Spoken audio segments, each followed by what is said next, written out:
don't know. Holly, is it?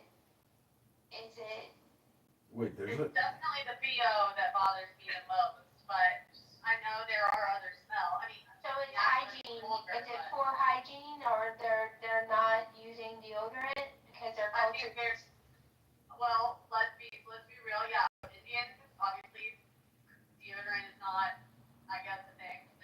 But for the other people, I guess it's hygiene. Yeah, I mean, there's But is different there? smells. Like if you're really fat, there's definitely that like sweaty, kind of sweet, gross smell.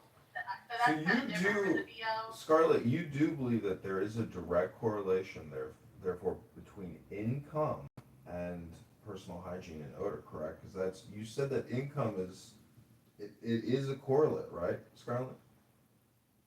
Oh, I don't think it's an absolute, but if you have to pick between eating and soap, many people will pick food. Well, let me ask you something, Scarlett, since you're talking about personal hygiene. Axe away. Let me ask you, do you use a water pick to brush your teeth with? And do you also use baby wipes to wipe your ass? Too personal. I'm just asking about your Yeah, that's personal too hygiene much. because the correlation would be your income.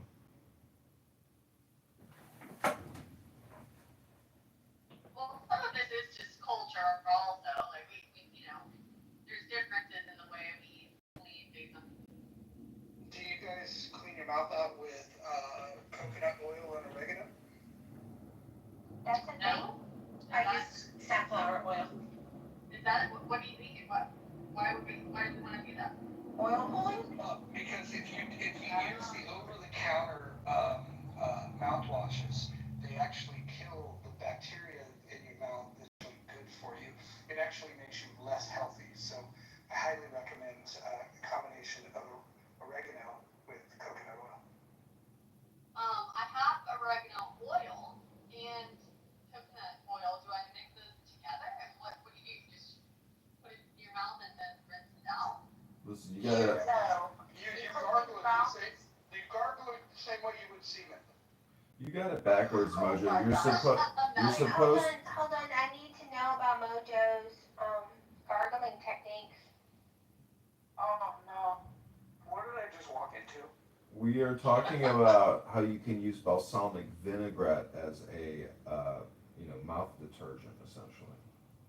Balsamic vinaigrette? No. Was that one of the options?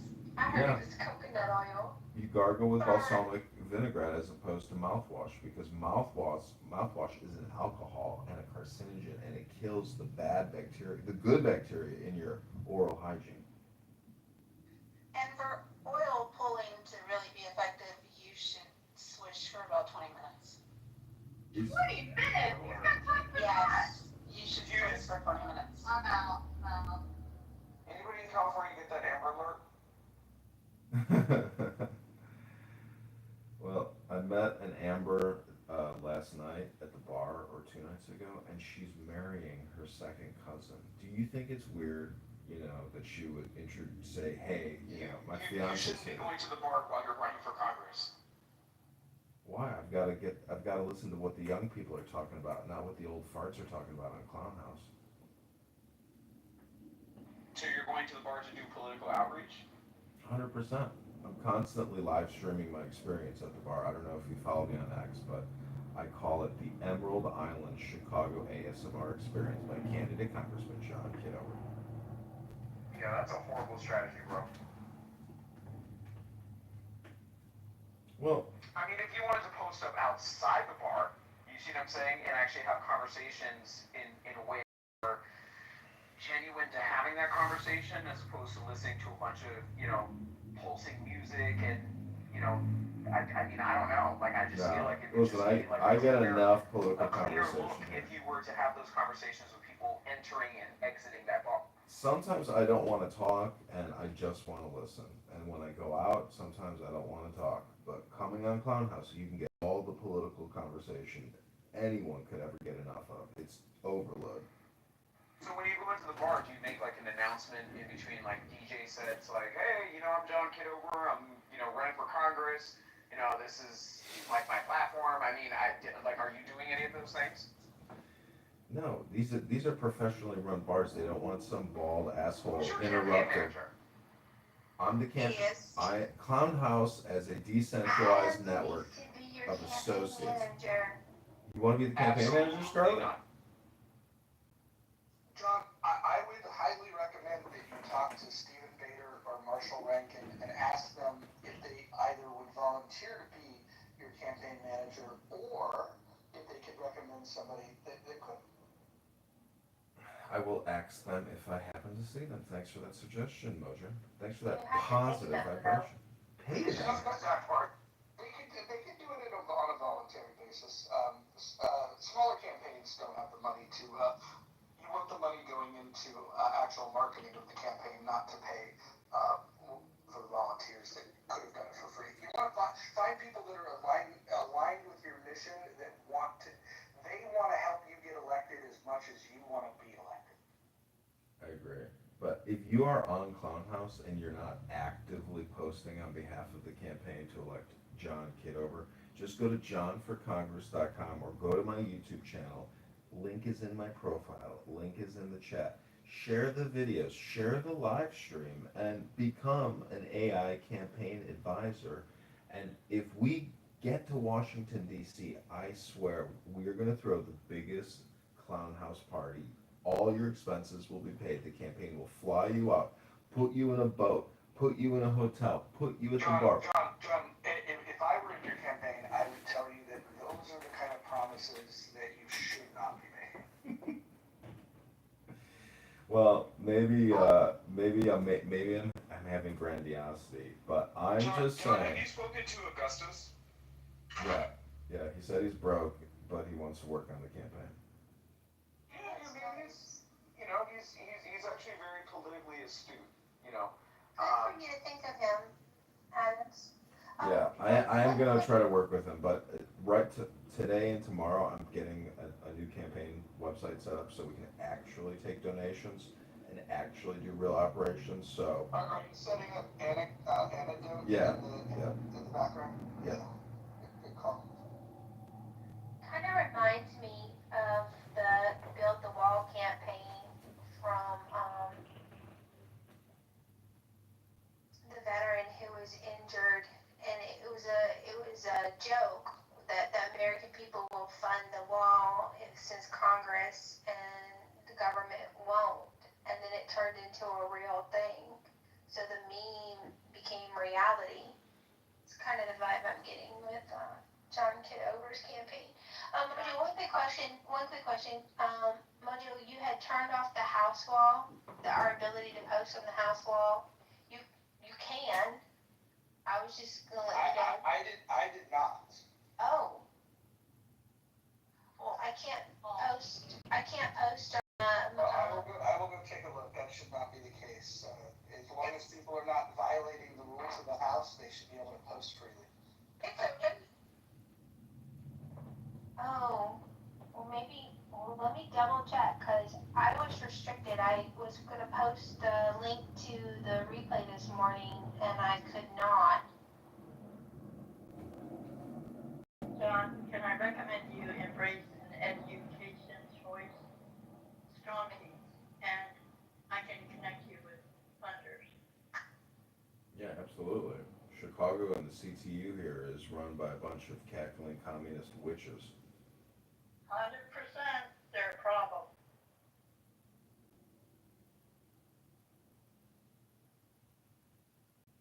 So the guy's name is Paul DiPerna, DIPERNA, Gosselin, and tell him I sent you if you're embracing that choice agenda. We have a gentleman, maybe I can get him to come on Clown House. His name is Governor candidate Joe Severino, and he is getting attacked by the Illinois GOP in a way that you can't believe. But he's getting a lot of views, and he is the only Republican who has any visibility running for governor. The Illinois GOP doesn't field anyone. They have no candidates in any election cycle for judges, for committee people. for Congress people, for senators. They field nobody. None of the other positions in Illinois state government do they ever field, not for commissioners, not for Secretary of State. They field no candidates at all, and they have only $5,000 in their bank account. That's it. That's all the entire Republican political party has in their bank account. $5,000. That's it. Have you guys seen KB on the app? Serendipity? No, I haven't seen him in a couple days. No, I'm talking about the female KB. Oh Oh, no. no. She goes on X Spaces with Andrew Meyer a lot. I haven't, Alex.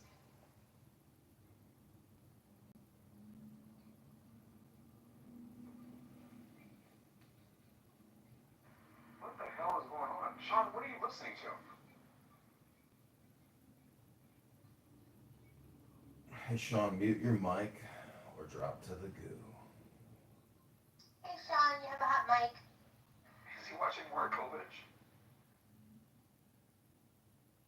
So the one thing about launching a campaign and using a platform like Clownhouse is because there really kind of is this force multiplier effect of having like what you could call a networked brain or a positive group think to a certain extent, or utilizing Clownhouse as your rocket pad. There's just a lot of benefits to launching a political campaign and doing communication with individuals, in this type of social audio dynamic. And, because almost all organizations constantly have meetings, to me, Clownhouse is the perfect place to conduct business and use it as a conference call, a teleplatform like Zoom. So, to me, Clownhouse, can be revolutionary and create real change.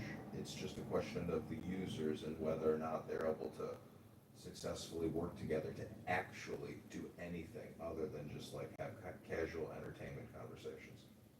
Yeah, you have to go up prepared. I ran 3 successful state, local, and national school board campaigns, and one. It's work, but you have to be very targeted. You also have to define success on your own terms. Winning an election is not the only strategy. Sometimes it's an awareness thing, sometimes it's a learning thing. There's a lot of things that you can do. Libertarians love talking about Joseph Overton and the Overton window. But you got to be intentional about that. What is your goal? And if you have exit criteria of like, man, if I do this, that will be, I can hang my head, very well. Those are the things you should think about, because winning is for the people that are going to throw a lot of money into it, right? But you can also define success in your campaign without winning the election. If you were to cause doubt or at least introduce into the conversation an issue that you care about, like if you think about Ron Paul's biggest contribution, he certainly didn't win the presidency. And when he was in Congress, most people didn't even know who the fuck he was. But once he ran for president and it was on the debate stage, he started talking about things that said, I wonder why the rest of them don't care about these things. And so what you need is more people like Ron Paul. And I think that when you do it on a local level, you can have a lot more impact.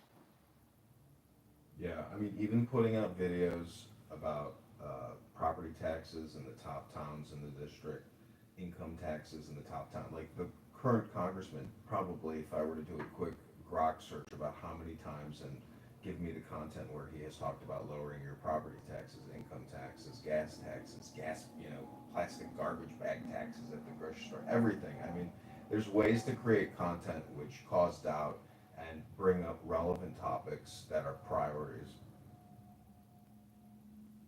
I would like to have more people like Ross Perot. I can't remember the lady from Texas, but just more people who had a different political and economic viewpoint. I think what America suffers from is being agreed because I say so crap. I think we gotta have several different conversations.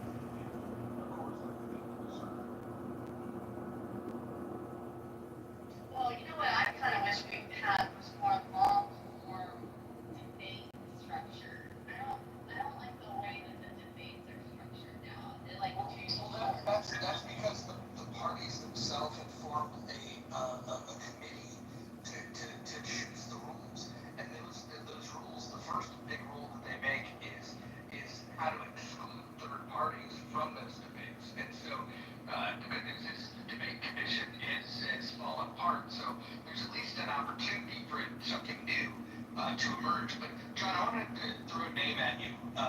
You should look up the Free to Choose Network and look up the chairman, Chris Rufer.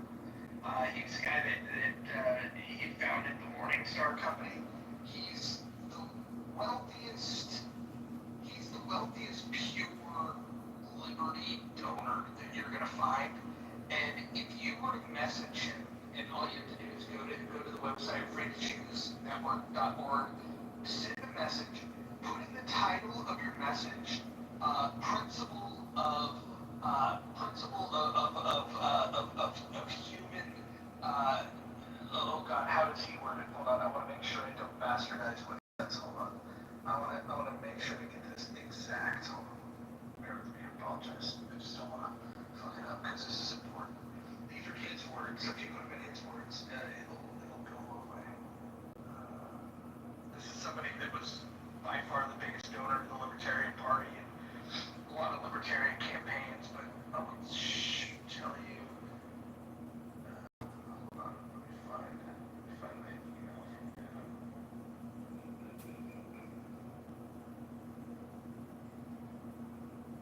Principle of human respect. And if you can send him an email telling him that your campaign is all built around the principle of human respect, you'll get his attention and you might get a donation.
With all due respect, that doesn't work. The third largest political party in the country has been at this for over 50 years, and the system is designed to keep independents and third parties out of the system.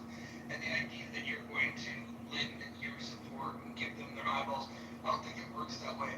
I think a better idea is you take your ideas, you organize, and then you look at the way that the game is set up. You have to play within the rules. If you break the rules, they'll kick you out. So what you do is you have to bow down to the fact that there are two parties, and then you have to push your idea into one of the two major parties. I think that's a different premise. I don't disagree with that premise. But I think what they were talking about was hearing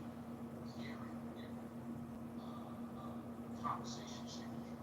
Or what you're talking about is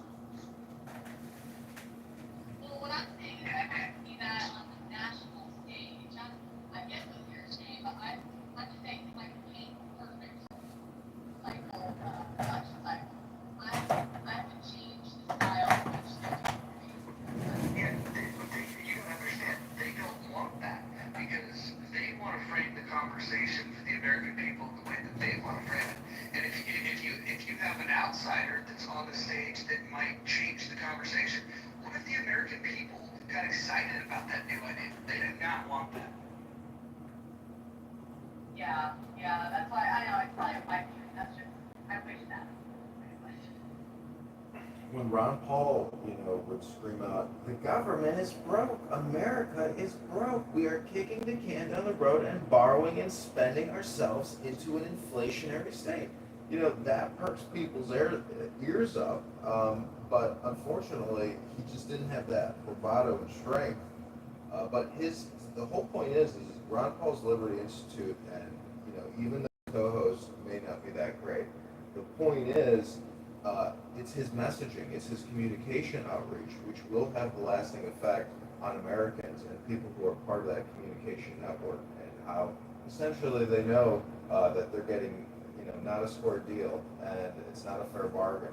So, you know, part of my campaign is really educating myself, educating hopefully the constituents in the district, because if Congress people and senators were educators and sharing actual information as opposed to propaganda or redistributing their lobbyists' messaging, I think their constituents would be better off. And, because education is hundreds of billions of dollars a year federally and locally, with all your property taxes going to education, I don't think we're getting the education that we're paying for. The return on investment of our dollars towards education just isn't there. So it's up to us to maybe re-educate ourselves to hopefully re-educate the population on what a fair deal is and how we got here in 2025 and why we have to stop doing what we're doing. So, real quick. So, the problem that Ron Paul ran into is that the party itself does not allow these ideas to be able to see the light of day. So when people started liking what Ron Paul was saying, there were states in which he had delegates in 2012, Maine, Minnesota, Iowa, Louisiana. Right. And what happened Sorry, was, I'm married. when they got to the convention, they actually challenged the credentials of Ron Paul delegates.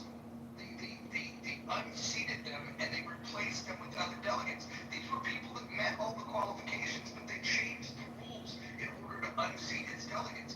And then when they did that, they voted when they were voting for the speaker slots for the convention.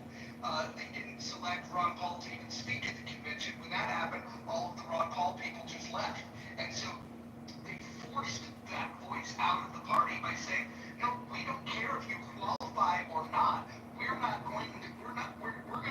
going to change our own rules to exclude you. Go ahead, Adam. Doesn't the Constitution it doesn't say you can do that in the party, but I mean, doesn't the Constitution give them the right to even do that? So, Roger, I wanted to ask you, what are your thoughts on Donald Trump holding over $500 million from UCLA? I think federal funding should never go to education, period. I think the people that are asking for it are asking for trouble. And now some people might like the idea of why he pulled it. Some people might think that it was the reason that he pulled it was a bad idea. I don't even care what the reason was. I want federal funds pulled from K through 12 as well as the universities. I would agree with you, but I also want to introduce the context that the student population at UCLA is 2/3 foreign students. So, I mean, the fact that we're even funding on a federal basis, a campus that doesn't actually have attendance from, United States citizens, like that to me is my main point of contention with UCLA. It's disgusting. Like back in the 70s, like UCLA used to be free. Like, I think, Roger, what people have to go through, to get their kids into schools in Southern California is disgusting. Like, I'm all for Becky from Full House. Like, I think that every parent that does have those means and their kids are able to academically qualify, I definitely think that they should be utilizing that pathway. So this kind of happened when people try to make a degree as a benchmark for a job, and so we took it away from the GED people. We took it away from people who may have a great education, but they did way better than the college degree person. And we kind of put ourselves in a conundrum of, well, we're just going to, out of the blue, glorify this thing. Well, in doing that, now you start to weaponize against many of the Americans. So it may not seem that way, but from my point of view and my culture structure, the way we see it, the minute you start saying, okay, this is okay, but now we're going to create something, policy, right to work, now it's not okay. And then 20, 30 years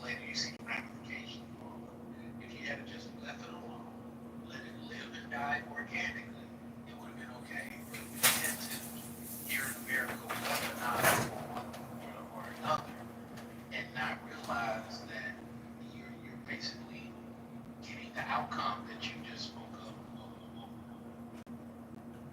So, do you believe that in certain concentrations of study in college, it's to have you recite information, or is a whole concept to teach you about thinking? I'm an honor roll student, and it is to recite information.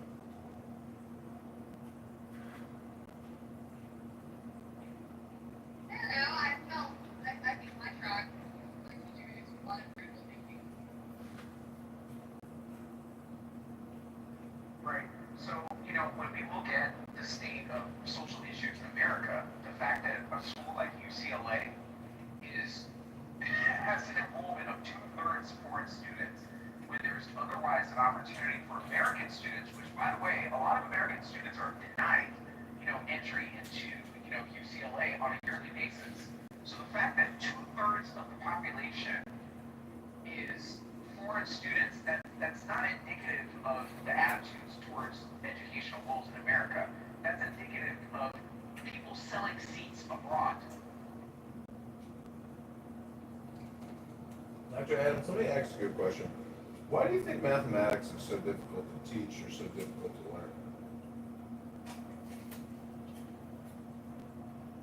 Average attention span of the American populace.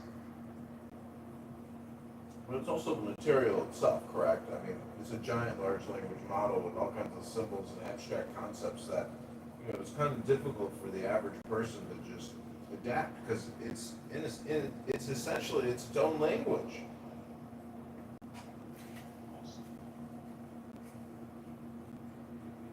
There's a reason why they don't allow you to have programmable scientific calculators when you take your SATs.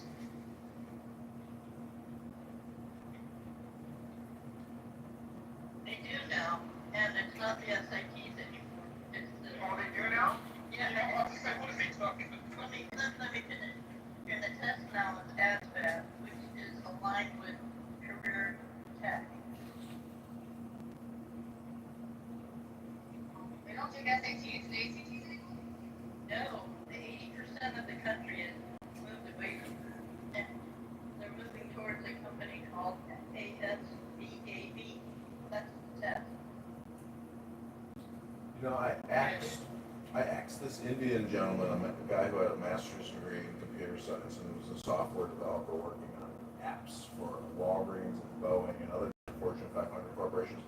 I said, why are there so many Indian H-1B visa software developers? And he goes, John, there's 1.4 billion people in India. That's a lot of engineers.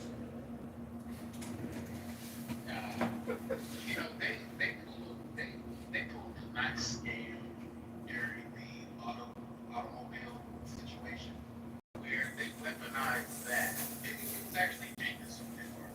They weaponized that and they had these little call centers in certain parts of the country. Pakistan did it too, where they would teach people how to pass interviews. And what's so amazing is they weaponized the way for the people who trampolines, called trampoline off of the automobile industry into these other certain areas, and they would pull their people in by getting this type of scenario where those people who came from the centers would get interviews with people who were placed in certain areas. So I speak a little bit of Gujarati, and what's so funny is I remember a lady in the HR department tell somebody, hey, just get here, I'll guarantee that you get an interview. So it isn't that these industries necessarily need it, it's just they did a very smart thing. They said, hey, here are some people who want to get cheaper labor, and they don't really want to pay the American-born IT guy. Let's What you're saying doesn't make a bit of sense, and it tells me that you don't know how these visas are issued. You have to first exhaust all of your options here domestically before you can even create the conditions for opening a job rec for bringing someone from abroad. I mean, like, this is an example of Clubhouse where people just say words and they don't know what they're talking about. Okay, you interrupted me, so let me ask you a question. What happens here in Silicon Valley? Well, considering I worked in Silicon Valley for 30 years, what exactly do you want to know about it? And it sounds like there's a lot of things that you don't understand about it. I just asked you a question, man. I don't understand your question because what you said was gibberish, but go ahead. You interrupted me, which is your right. Then I asked you a question about how does it You're work. asking or asking. Oh, well, let's use the Oxford Dictionary. Oxford is the correct pronunciation, but we all got different dialects here in America. So you can play that game if you want to. The correct pronunciation is Oxford. Even you're not pronouncing it correct. So I disagree. I would pronounce it axe. again, you have a very. I'm gonna start asking questions. I'm not gonna get you upset. And now here comes somebody trying to help me. Wait, Celia, are you sure that the Oxford Dictionary says Oscar? I'm talking to the one guy who interrupted me. So can you answer my question for a third time? How does the process work here in Silicon Valley? Which process are you referring to? You're talking about When you interrupted on it. so you want to explain how pieces work. It's perfect, thank you. So if you were hiring, let's say for an engineer, for example, the first thing that you must do is you must open the job rec for domestic applicants. You cannot open the applicant pool to foreign workers. You're forbidden from doing that until you examine all options. And once the job rec's been open for a reasonable amount of time and you don't find qualified applicants, then what you do is you have to get approval from HR to be able to create a job application that would allow you to take on people that have come from elsewhere. Now, do you want to disagree with what I just said? Yeah, and allow me 60 seconds if you can have a right. You can have 90 seconds because I prefer to give more time. I know you're going to interrupt me. No, I won't. I'm going to give you 90 uninterrupted. So I have been in software since the days of this American Megatrends, Earthquake, or Mindspring, or Earthquake. I've been around for quite a while. People have jumped past the process that you just claimed is in existence, which it is, but they jump past it with these contracts through temp agencies. So you're saying they have truth, and that's why when you interrupted to try to be obtuse, you actually failed. They've been doing this for over 2 decades, jumping all that entire process that you're talking about, getting people in through the temp agency. But you got the last word, sir. It's a great conversation. You got the last word. Yeah, let me ask you this: Are you a hiring manager? In the field that I'm in now, yes. Great. And so you have hired people. You've hired foreign workers. No, I personally refuse to. Gotcha. Okay. So you haven't seen the protest through, then that's kind of what I'm saying. No more questions. Yeah, and I think the restriction, Roger, is they have to have that applicant pool open to domestic employees for a year.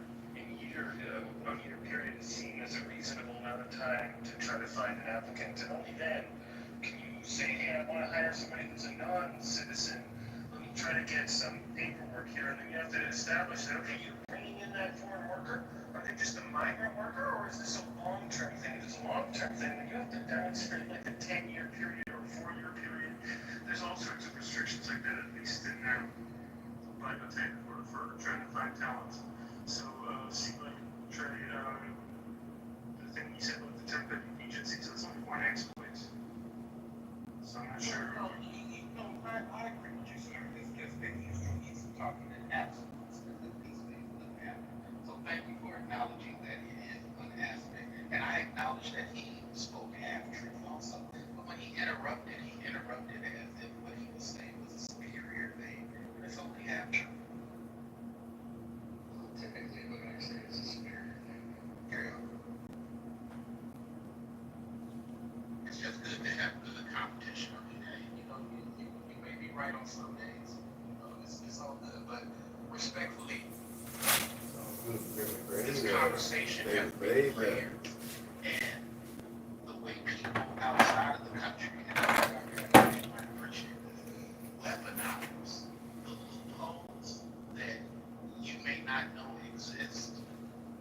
that's where the problem really lies. And that's why people like Dr. Adam get frustrated, because there's a lot of loopholes that Americans have not closed because they're unaware that it even exists.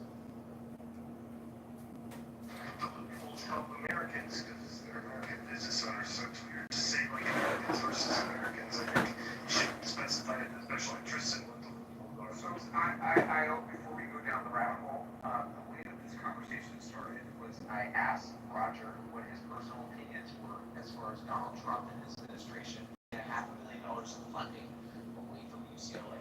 Roger gave his opinion. I gave my opinion in saying that in greater context, people should also understand 2/3 of their population are international students, and I feel that it's inherently unfair that even $500,000 funding goes to a public school, okay, to basically have an enrollment that is towards international students. Yeah, that is weird. And they're also, they're paying like double, right? I mean, international tuition is typically significantly more.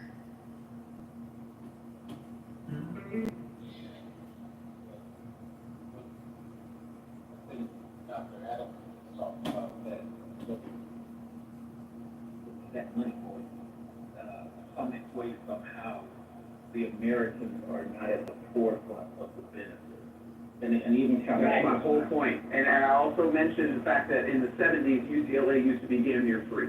Okay, so the fact that, you know, as a state citizen of the state of California, born and raised, I'm not an implant, okay, I find it very troubling at the fact that, you know, my nieces and nephews applying for college now have to pay, you know, $40,000 to $50,000 a year. Yeah, that is troubling. You have to say they're breaking it in, right? If they're getting Oh, yeah, they're getting it from both ends, yeah. Yeah. I think colleges, their number one thing, and maybe you, Holly-Ann, doctor, may appreciate this, if they would just stop changing the book structure every year or two, they can cut at least 1/3 of the money. That's not the issue. That's not the issue. UCLA's issue is that they're selling seats abroad. Okay, and this is also why I brought up Operation Varsity Blues. People in Orange County found a loophole that went across the whole entire country into buying their kids into college, which in my personal opinion has always been historically consistent, and I don't think that it should have ended in the federal government coming down and throwing Becky from Full House into jail. So when you have the context of people at UCLA selling seats abroad, 2/3 of the population in a public school that does not benefit its state citizens, I can understand why the parents found the back door. Respectfully, the curriculum changes every 7 years per state, and I can validate that if need be, but I don't think you guys really want to read it. So, Joe B., that's one part of it, but the main linchpin of where this becomes an issue is the enrollment outreach. They're not showing up to college or high school campuses in America. They're not showing up and engaging in that type of outreach by having, you know, conversations with Department of Education heads in foreign governments the same way that they're having conversations with state governments here in America. They're not. It's the enrollment outreach that's the issue. They're selling seats abroad. And you're not even. Career tech is growing, and so it's going beyond college bound. So, well, let's expand Dr. Adams' point, just you know, on another part of the spider web.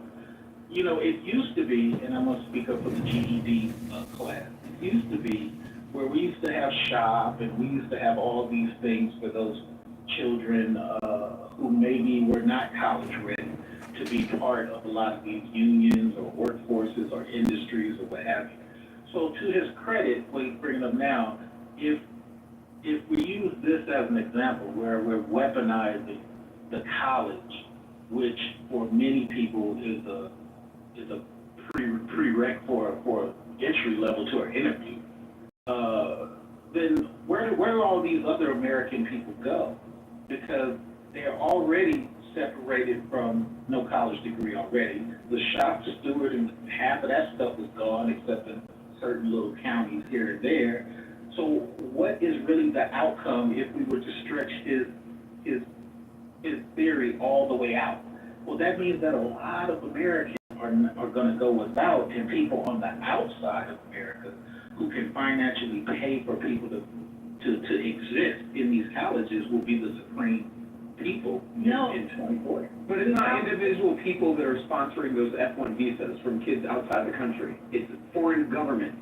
Let's be very clear. Yeah, that's what I meant. The donors put up like a token quota, right? So they're like, hey, we need this money or whatever. It's interesting because I think this is coupled in with the problem of like a low birth rate and competition. Something like India has more children in honor roll, like meaning they do well in school or higher than we have people. And so I think there's something to be said about abandoning the children of America in the face of scouting for talent elsewhere. So maybe it makes sense at a like national level, but at a local level, it's very vicious and unfair.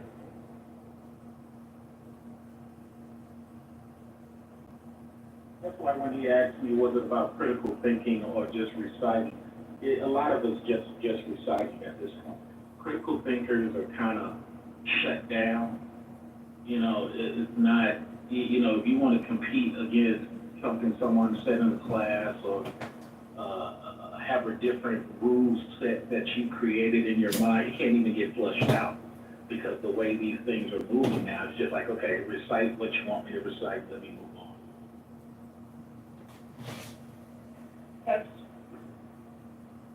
That's split in half nationally now.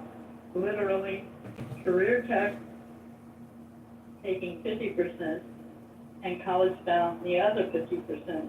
And what's happening is it's choking colleges, some need to be choked, and building career focus.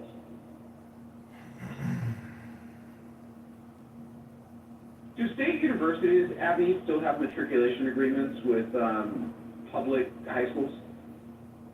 I don't know. I mean, I have a lot to say with respect to this. You know, I never had a problem with the fact that, like, John Huntsman kids got into Penn, so we built this, like, fabulous building and campus for Wharton. Like, there's no skin off the university's back to take a couple kids in, and they got this massive donation from Huntsman. Like, I don't know, that's how universities got built and buildings got built. Like, traditionally, go walk on these campuses and see the names on the buildings and, you know, the families and the legacy families that contributed. I know everyone's going to say this is horrible what I'm saying or completely unpopular, but it's really, at least on the East Coast with so many of the universities, it was, you know, a heart of the buildings and the endowments on the chairs of the departments and families that donated them. I think there is a difference with foreign governments and what we're seeing and what, like, Virginia Fox's committee has been able to sort of unravel. And there's, I forget the bill in the House. I think it became law, someone can correct me, with respect to the disclosures from foreign governments into universities and how much they can contribute.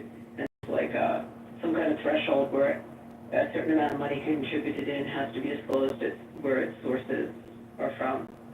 But Yeah, I don't know.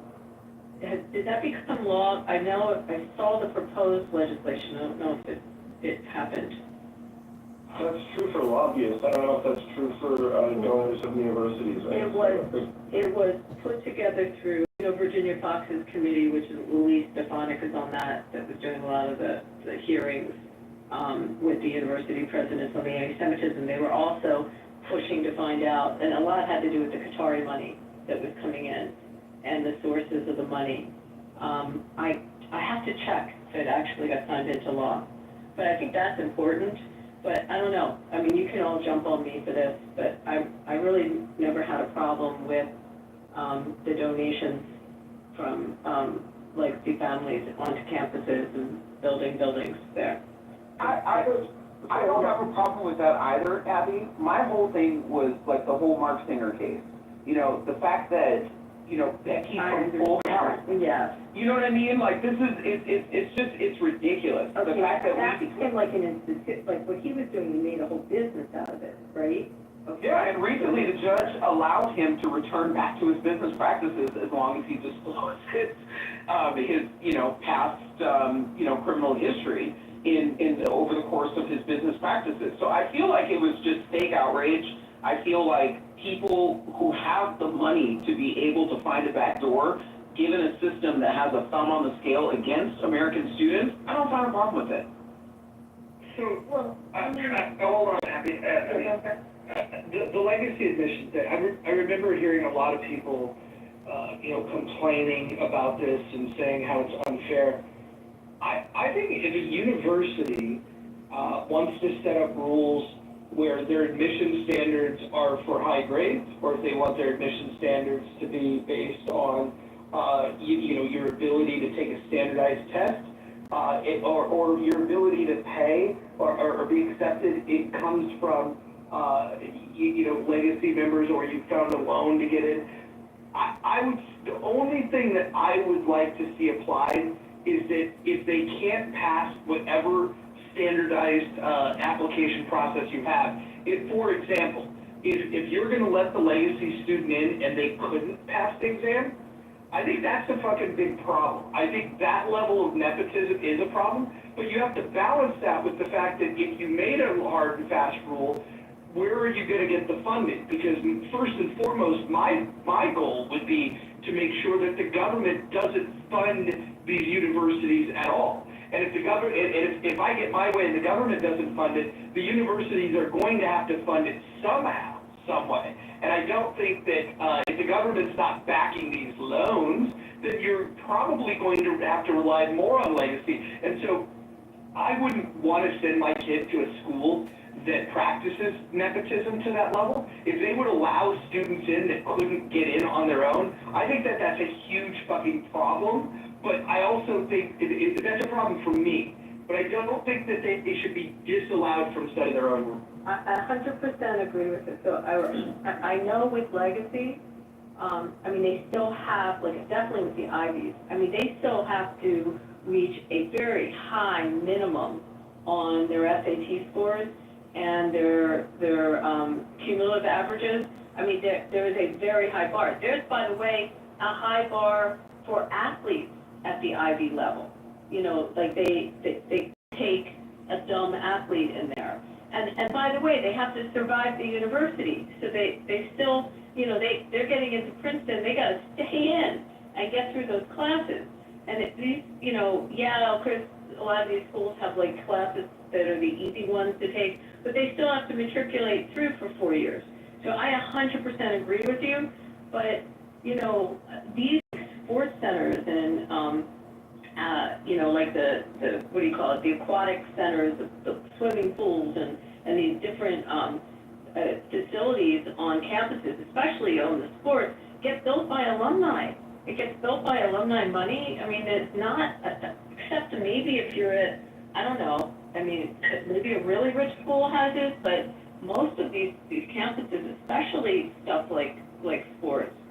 So you're going to have to rely on that, and you're going to have to rely on the goodwill of the alumni, and I 100% agree with you.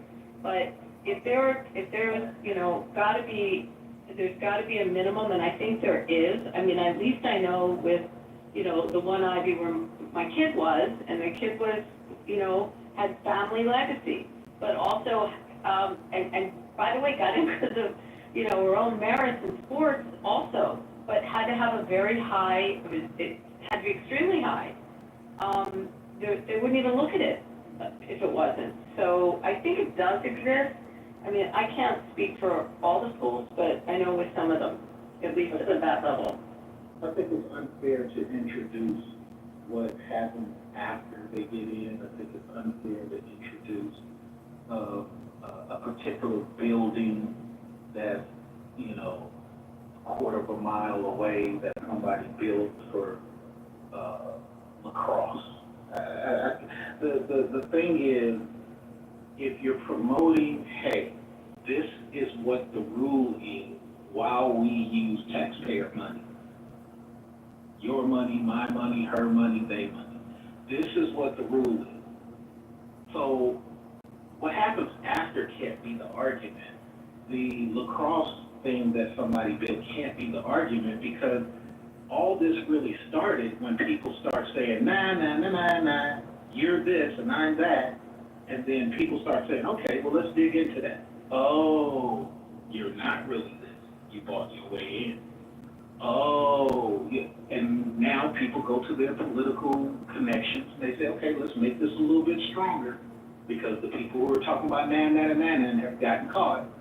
So in that particular case, you did and we're talking about the tennis guy, I think he was in tennis, who leapfrogged a lot of people in. He was in either tennis, lacrosse, something like that, or was it swimming, maybe.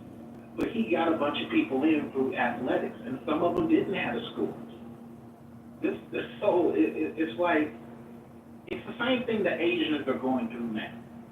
The Asians said, hey, we don't want this policy and that policy. Well, now, many of the Chinese, not all, are suing some of these institutions because they can no longer get in. Because they can get into MIT. Let me just finish the MIT point. They can get into MIT, but some of the other ones, they have lawsuits against them because it's more than just your scores, and they weren't thinking about that. Wait, but I'm confused. Are you talking about the lawsuit that they won? Because they sued Harvard in North Carolina, a Supreme Court case, and they won it. So it is now the law in the country that exactly what you're talking about, that the Asians have to be considered on their merit, because it was exactly what was happening to them at all universities now. It can't. They have to be viewed that way. Is that what you're talking about? Because they won that case. So, enlighten me, they won the case that states you only get to be considered for your academic only. The Asian Association, someone help me with the name of the plaintiff, with the Asian something association, sued Harvard and University of North Carolina against the affirmative action program, claiming that there was discrimination and they were not getting accepted into those schools, even though their test scores and their cumulative averages and their academic credentials were greater than those that were getting in. And the schools were relying on affirmative action, which was a case, decided by the Supreme Court 25 years ago, or someone helped me also on the date, that set out affirmative action, and it only was supposed to have a shelf life of about 25 years. That was Justice O'Connor's opinion when they passed when they ruled on affirmative action way back. So the Asians sued, and they were successful. And now the law across the country is you cannot discriminate in admissions, that the admissions have to look at merit. You can't, that affirmative action is not going to be the guideline for admissions. So let me try to find I'll put the case in. I'm going to look at it also, but I think we're talking about two different things. So what happened was a lot of the Asian students, they have to get judged for other things like volunteering. They have to get judged for things they did during the summer. They didn't calculate all that. They were only going off of scores. Only. I'm not even talking about the affirmative action thing, because that's up and down. They were benefiting off of affirmative action. You're wrong. No. Let me just finish. It's hard to finish. Let me just finish. You'll get the microphone. But they were complaining about, because they were benefiting from it. So most of their complaint with Harvard was that, hey, we have these scores. And their rebuttal was, we don't have all these other things that regular students get vetted on. And so what you're saying is, and I'm going to look it up while I mute myself, but what you're saying is, now we're not talking about affirmative action. What you're saying is, now they only get to have merit-only conversations. And I find that interesting. I'll go research. Yeah. Hold on. So the Supreme Court decision, they ruled 6-3 in the Harvard case and 6-2 in the UMC case, and it was a violation of the Equal Protection Clause of the 14th Amendment. And so, according to Chief Justice Roberts, he said that the programs cannot use race as a direct factor in deciding who gets in. But they do allow that applicants can discuss their race in the essays that they have, but the schools can't use that as a backdoor way for racial quotas or preferences. And so I think, first of all, you have to applaud the Supreme Court for their decision here, because regardless of what people might think, we are a nation of laws. And if the Constitution is the supreme law of the land, then we should look to the 14th Amendment for this guidance. It's a sad thing that it took this long for the Supreme Court to step in and overturn those wacky rules that were ignoring equal protection under the law.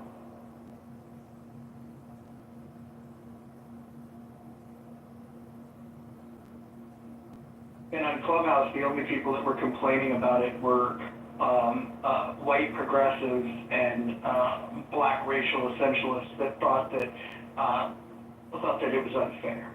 I didn't even hear Asian people weigh on it, other than the few Asian people that I did hear from said, yeah, of course race should not be considered.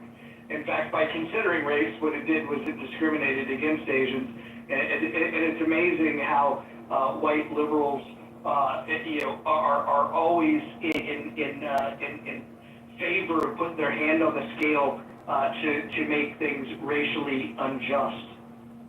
So, Roger, have you ever been to University of California, Irvine? No. Abby, have you ever been to UCI? Never on the campus, no. Oh, okay. We still went there, I've been there. I've been there many a time, spent a lot of time there. If you go onto campus, Roger, I'm telling you, it looks like Hong Kong. Okay, there's very little American representation that exists on that campus. Like, there's very little. So when we talk about the discriminatory practices that exist in the collegiate system in America, yeah, I believe that there is a discriminatory practice that's taking place. It's putting Americans last. Putting Americans absolutely last, and it's really, really, really disgusting, to grow up in California in the 90s, in Orange County. I played many soccer tournaments over at UCI. One of my favorite restaurants is over at UCI Village, right next to the In-N-Out headquarters.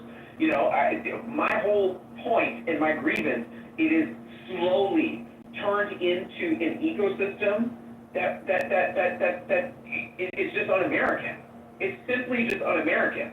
Look at the housing situation there. Like, it's crazy.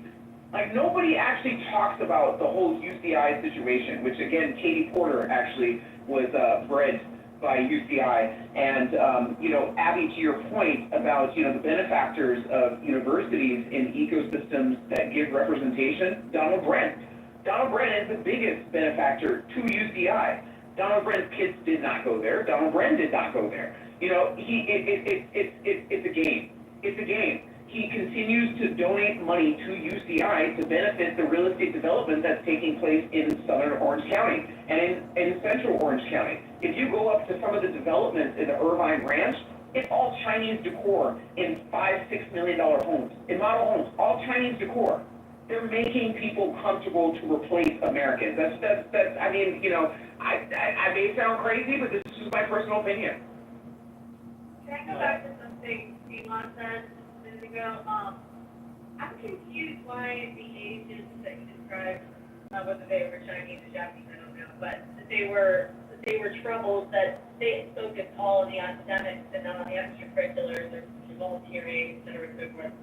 I mean, when I was growing up, it was no secret that extracurriculars, volunteer work all helped you not only in getting scholarship money, but also just to get accepted, as well as the academics. So I'm a little confused why did they know that?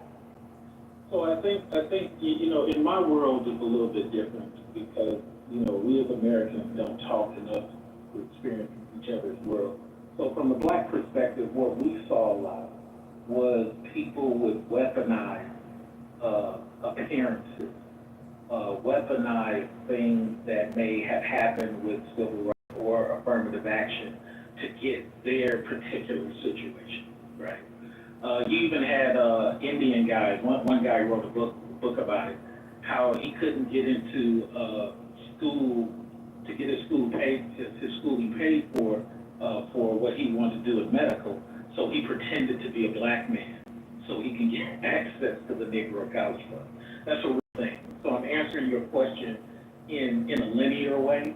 I think what happened is many of our Asian population, whether they're Japanese, Laos, whatever, Vietnamese, I think they were getting benefits from a lot of these things and were unknowingly thinking, oh, well, we're only really getting it off of these schools.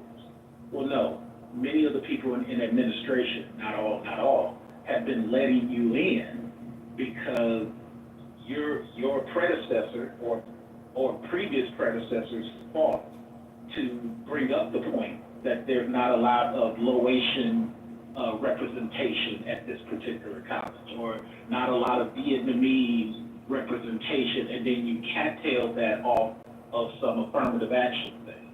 Well, they're like oblivious to it. So when a lot of this went away, and I just looked up the thing that Abby was talking about, there's still no change in the policy, which is my point. You're still getting vetted on the extracurricular. So I don't even know what you won, because it states in the opinion that they would have to prove individual damages, which they opted not to do any money thing. They just wanted a symbolic win. Okay, you got a symbolic win, but you still got to go through the vetting process the way everybody else does. So that's what we see it in my culture. Sheila, one of the arguments in the Harvard case, because I think we were actually in clubhouse rooms listening to the oral argument. I think, Roger, I don't know if you remember that, but one of the arguments was that they were painting the Asians as the character of the Asian applicant as having no personality and no extracurricular. So it's interesting what Holly was asking. They were being lumped in as just academic, and there was a negative view towards the personality of the Asian. And that came up in the oral argument, believe it or not, in this case, in the Harvard case. Indian or Asian? Asian. And some Indian people do weaponize the category of Asian. But this was the Chinese, I mean, that's how it came out in those oral arguments in front of the Supreme Court, that when they started to investigate Harvard's admission process, that they were openly discriminating against the Asian students for not having, and it was, I'll have to read the opinion again and see if it's in there, but it had something to do with characterizing their personality in such a way that they didn't. But let's be honest, they don't participate in a lot of. Yeah, they don't participate in. They're really boring. Don't have to hear here, guys. I'm just telling you what came out. What do Asian people really do for fun? I mean, just to be fair, Abby, even if they argued it, they never solved it. It's still as this other lady, I'm sorry for interrupting you, lady, as this other lady is demonstrating, they don't participate. Are they talking about that specifically to that case, or the group as a whole? Because Nationwide. No, well, that is dead wrong. That is absolutely wrong. Okay, the question, I think, is what kind of extracurriculars do they do? Because we have this issue in New York City with our specialized high schools. They dominate, and it's not just for the grades, even though the tests weigh heavily.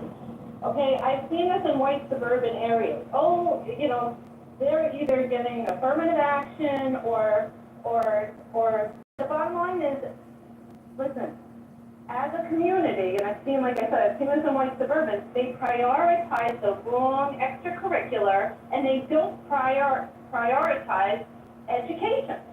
There are communities and cultures in America that don't. White people? I'm talking about white people, but I'm saying, like, I don't think all it. I'm black, but I know white people, they play baseball like our kids, football, shit.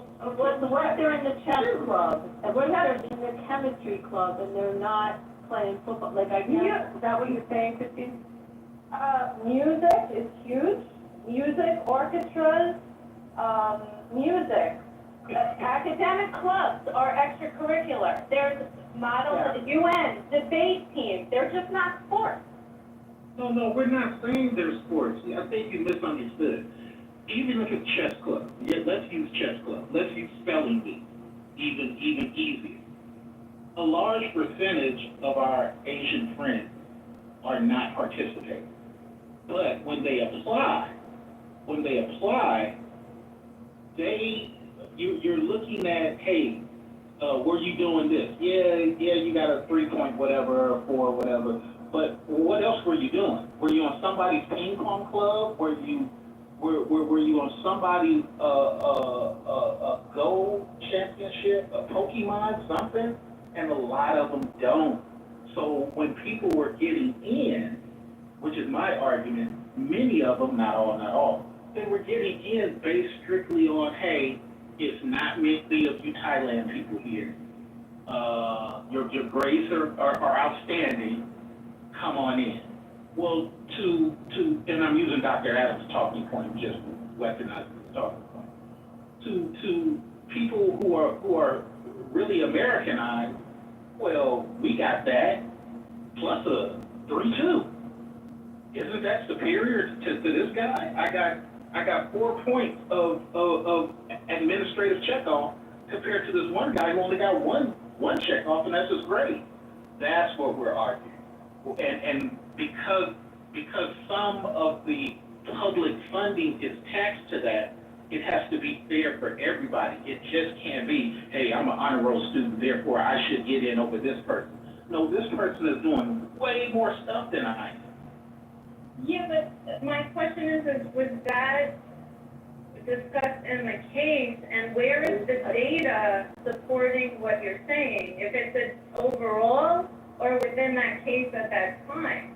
I put it in the chat, Christine, with our. Thank you.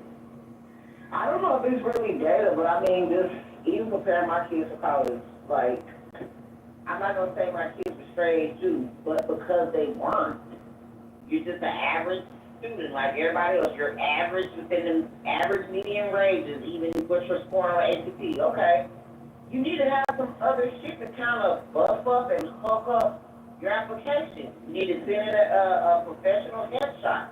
What else are you doing? Because you're just an average student with a lot of average students. Let me ask you a question. So you need to, like, do some other shit. Let me ask you a question. If you were in a position as, Masi Giuliani and, Becky from Full House, right? You had $100 million in the bank. Can you not understand why those parents did what they did? No, I really can't. I also wanted to just delineate between community engagement and extracurriculars, although I guess that's more of extracurricular. Clubs and stuff is kind of different than community engagement. And I do think some of these positions, counselors do look at the community engagement as well, sometimes to help beef up the applicants, compare them. So that may play a part too, if indeed it's true that the Asian student population, I'm not saying they don't have a good excuse to not be community engaged, but maybe they aren't. Maybe they're, maybe that's not as much as saying, perhaps that was kind of hurting them too. I don't know. Holly, Guys, what school? So let's say you're MIT, right? Can't use MIT. Not MIT. Come on. Guys, just hold on. Let's say you're a school that has a lot of research and an emphasis on research and an emphasis more on technology, and it's not, it's not reaching out for these great personality traits that you're talking about. I mean, that's what came out in this case, that the Asian community's personality traits were being judged generally and lumped into one area. But some schools maybe want to graduate research nerds. Maybe that's more of an emphasis at that school. Like, all right, I will not use MIT, find another tech-type school, that has that emphasis.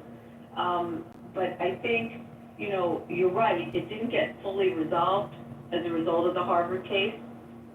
Whether they can't use race as a basis now for admissions. Affirmative actions expired. It was, again, according to O'Connor's ruling when it first came into place, it was not in perpetuity. It was to expire.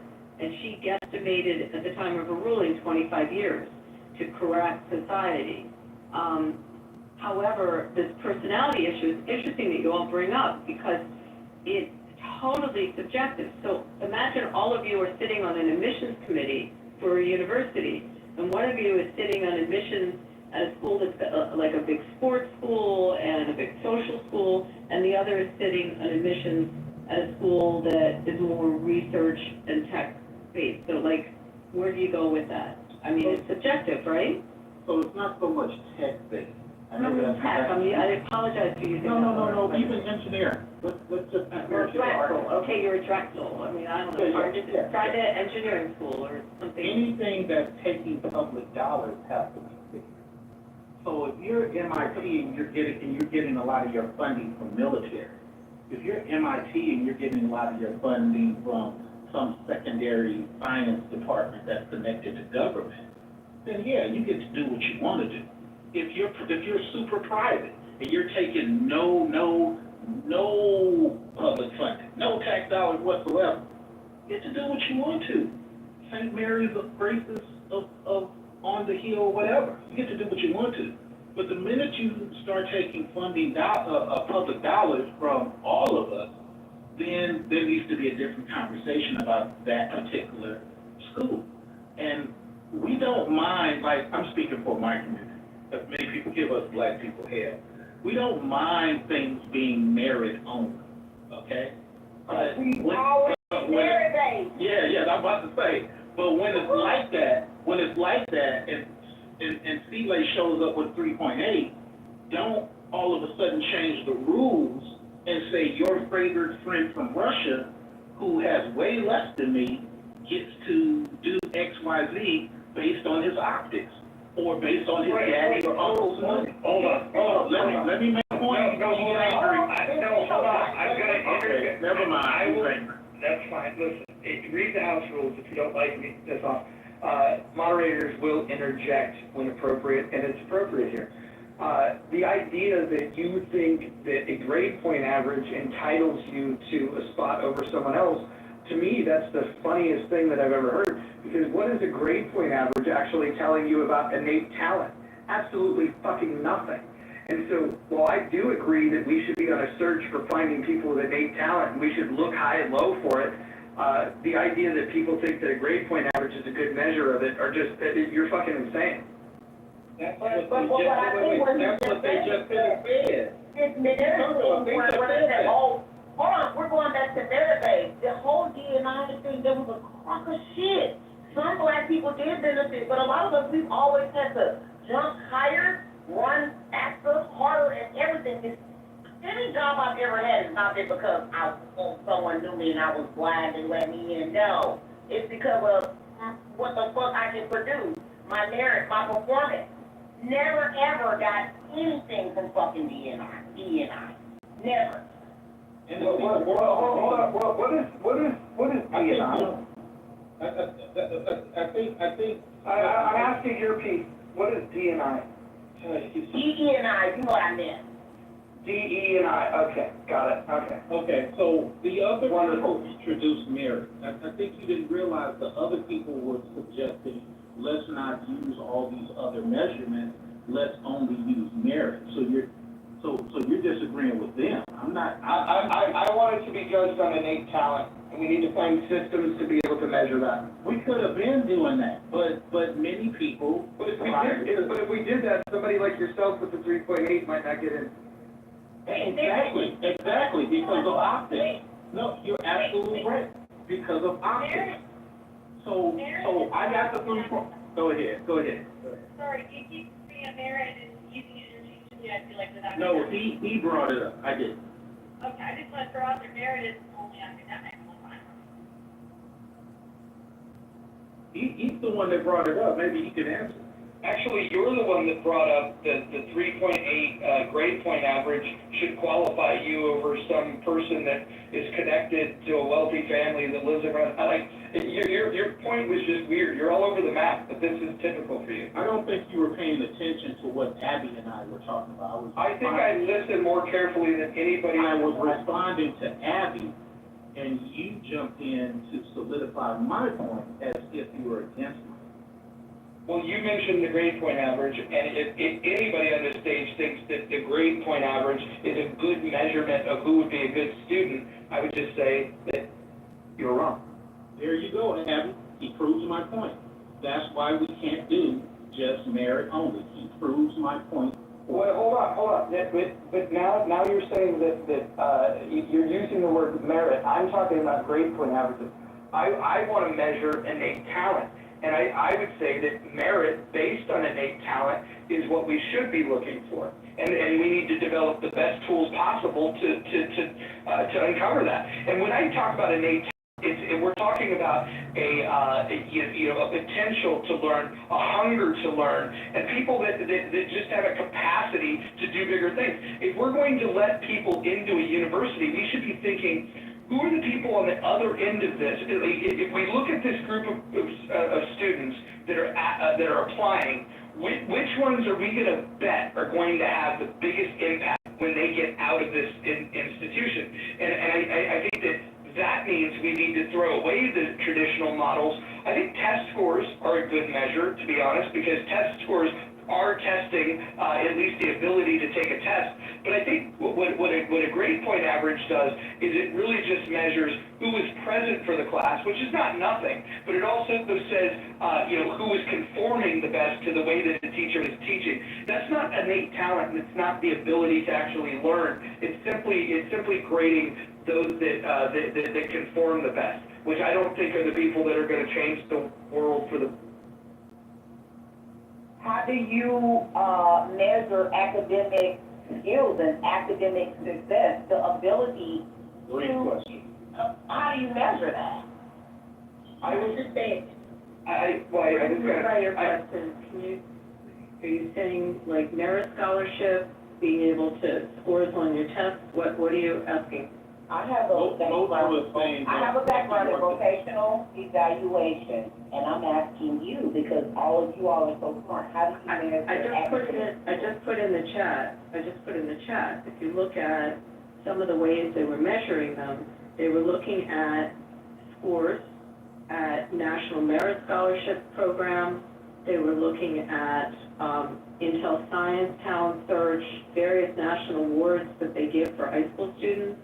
I mean, in my profession, you'd be looking at people that won mock trial, debate, awards. And, I mean, you're going to look at people that have assumed high levels nationally, and definitely in scoring. I also put in the chat something that came out of the Harvard case. Look at the differentials from what Asians had to score based on the old SAT out of 1600, how much they had to make up of a difference in their SAT scores in order to get admitted at these schools. And you can't say the scores, but Roger says they want to do the scores. No, you're not listening. Sheila, you're not listening. I don't want grade point averages factored in because I think that that's a measure of conformity. I think test scores are definitely something that we should look at. I don't think that we should weigh it completely on that, but we should absolutely be looking of who has the most innate talent, who has the most grit. Those are the things that we should be rewarding. Grade point average, I would actually say the 4.0 grade point average student is probably not going to be the best person to contribute to the world, once they get out of university. Because what they've already proven is that they conform to the systems that already exist. They're not going to be challenging the systems that exist. Well, grade equivalency is taken into consideration when they're determining if a person has a learning disability, like where they stand. I think especially in these days, when you go back to career interest, what do the kids really like to fucking do? Like, no one's asking them that, career interest, personality thing. Because you have people that are high functioning on the spectrum, they might have the great equivalency, however, they don't have the ability. We all know ability is speaking about the future. What could you possibly do? What could you do? What may you be able to do? With intervention, if you may need it. I'm done speaking. Can I just jump in? I just wanted to say, I'm sorry, go ahead. I was just gonna say that more than 50% of the Fortune 500 CEOs do not have MBAs. I think some people place this education thing way too high on measuring or even predicting success. If we are going to keep these institutions prestigious, though, what we should do is set some pretty high standards. And I think the biggest point I would make is that when you start introducing identity as a qualifier in any way, shape, or form, I think that you're completely missing the point of what higher education is for and why we would want to send certain individuals to get a higher education, right? We want to send people with the most talent, with the most grit, with the potential to change the world in a positive way. We want to send the best of the best. And I would say that if we were searching for innate talent, if that ended up meaning that an entire race of people, whether it's white people, black people, Asian people, Hispanic people, even if an entire identity group found themselves that they didn't have a single student in a university, as long as they were indexing for innate talent, I would be totally okay with that. I think that identity is 100% irrelevant when you start thinking about who should we deem worthy to get into these prestigious universities. So I totally agree. I've told my community with that before. I totally agree. Can I just jump in? So I just want to say one thing. Number one, for those people that know me, my background, I can honestly say, unless your high school can kick anybody out and not worry about funding, the grades are inflated massively. Everybody just wants to hold their job. So I don't hold any GPA coming out of high school, even if it's over 100, as a marker, which is why these colleges went back to, whether it's a perfect system or not, SATs or an ACT, because they see what happens. I don't know, I never looked at Ivy League, I'm in the arts. I do say one good admission to kind of hit on a couple of points people made. If you look at, and it's hard to get access to this, if you look at Cooper Union, which is in New York City, it used to be free. And it's still one of the most difficult architecture and arts programs to get into. If you look at their admission... With all due respect, that's Pat. Go ahead.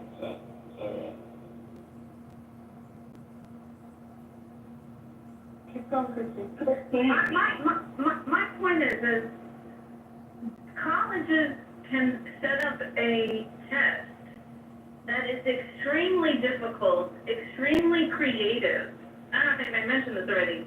And if you look at their exam, and it's gotten progressively harder over the decades, it really challenges knowledge, skill, and ingenuity. And that's, like, so all this conversation is if you're not for a standardized test, if you're not for GPA, I'm very project-based, or if you're, I do agree with awards and competitions and things like that, because it's extremely competitive, and to get into elite colleges, whether it's arts or science.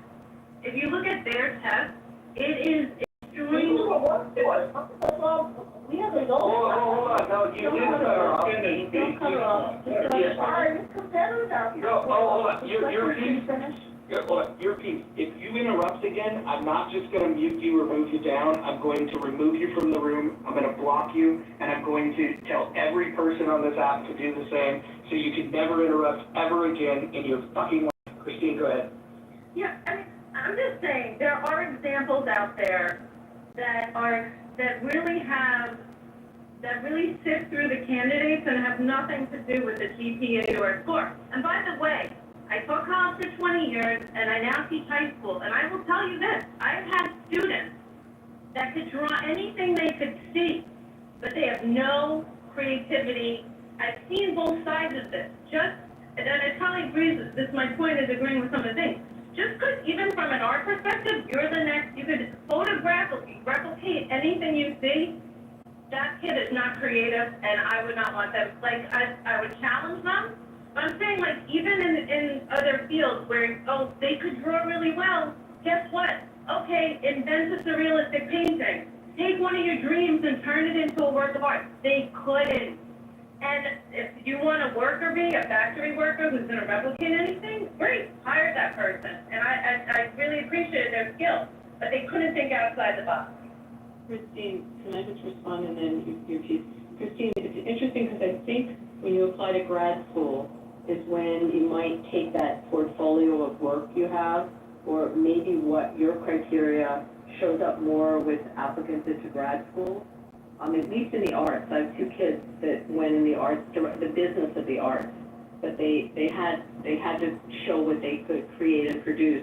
Not so much in getting into college, so I don't disagree with you, but I think that gets demonstrated a little more, unless you're applying to maybe like, I know people that went to Carnegie Mellon in the arts and they had to show their portfolio at a high school. There's some schools, or even the drama programs, where they have to show those skills prior to acceptance. But most of the time what you're talking about might get displayed in the grad school applications. I don't know if you agree with that. Yeah, well, I'm in a career technical education. I put in 2 career technical specialized high schools, and even the science programs are extremely project-based, so these kids have portfolios of massive, like big projects that they've worked individually and as a group. I mean, how high level they are, I don't really know personally, because I don't teach in some of those programs. I agree with you. Well, that's for me, where I am, there's a huge shift in changing whether the colleges are up to that or not. There's a huge shift in getting beyond, like, grades and scores to produce a resume on the high school level that is not just, oh, I was in I played an instrument, or I'm on a team, or I played chess. They actually have, it looks like an entry-level job, to land my plane. That's what it is. So here's something that happened yesterday, and I think Roger and Dr. Adam may find it interesting. I totally agree with it, but it goes to something that Roger was kind of suggesting, even though Dr. Adams might not like it. So yesterday, there was a lawsuit that went in. It initiated with Washington U, but it's other, probably like 30 or 25 other elite universities. Basically, what they're doing is they're saying, hey, we're going to treat you and your scores like an athlete. As long as you sign a binding contract, Dr. Adams, get this, binding contract, that you will forego other people that you're considering, will guarantee your spot. So now the alleged thing is it violates antitrust laws and so on and so forth. But look what's happening in reverse of what Dr. Adams complained about with the whole, going against Americans. Here's a structure where something came up. They said, hey, we're going to pick and choose based on talent. Okay, using Roger's talking point, talent. But I'm going to make sure you get a seat, pre-admission. And as long as you sign a contract, then you're good. And this flies in the face of what somebody else brought up about they still have to do the work, and they're under contract at this point. So they're almost guaranteed at least half a darn degree. All they got to do is not mess it up. So I find this really interesting, but I'm okay with it because as long as I'm landing here, as long as we know what the rules are, everybody will play. But I find it unfortunate, all this flip-flopping. So now that these people have got busted with this, who's the next person that's going to say, hey, we're from a particular community, we're now going to just weaponize, I know people hate the word weaponize, we're now going to come up with a system that benefits our group and our group only. And nobody's going to like that. Let's make it fair across the board and the cream of the crop rise. So, let me ask you, Oh, sorry, Abby. No, I mean, I'm listening to what Celia just said, but across the board fair, but schools are different, and their needs are different, right? 100%, But you know, Roger, but but that I goes wanted into to, the face what Roger is saying. Roger is saying he wants a talent base, and you just cream of the crop. But go ahead, Dr. Adams. so Seaway, let me ask you a question. As far as fairness and consistency is concerned, and there are many parents on stage that struggle through the woes of having to conduct distance education during COVID, don't you think that foreign students can still benefit from that said education, pay international, premiums, for logging in and learning abroad when we could otherwise repurpose their seats to American students in the physical classroom? Yes, I totally agree. Give me 30 seconds. I totally agree. The sad part about it is we've been picking and choosing who gets what since the Reagan days and probably even before then. And it's unfortunate now that we got these camera phones and internet, we're just exposing the fact that we've been doing this for a long time. I would love for it to be the way you want it, Dr. Adams, but the problem is Americans have been working against Americans for so long that foreigners are like, they hate each other so much, here's how we can sneak in and use their tax dollars to benefit us. That's all that's happening. So I think what I would prefer to see for colleges is where they have spontaneous testing of creativity, improvisation, and problem solving. For those that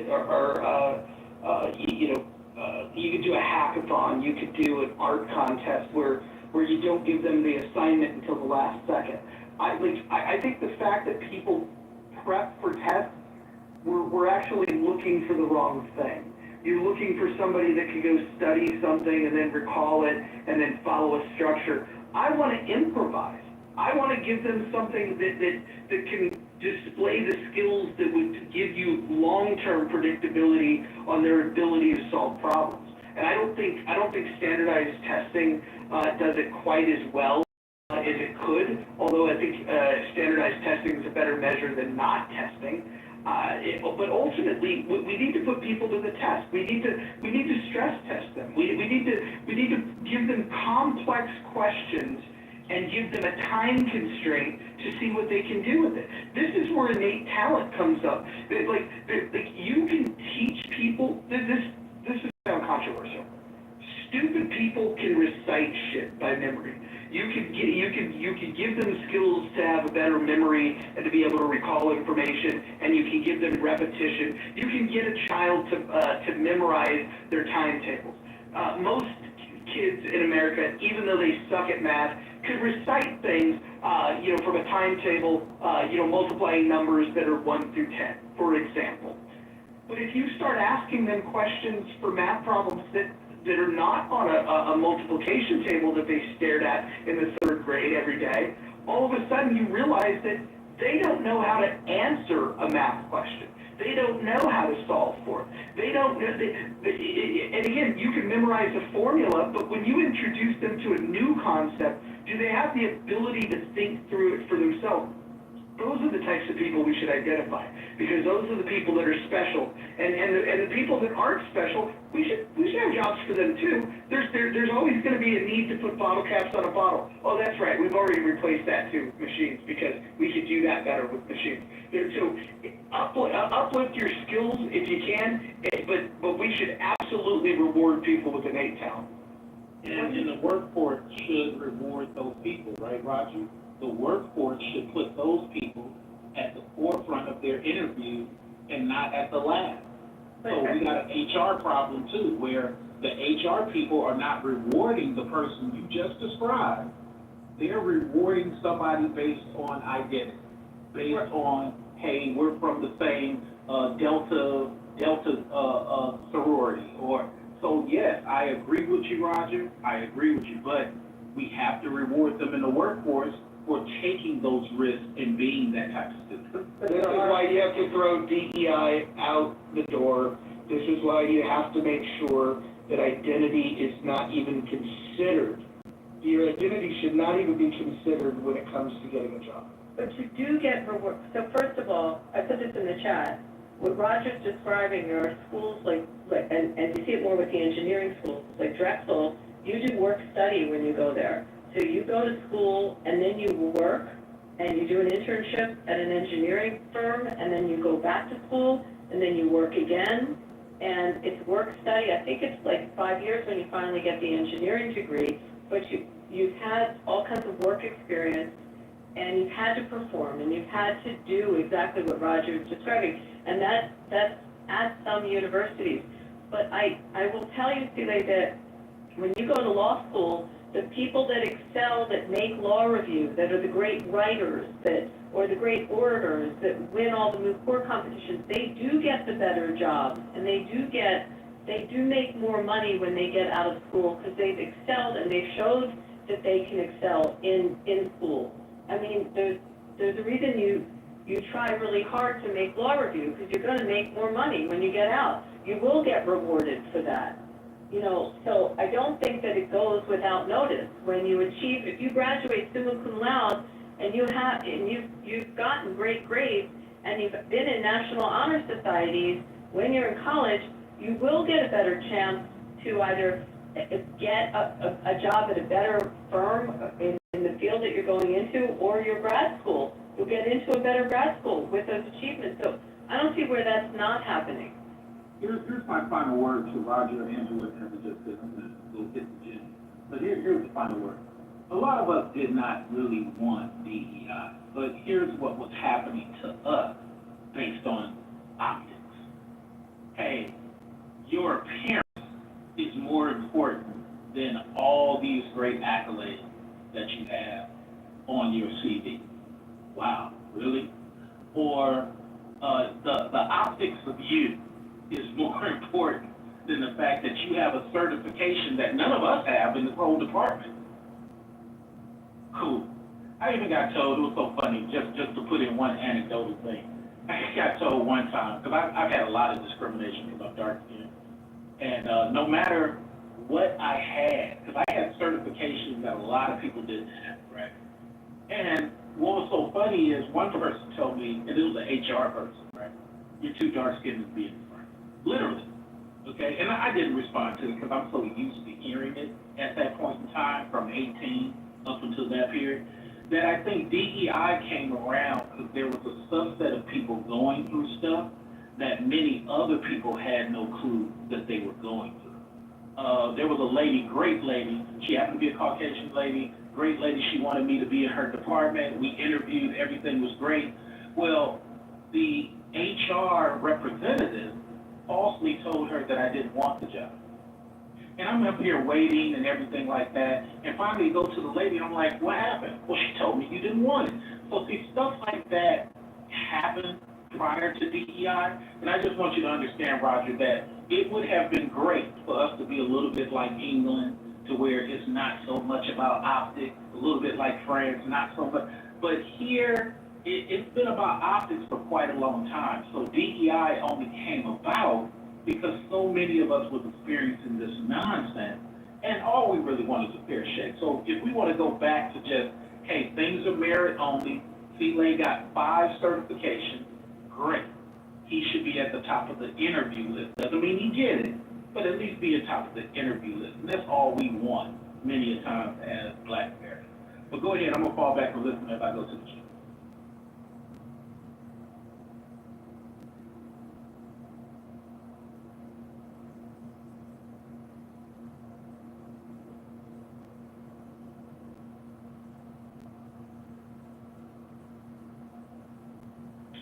Okay, since nobody's speaking, I just wanted to say that, to the title, Legacy Enrollment, I think that even at HBCUs that does happen. There are traditions, sororities and fraternities. It's like, you know, you grandfather in your legacy.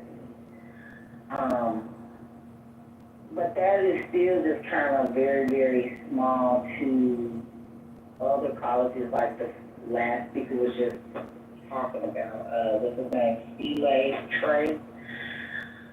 Like, I kind of want to piggyback on some of his sentiments because, I mean, it is true. Like I said earlier, like, people of other groups seemed like they were cheering on that DE&I was going away, and affirmative action was going away. It's like, it really didn't bother certain professionals or people that's really, okay in life, because I've never benefited from that. So it doesn't matter what we say, if it goes, DE&I, and through my name, it seemed like it only benefited white women and gay white men.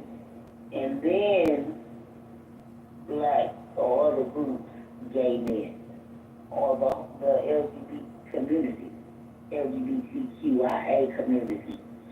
So I would have to say, I think those are the only communities that really, really, if you look at the lens, really in the dynamics of those, are the only people that really benefited from DE&I. I'm not speaking. I'd just like to clarify, I think you're talking about equal opportunity, which is different from DEI. White women did not benefit from DEI. I would have to beg to differ, because you can beg to differ with DEI is diversity. It's diversity, equity, and inclusion. White women absolutely benefit most from equal opportunity, for sure, and it was not established for white women. You're not wrong in that respect, but DEI was for diversity, equity, and inclusion. That did not impact white women. But white women still say that they need to be diversified. And I was having a conversation with Roger a couple of weeks ago, as far as he was talking about feminism. I mean, I'm not trying to go here with race, but black women only really got turned on about feminism from white women. Like, white women shared with us what feminism was. Oh, you're being oppressed, and you shouldn't have to do this. These are things that they were telling us. Well, we was like, oh, she might be right. She might be, but they're right. Your piece, hold on. I graduated law school, there were 20% women in my class. What we're talking about with equal opportunity was the change that women started getting jobs and we started getting accepted into professional schools. But that wasn't DEI, that was something completely different. And it was bringing women into the workplace generally. I was benefiting all women that were coming in. And the percentages now, I think law schools have more women than they have men. I don't know what the medical school breakdown is, someone could tell me. But she's right, it was equal opportunity, it was completely different. Well, I guess I think through my lens, because I am a black woman, it still has always just been like the hierarchy as far as things what's been beneficial. Even when I talk to my brothers that's in the gay community or the LGBTQIA community, it's still a hierarchy,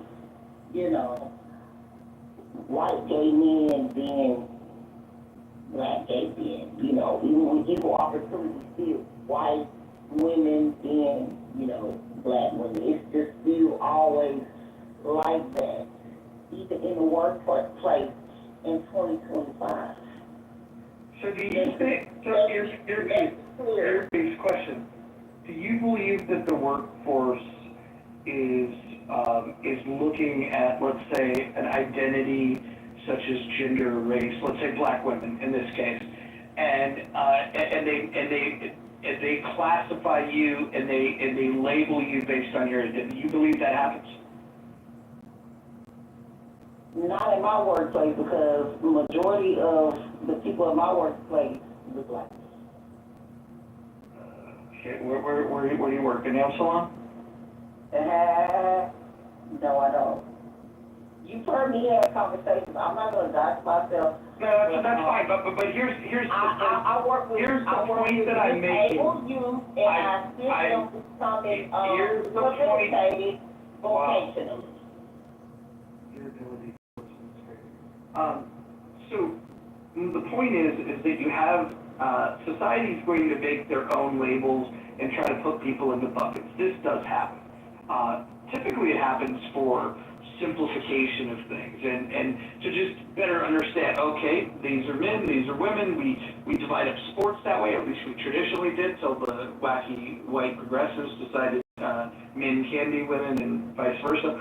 But the point is that I would make to you is, if society has made a mistake in over-indexing the importance of race and gender, why do we then repeat that same mistake and self-identify and over-index the importance of these things?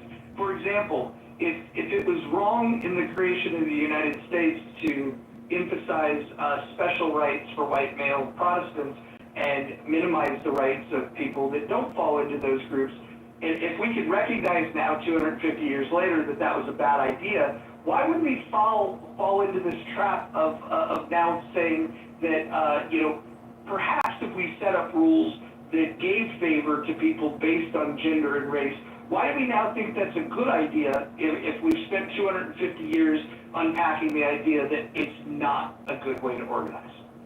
Because I'm gonna tell you what it is called, it's an illusion of an inclusion. That's exactly what it is. It's kind of like, oh, it fails. The illusion of inclusion, that shit fails, Roger.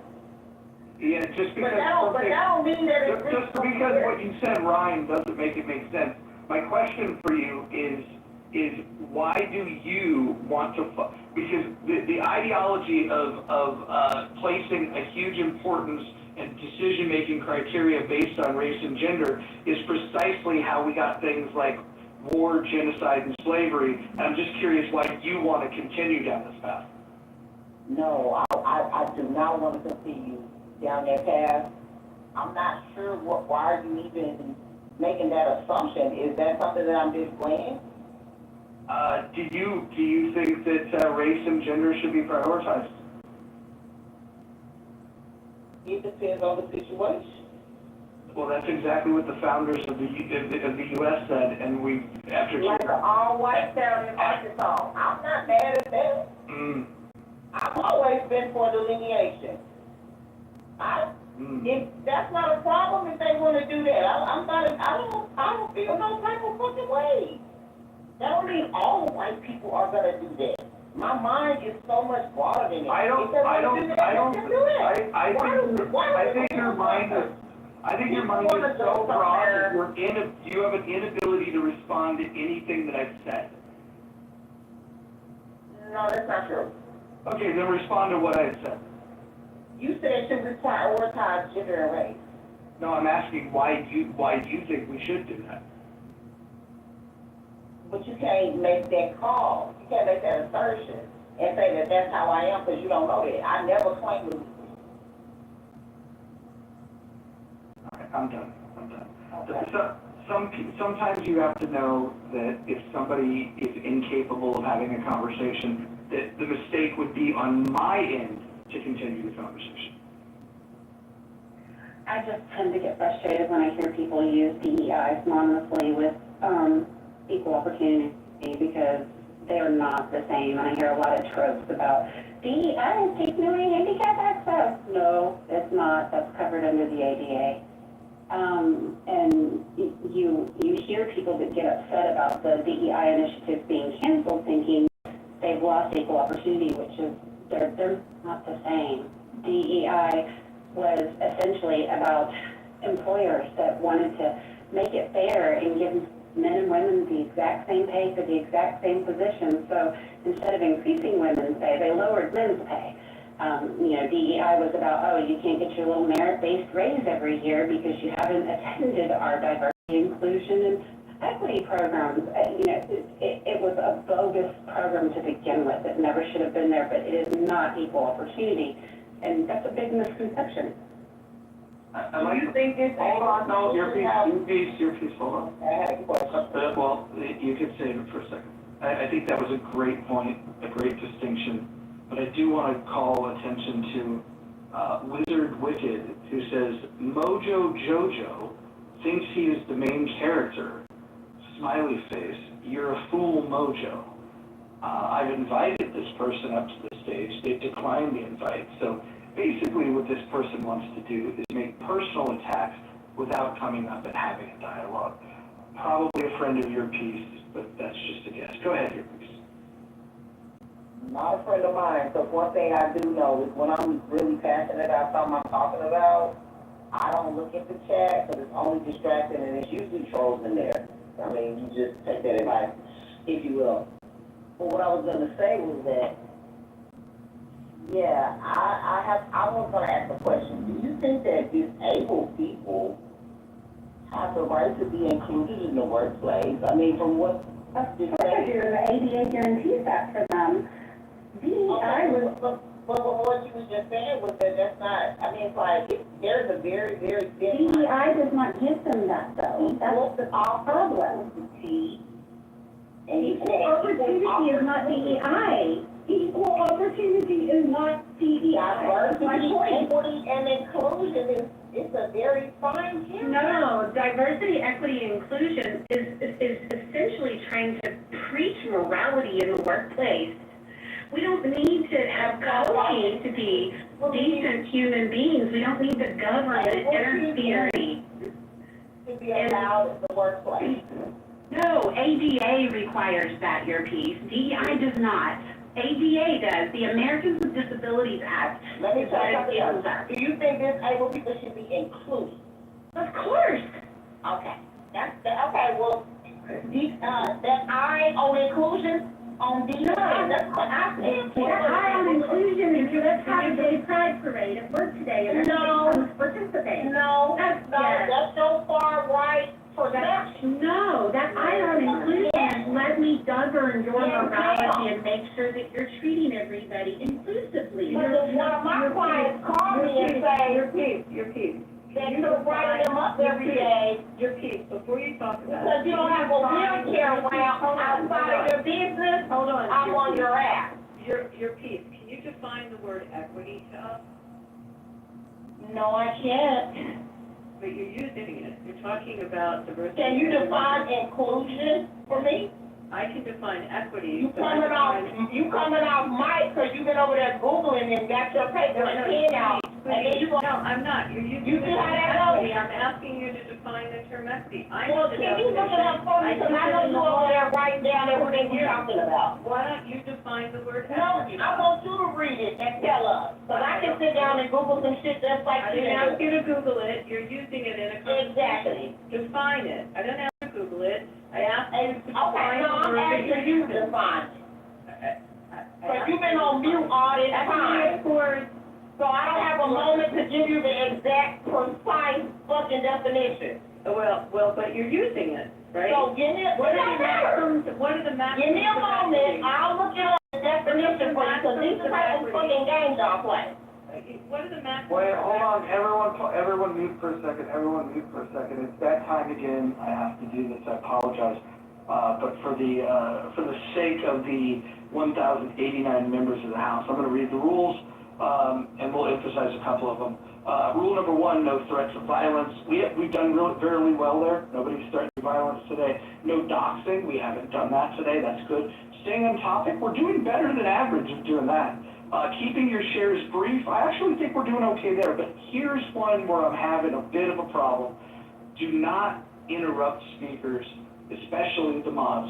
And then just a reminder, mods may interject when appropriate. Number 7 is the N-word is forbidden on stage and in the chat. Actually, I'm going to update this right now. The N and K-word, K-words are forbidden. I'm updating it as we speak, as we discuss this another time. Bear with me. Boom, are forbidden in the chat. Okay, rule number 8, don't spam the chat. Rule number 9, do not bring drama here from other rooms. And number 10, English only. Those are the rules. So, the interrupting thing needs to stop. Thank you very much. Hey, I'm driving and I want to get educated. Serendipity, what do you believe DEI was supposed to achieve? Because I hear you talking around it, but I just want to get a direct, what do you believe it was supposed to achieve? The purpose of DEI was to encourage employees to bring all together to celebrate all various types of lifestyles, whether it's LGBTQ, different marginalized communities, to just encourage an inclusion of community within the work. Hold on. I hate to interrupt, especially in the middle of that bar that you were spitting there. but I want everybody to look at the chat before I remove this person. But Shodu is talking about some very hateful things. We're going to all go ahead and click on that profile. We're going to click the 3 buttons. We're going to hit the word report, and then we're going to report this person, and we're going to get this person kicked off the app. So everyone do that now. Oh, who removed them? Who removed them? Not me. Not me. Which one of them? I might have, I was trying to report. Damn it. I have done it. I'm sorry. Okay, listen. In the future, I did report him. Good. In the future, when we have people that are saying things like that, it's not enough to just delete the comments or remove them. We have to report them so we can get them kicked out. I did, I think I accidentally hit the remove report option, I'm sorry. Okay. Look, Scooby, a clue. Anyway, I was asking for a definition of the term equity. I wasn't She was trying to talk about. You mean when you? Yeah, when people use terms, I was asking them to define the words and what they think those words mean. That's all I was asking. I know what the word means, but I have a different meaning for it. So I'm curious when people talk about it, what they think it means. That was my question. So I guess serendipity. You can answer mine after they finish doing their thing. To your piece, once again, how do you define the term equity? Demand is something for me. Demand anything. Because I already told you I'm not answering that question. Yeah, and I have had time to look it up. And I have had time to look it up, so that's to let you know I don't give a fuck about what you're asking me. Good. I don't owe you shit, Abby.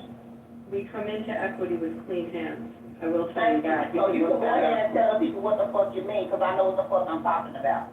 Equity is a term that's been in our world, in our legal world. I work with employers every day who don't give disabled people a chance. Able-bodied people just because they're on a fucking spectrum. Leave me alone. Okay, with all Is that enough interruption? You're saying way too many F words. I mean, from my saying. Thank you, David. That might have been the best contribution you've ever done on Clubhouse. Mojo, like she's saying a lot of F words. Like, come on. No, you're right. Well, that's why I'm saying. Well, what is the positive I aspect? don't know why Abby even asked her or even went back to her. Equity. No, it has nothing to do with Abby. I was talking about the other person that Abby was talking to. Why do we have multiple people speaking at the same time? I apologize. I was just saying, one of the maxims of equity is it regards substance over form. I'm just stating equity has maxims. There's old legal maxims. You can look them up. Everyone, since we're all into Googling, you can read what equity is. But when people use it, I'm curious, because it's taken on a whole new meaning under DEI than what the term equity is, or how we've treated equity in our system for centuries, and also prior to us being a nation based on old common law. So that's what I was curious how she was using it. But we have a refusal to answer. Go ahead, someone else. Sorry. Yeah, I would say Abby is correct, and also somebody who deals with mathematics. If anybody wants to ask me. Hold on, real quick. John Kitover, do you have a question for David? David said that he's good at math equations. Do you have a question for David B., Mr. Kitover? What's 565 times 1,000? No offense. Actually, I shouldn't say the S word. It's not a question that should be. But go ahead, sorry. Got it. Well, that's what we like to call a test of IQ. David, you failed. Mango, when I was at my college, like they said, you should never say the S word. So I try very hard on Clubhouse to never say the S word. David, please, what are you doing? Oh my gosh. I always wonder. No, but my professor said, like, don't, whatever happens, don't ever. Can somebody please, anyone that knows David, give him a list of local AA meetups so he can get the help that he needs? Thank you.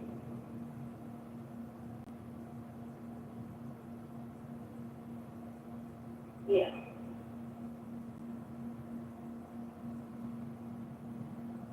Earpiece, do you think employers should be forced to hire people that are neurodivergent?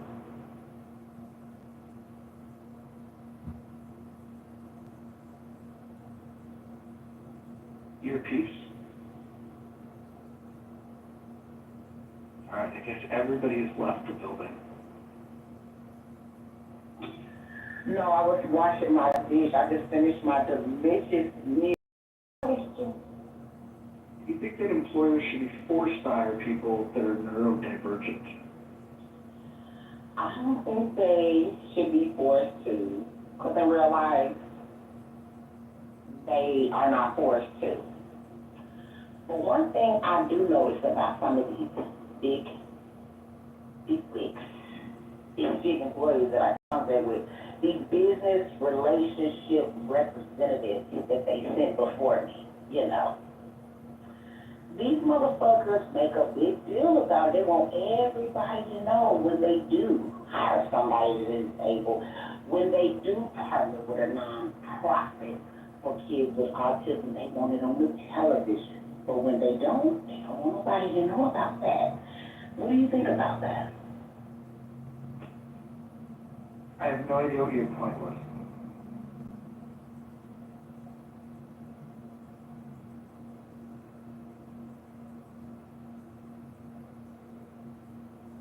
I thought earlier, Abby was asking the piece, what definition of equity is. Are we still on the point? You can go in, I'm putting the maxims in the chat, but go on. I'm just curious, when people use it in the DEI fashion, they I don't want to say hijacked the word equity, but they've reinvented the word equity. So I'm always so curious how they define it and what they think it means, because we've lived and worked in our system with the word equity in such a different way. So I'm just curious. I was asking the question when people use it, what they think it means. That was it. Do you want to answer, Hanson? I would like, with due respect to Abby, like, I had my reasoning in who I picked, but I don't know, what does everyone else think? David, yeah, well, actually, I want to ask you, David always, I mean, this is like the third time that I encountered David, but he's always claiming he had 2 PhDs. I'm just wondering what the 2 PhDs are in. I'm not going to answer your question, so go ahead.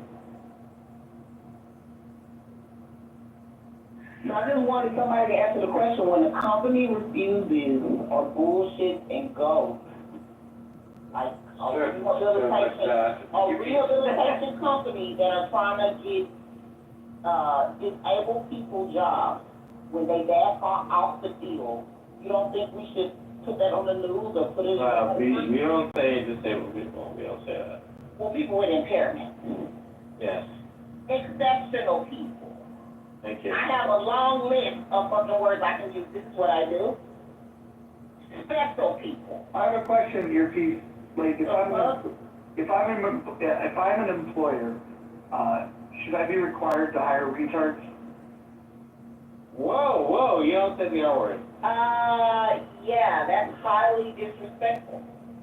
No, it's actually a term. I mean, there's. Look, yeah, they haven't used that term since probably 1954. Do you know what the word retard That's not even means? utilizing any norms or do you know what the word? Do you know what the term?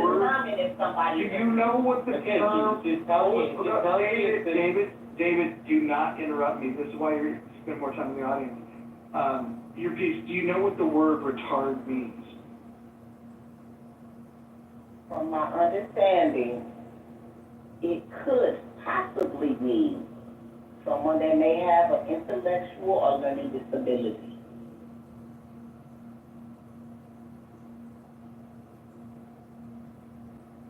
but it's subjective. I can't say because their word is not a word that I use.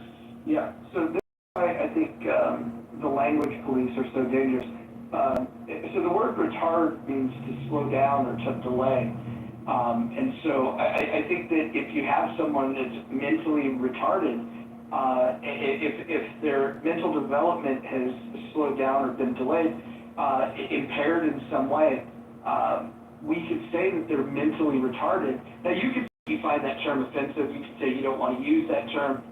Textbooks can choose different words, but I think it's very descriptive. And the question really stands, even if you want to replace it with a different word, do you think I should be required to hire people that are mentally retarded? No, but I think that the community that you serve, any community, any business that I just think that they should know that you're not willing to do business or even do any type of volunteer, or maybe it might just be you might just want them to come in and just do a view of your establishment. Do a tour. Some of these businesses are very shady when it comes to people who are disabled. And that's why I said it's a fine hair with equity, inclusion, and what have you. No, hold on. But then you want disabled people there or not? Your piece. Well, can the guy in the wheelchair get in the picture or not? Hold on. And a lot of times the answer is no. Hey, shut your fucking mouth when I'm speaking. How about that? Did you understand those words? Sometimes when I talk about mentally retarded people, I'm referring to people like you. I shouldn't have to hire somebody that doesn't know when to shut their fucking mouth. You can't even obey the simple rules of conversation. Why would I hire you to speak to customers for me? Absolutely not. You don't know when to shut the fuck up. So here's my answer to this. If I have somebody that's mentally retarded versus somebody that's not mentally retarded, and they're applying for a job, you just give me a job at random, I would just ask you, what job could a mentally retarded person do better than somebody that's not mentally retarded?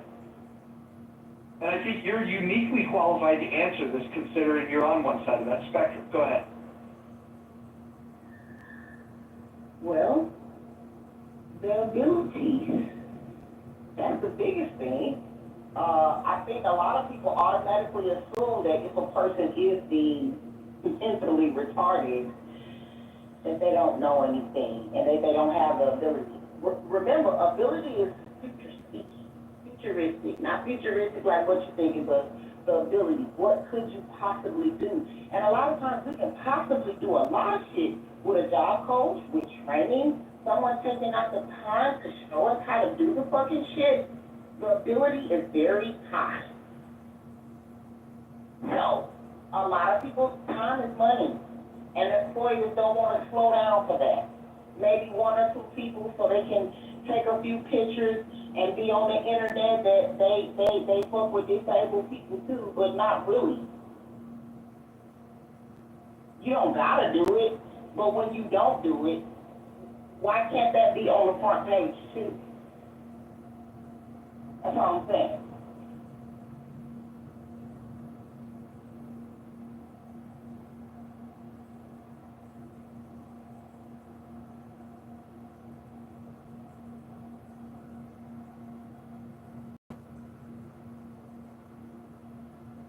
We got a topic change for the room, and I think we'll get a poll going here in a moment. Hanson, what do you think? Do you think I should be forced to hire retarded people? Of course not. You should be allowed to hire whoever you want, whether retarded, or genius, or whoever, the midgets, the cripples, or deaf, and whatever pleases you. Yeah, I would agree. Vincent, you said you wanted to say something real quick. Go ahead.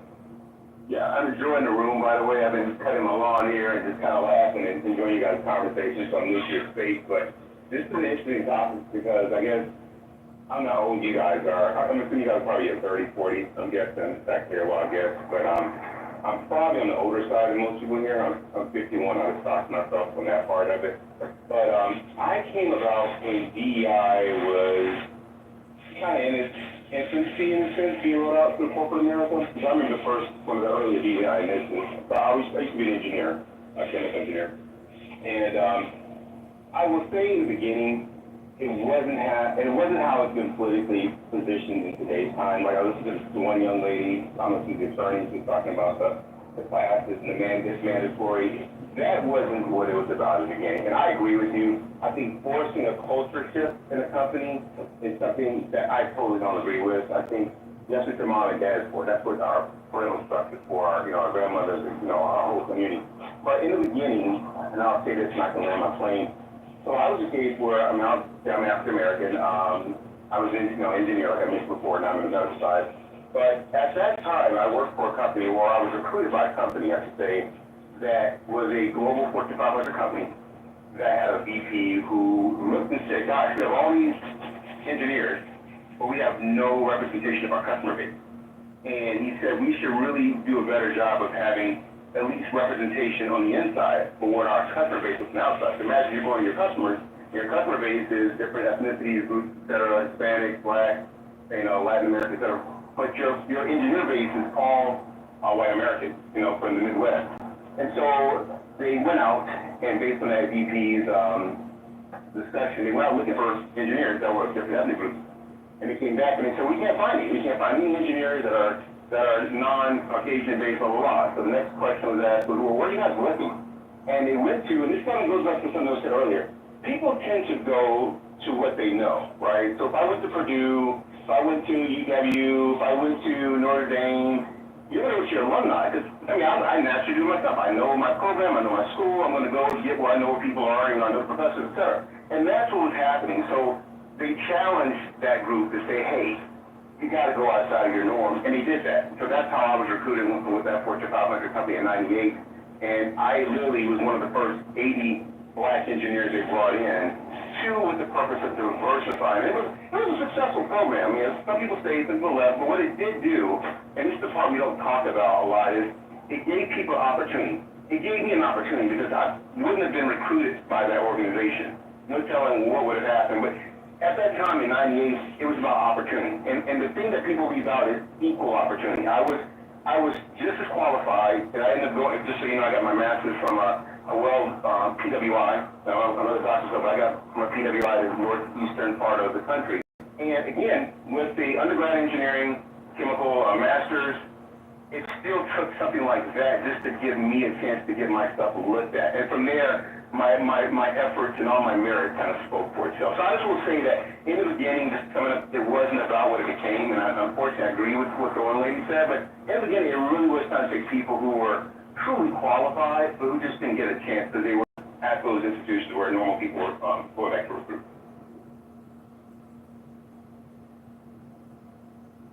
Was I in the matrix the whole time, or? No, you got that. No, we heard you. Oh, I'm sorry. Sometimes the silence that you use is a good thing. Oh, my God, I'm like, damn, I'm waiting all day. That's all I wanted to say. I'll mute up. I just wanted to share that story, that's all. So Marcus, what do you think is the biggest myth surrounding DEI on either side? I think it's the same thing that would happen to affirmative action. They started calling it quota. And unfortunately, that in itself, I'm not for quotas, but that in itself, and what and again, I have a one end of one, case study. I think that's the unfortunate part is that we started labeling it and we started putting general categories on it where you lost the true effort of people who were qualified. And that's true even for affirmative action. My dad's good friends, he was an attorney from Duke University, and his wife was a doctor from Duke University. They both lived in Scarsdale at the time, and they were benefactors of affirmative action. and they were proponents of referring back in the late 70s, early 80s, and literally what happened to them, unfortunately, was a shame because they were dinner backers, but a program like that wasn't about quotas. So I think to answer your question, I think quotas, that whole nomenclature, maybe some people did do it for quotas. I think the other thing too, and I'll get up, the federal government mandate, I think that kind of hurt as well because now it became a numbers game, and I actually saw for myself at a managerial level where they were trying to meet numbers. We have KPIs, you guys know what KPIs in corporate America. The KPIs are measuring the number of women in colored bodies, and I think that's unfortunate because you diluted the benefit for something that was designed just to give people a fair shake. So I think that's where my sense where it went straight. One of the myths that I hear is that not explaining. Well, actually, I use DEI and I use critical race theory together, and I really shouldn't because they are different. No, that's totally different, yes. But one of the biggest things I hear about critical race theory, I hear it's not taught in schools, and that we are denying people access to history by not teaching it in school. Like either they're denying it or that we're not doing enough of it. Right. You know, that's a great point. I'm from the South. And for me, in the school system, I never was taught my history in school. That was part of it. But I think, how can I say, I do understand some people's argument with it. You know, we just put certain things in the programs because we are taught Christopher Columbus, we are taught Abraham Lincoln, etc. But for me, in my standpoint, I was always taught at my home. My father had a whole encyclopedia of things from our culture, so he made sure that we understood. And I have no different from friends of mine who are Indian. You know, they know their culture, and my other friends who are Hispanic, they know their culture, and that's part of the family home level. But the unfortunate part is everybody doesn't have that benefit of having a stable home where that can be taught. So I see both sides of that argument, honestly, but I'm not too stubborn. So, Mojo, I did answer the poll, but I'm a little conflicted. I almost need a fourth choice to say, I don't like that word when used to discuss intellectual disability. I have no problem calling stupid people here that word. Just pick the choice that best suits your observation. All right. Well, let me.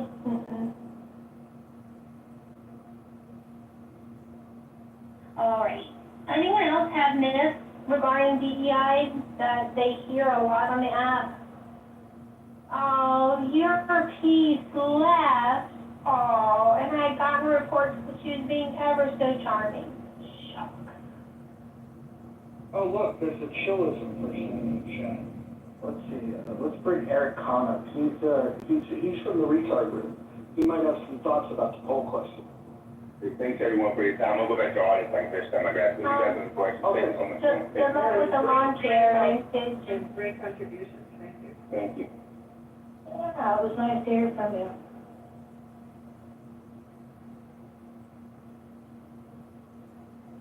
I guess the retard Eric Kahn does not want to come up and speak to the title of the room or the poll that we have. What did you think of Roland Fryer talking about DEI with Patrick that David? I thought his points were sound, and some I never contemplated before. Do you need me to remind you what he said? No, I'm very familiar with the arguments. His thought is that if you're going to use DEI as a way to gift jobs to unqualified people based on their identity, that it's a terrible idea.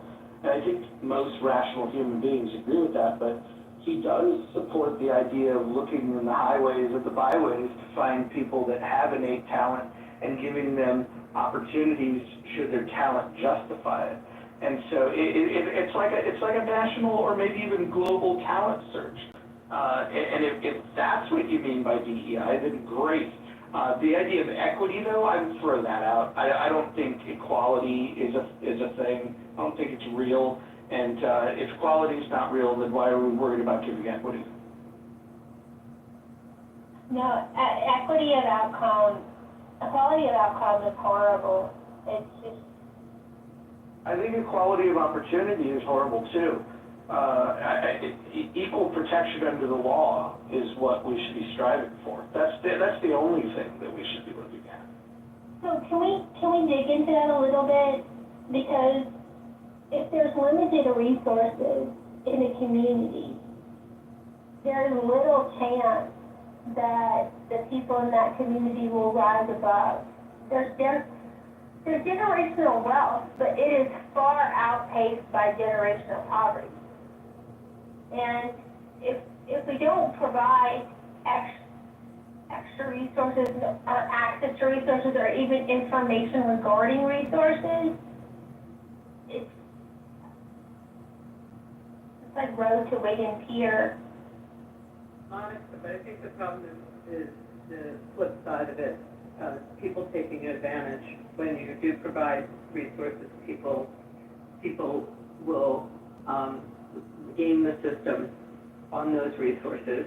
I also think with respect, and this is going to be really unpopular comment, but I'm just going to say it, as much as I think, as we talk about, as equal opportunity laws came in, and I definitely was a recipient of being able to get jobs as a woman, I also watched a generation after mine take advantage of it and litigate, and overly litigate on, so you go back to on the basis of sex, and we can talk about, as Ginsburg, if you ever saw the film where you saw the to get equality for women, and then we put the laws in place, and we see a lot of people over litigious when they lose their jobs.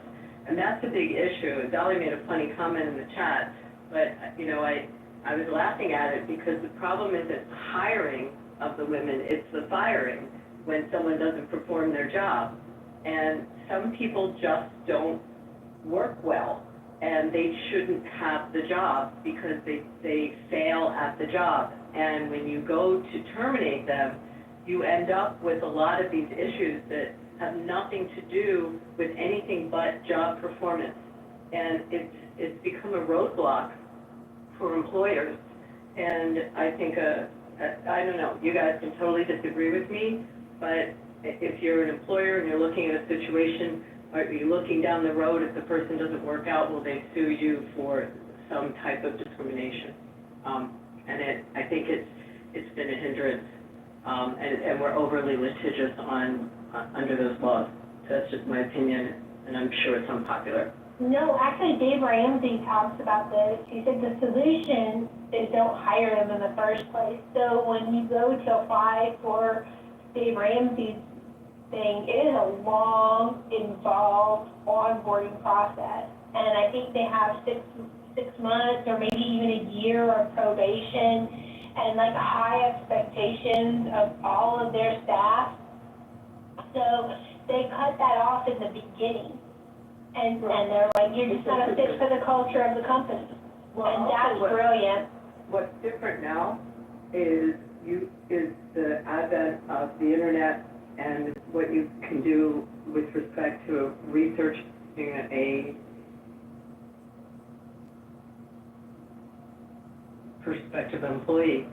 And if you see a hostile work environment in their, in their last 6 jobs, you're going to take pause as to whether, that would be a good fit for you if the person doesn't work out what your risk factor is with litigation. And you wouldn't have known that necessarily before, but now it's a pretty easy search. And that knowledge, that's an interesting factor of how that knowledge plays in the hiring process, kind of what you're saying. Well, that's the thing. I mean, the litigation, the laws should not be placed in the first place, and then the employer should, at-will employment is the key. But Hanson, we needed them.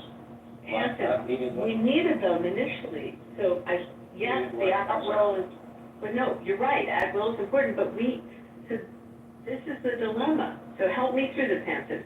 We needed these laws initially because we did have hostile work environments and we did have situations that needed to be rectified, but now you have an abuse law. So how do you work through that, Hampton? Yeah, so, I mean, I'm not sure initially what's the need. I mean, the boss, if let's say, Mojo hires somebody, and, if, you have an environment, bullying or whatever, that, affects the productivity of the company, I think Mojo, it is in his interest to fire whoever that, instigates that environment. And if you don't like the environment, you should be able to quit any time. I mean, there's always the market provides just supply and demand. So I don't see why the government should extend its claw into the subtle relationship environment in the company or any place. Do you know how easy it is to, I'm going to say easy, I'm going to take back that word, the ability to create in a litigation posture a hostile work environment is an environment that I would tell you 30 years ago was a very normal work environment for a lot of people. And things that you may have in your work environment that seem perfectly acceptable and perfectly acceptable social behavior could be couched as a hostile work environment. So I guess my point is, how do you keep the laws there to protect those who really need them without having them so so taken advantage of? I don't, it's a problem. Yeah, no, I understand. But what I'm saying is, I'm not convinced that the laws is needed in the first place. I'm not convinced that the quote unquote hostile environment, I mean, what kind of hostile environment would it be, and so that the free market cannot take care of it. I mean, I'm saying that just like in many cases, the regulation was the culprit in the first place. That I can look into this, the hostile environment, working environment, this example, but the many examples I've looked into, is usually the legislation, the regulation, the government regulation that the culprit, that initiated this, whatever hostile things, whether it's work environment or some other things. It's the government regulation that initiated that, and then people blame the free market for it. But once the regulation is lifted and let the free market actually come into work, the thing would have, I mean, the troubles would have vanished in the first place.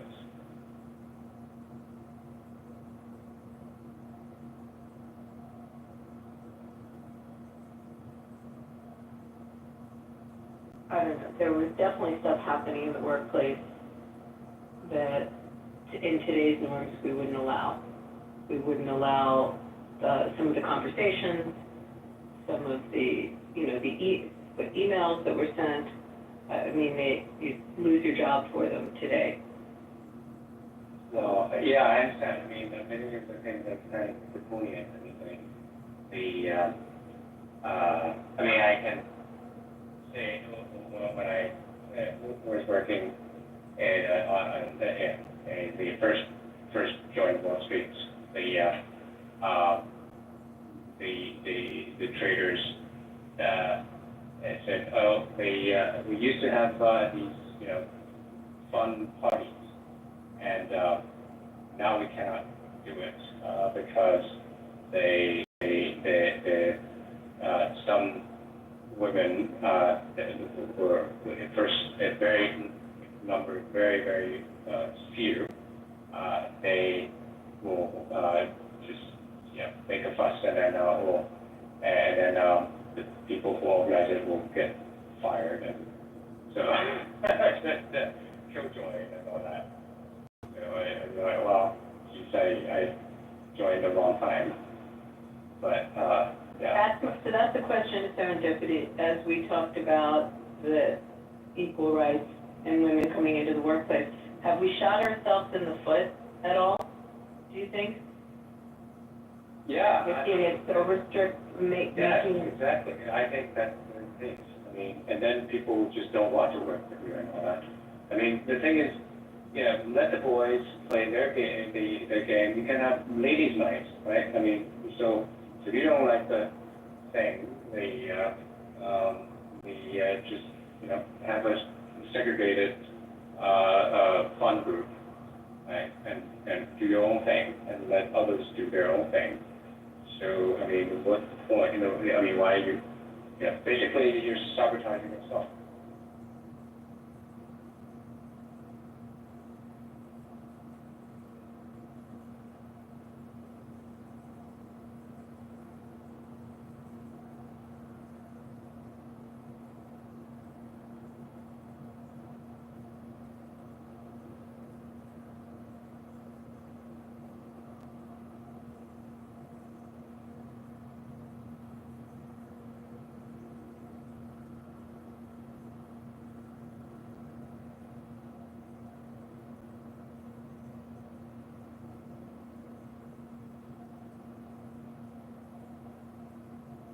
I mean, that's the whole point of free market, right? You find people who want to trade with you, who want to be associated with you, and then you exclude other people who you don't want, and others don't want you, and you go on your separate merry ways. That's the whole point of free market capitalism.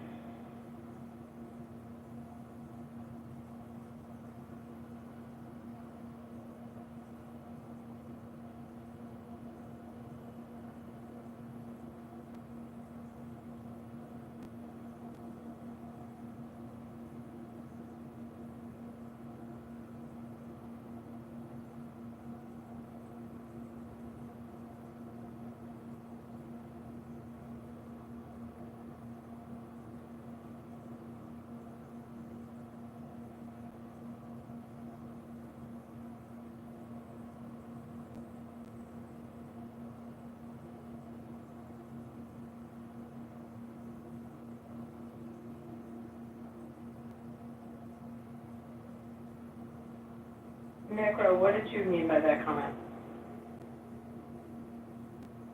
Which one? Your last comment. So you think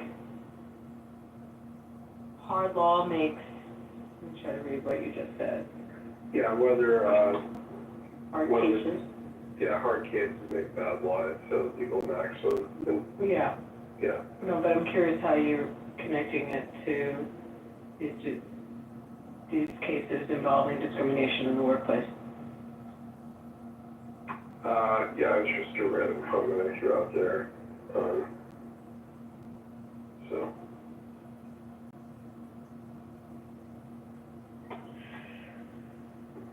I would like to know what your thoughts are on the ADA mojo.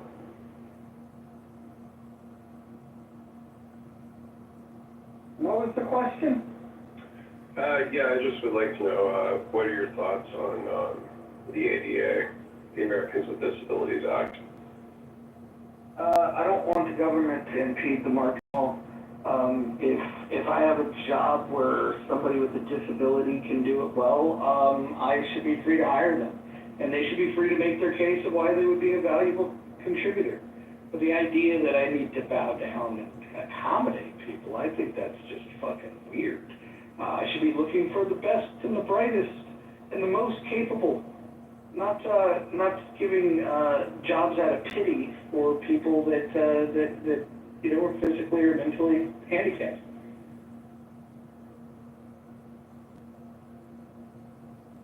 But employers, like there's studies that show that employers, especially in certain occupations where they have high turnover rates, like you're claiming that, oh, well, it's probably going to be a turnover because this person is disabled.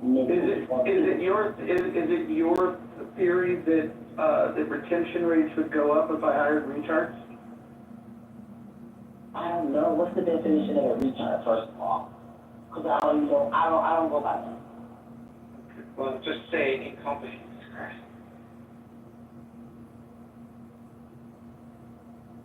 Let me ask you this here, Keith. If you had somebody that was highly intelligent, highly capable, displayed the ability to do a job at a very high level, validated through past experience, and perhaps you have some sort of means test that you put them through the recruitment process, giving them, hey, display what you can do for me so that I can have an indication. If somebody performs better at that and somebody performs worse at that, you wouldn't want me to hire the person that's worse at that task, would you? No, but you should I would put that, and speaking to employees, consider this person because this person can definitely do the job with some support. Well, that's up to the employer. That's all I'm saying. It's ability, again, is speaking in systems, and they might even get better at it. Have you all ever seen Rain Man? Some artistic people are way more high functioning. Just give themselves a chance. So let me get this straight. So your argument of why I should consider hiring a retard is because you enjoyed a film with Dustin Hoffman and Tom Cruise. Is that correct? Absolutely. Absolutely. Okay. Well, look, when it comes to retard movies, The Other Sister is my favorite.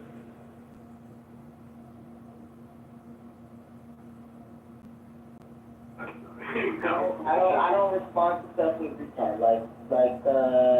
You need to grow up, Roger, and you should be using retard. So now you want to police my speech.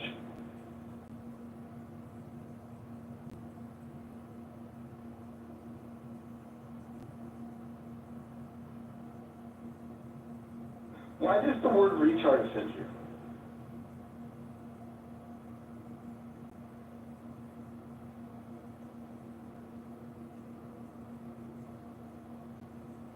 Is that a group you identify with and so you're personally offended, or is it a group you don't identify with and you're getting offended on behalf of someone else?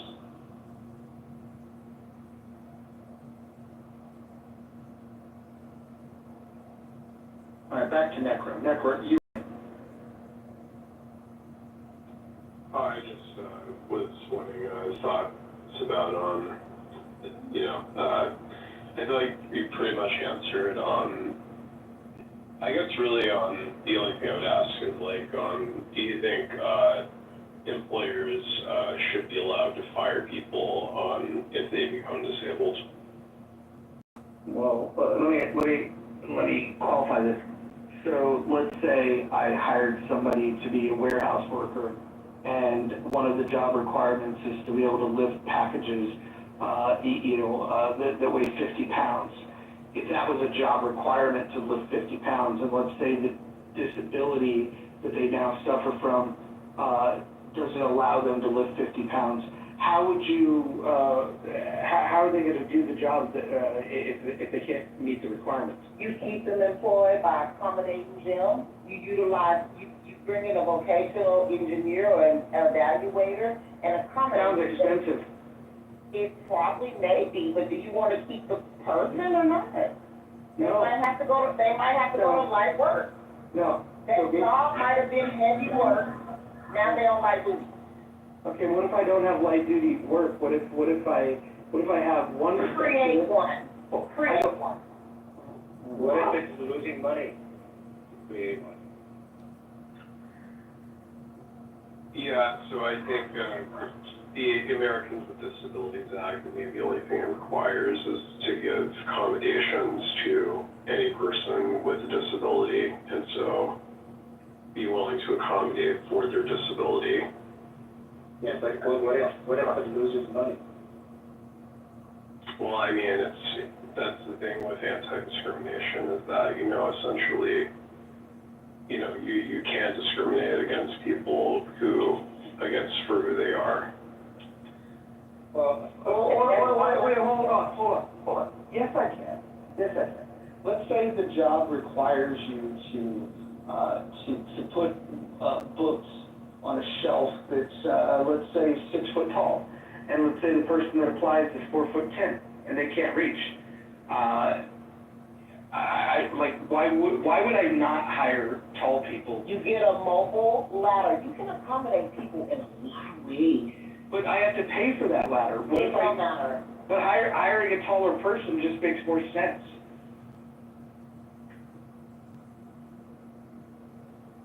Yeah, I don't think necessarily hiring someone is necessarily the same as like anti-discrimination. I put in the chat about. You're talking about firing them, like what if someone gets pregnant and they're in a job that that's problematic for someone who's pregnant? Are we calling pregnancy a disability now?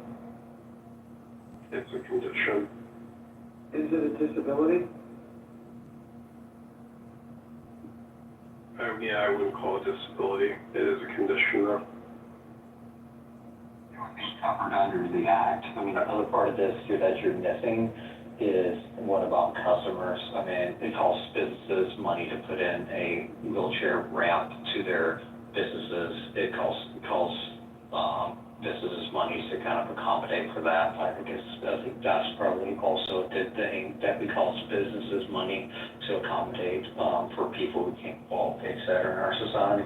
So let me ask you this: if I open a restaurant, let's say I open a Greasy Spoon restaurant that's off a highway that doesn't have a ton of traffic and it's like hundreds of miles away from a major city, but there's a few town folks and then there's people that are traveling the road that might be hungry. If the people in my town don't have wheelchairs, and if the overwhelming majority of the people that pull off the road don't have wheelchairs, would it be a good business decision for me to spend money building a ramp on the off chance that somebody pulls up that has a wheelchair? I mean, that business decision, this is not a business decision, this is a decision that a society decided we're going to be accommodating to people that have disabilities and enforce uniform standards based on that. So you're asking the wrong question. People like me come in and I'm on your ass. I'm writing your ass up. Hey, I'm back real quick. So I feel like this is a great discussion again, this new one. The problem is I have a real estate license. I've been licensed since 2001 stuff. And I get it as because I'm a real estate investor. And I don't have most of my stuff is like 4 years investor. I have buddies who have 10 investors and so forth. And they have to abide by because they're now 4 units or more, they are now considered commercial property. The problem is, I get it as an individual business person, you're looking at it as it doesn't meet my needs. But the reality is, they're federally protected classes, and you have to abide by federal law. So even though you may not ever see a wheelchair person come to your little diner, you know, when I work with builders back in the day, we used to do like projects like two flips, some of this stuff, when you look at what they're doing, is based on what the rules that were written. And unfortunately, it may not be beneficial to you, but it's designed to benefit the whole. Right, but Vincent, here's my point, right? I'm not arguing that these laws exist. And I'm not arguing that because they exist, that it may behoove you to follow the law. What I'm arguing is philosophically that I don't believe that the government should intrude in the market in this way. I think that if somebody decides to go into business, it's because they want to meet a particular need. They want to provide a product or a service, and they want to invest their money or raise money to be able to build this business. And if they want to do so, I don't think that this is me personally. My philosophical leanings is that the government should not put their hand on the scale. We should let entrepreneurs do what they do. And I think if there's a market for people that are in wheelchairs to eat, then I think that restaurant owners then should accommodate that. But if you're going to lose money to do that, I don't think the government should make decisions that's going to cause you to lose money. I think that's where just philosophically, I 100% disagree. That's where the government does have a role, and that's where we have a role through our democratic processes to kind of provide regulatory structure to a market to make sure that disabled person can have access to eating, and to make sure, frankly, that African American or Jewish person can face non-discrimination in employment.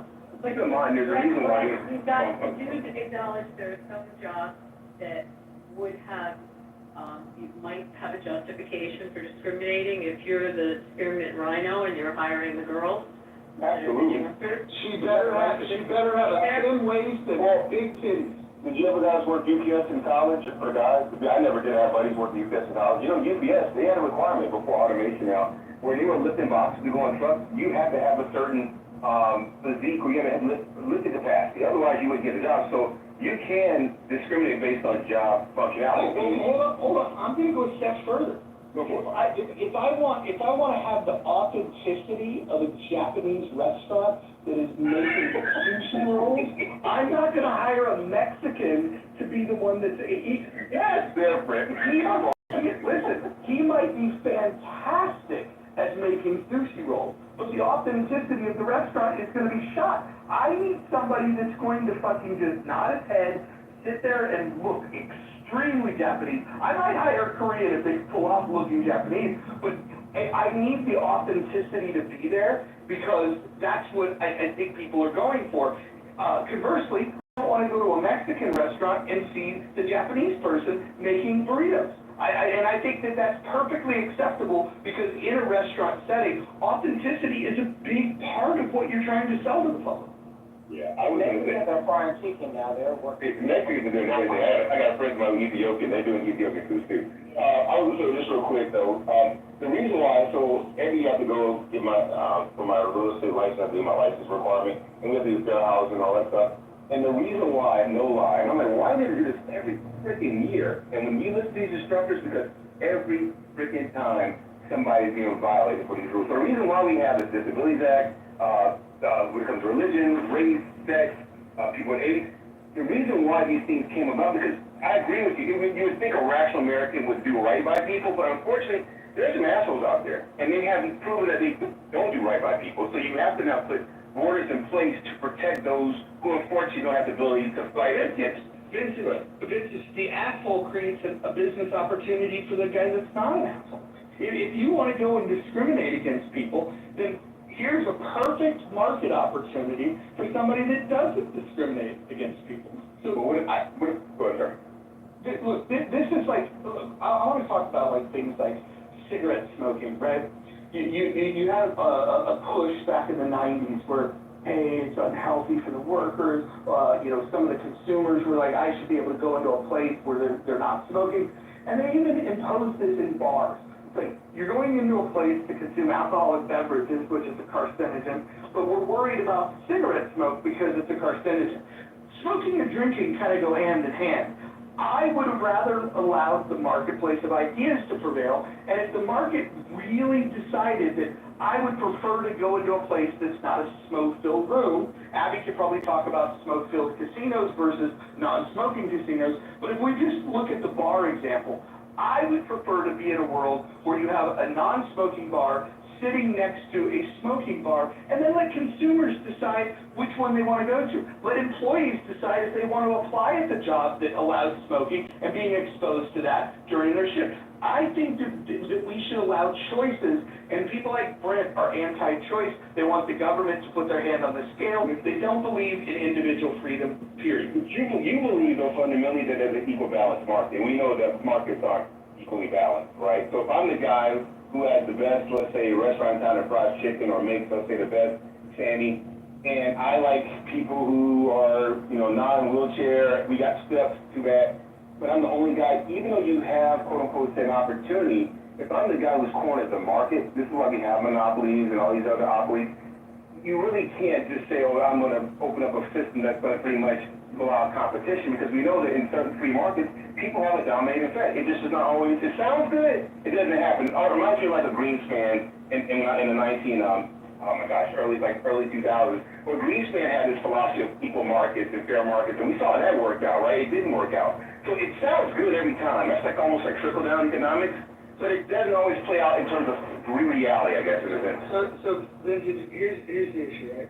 Let's say I want to open a restaurant, and let's say I don't want to invest in putting a wheelchair ramp, right? The specifications the grade of it, how long it has to be. I mean, you're talking about a lot of time and material that it takes to build this ramp. And it's an expense that I should, as a business owner, be able to calculate, is this going to be a net loss or is it going to be a net gain? And what we're saying is that the government should come along, and even if a business is going to suffer a loss, we're going to do it because it might help one person.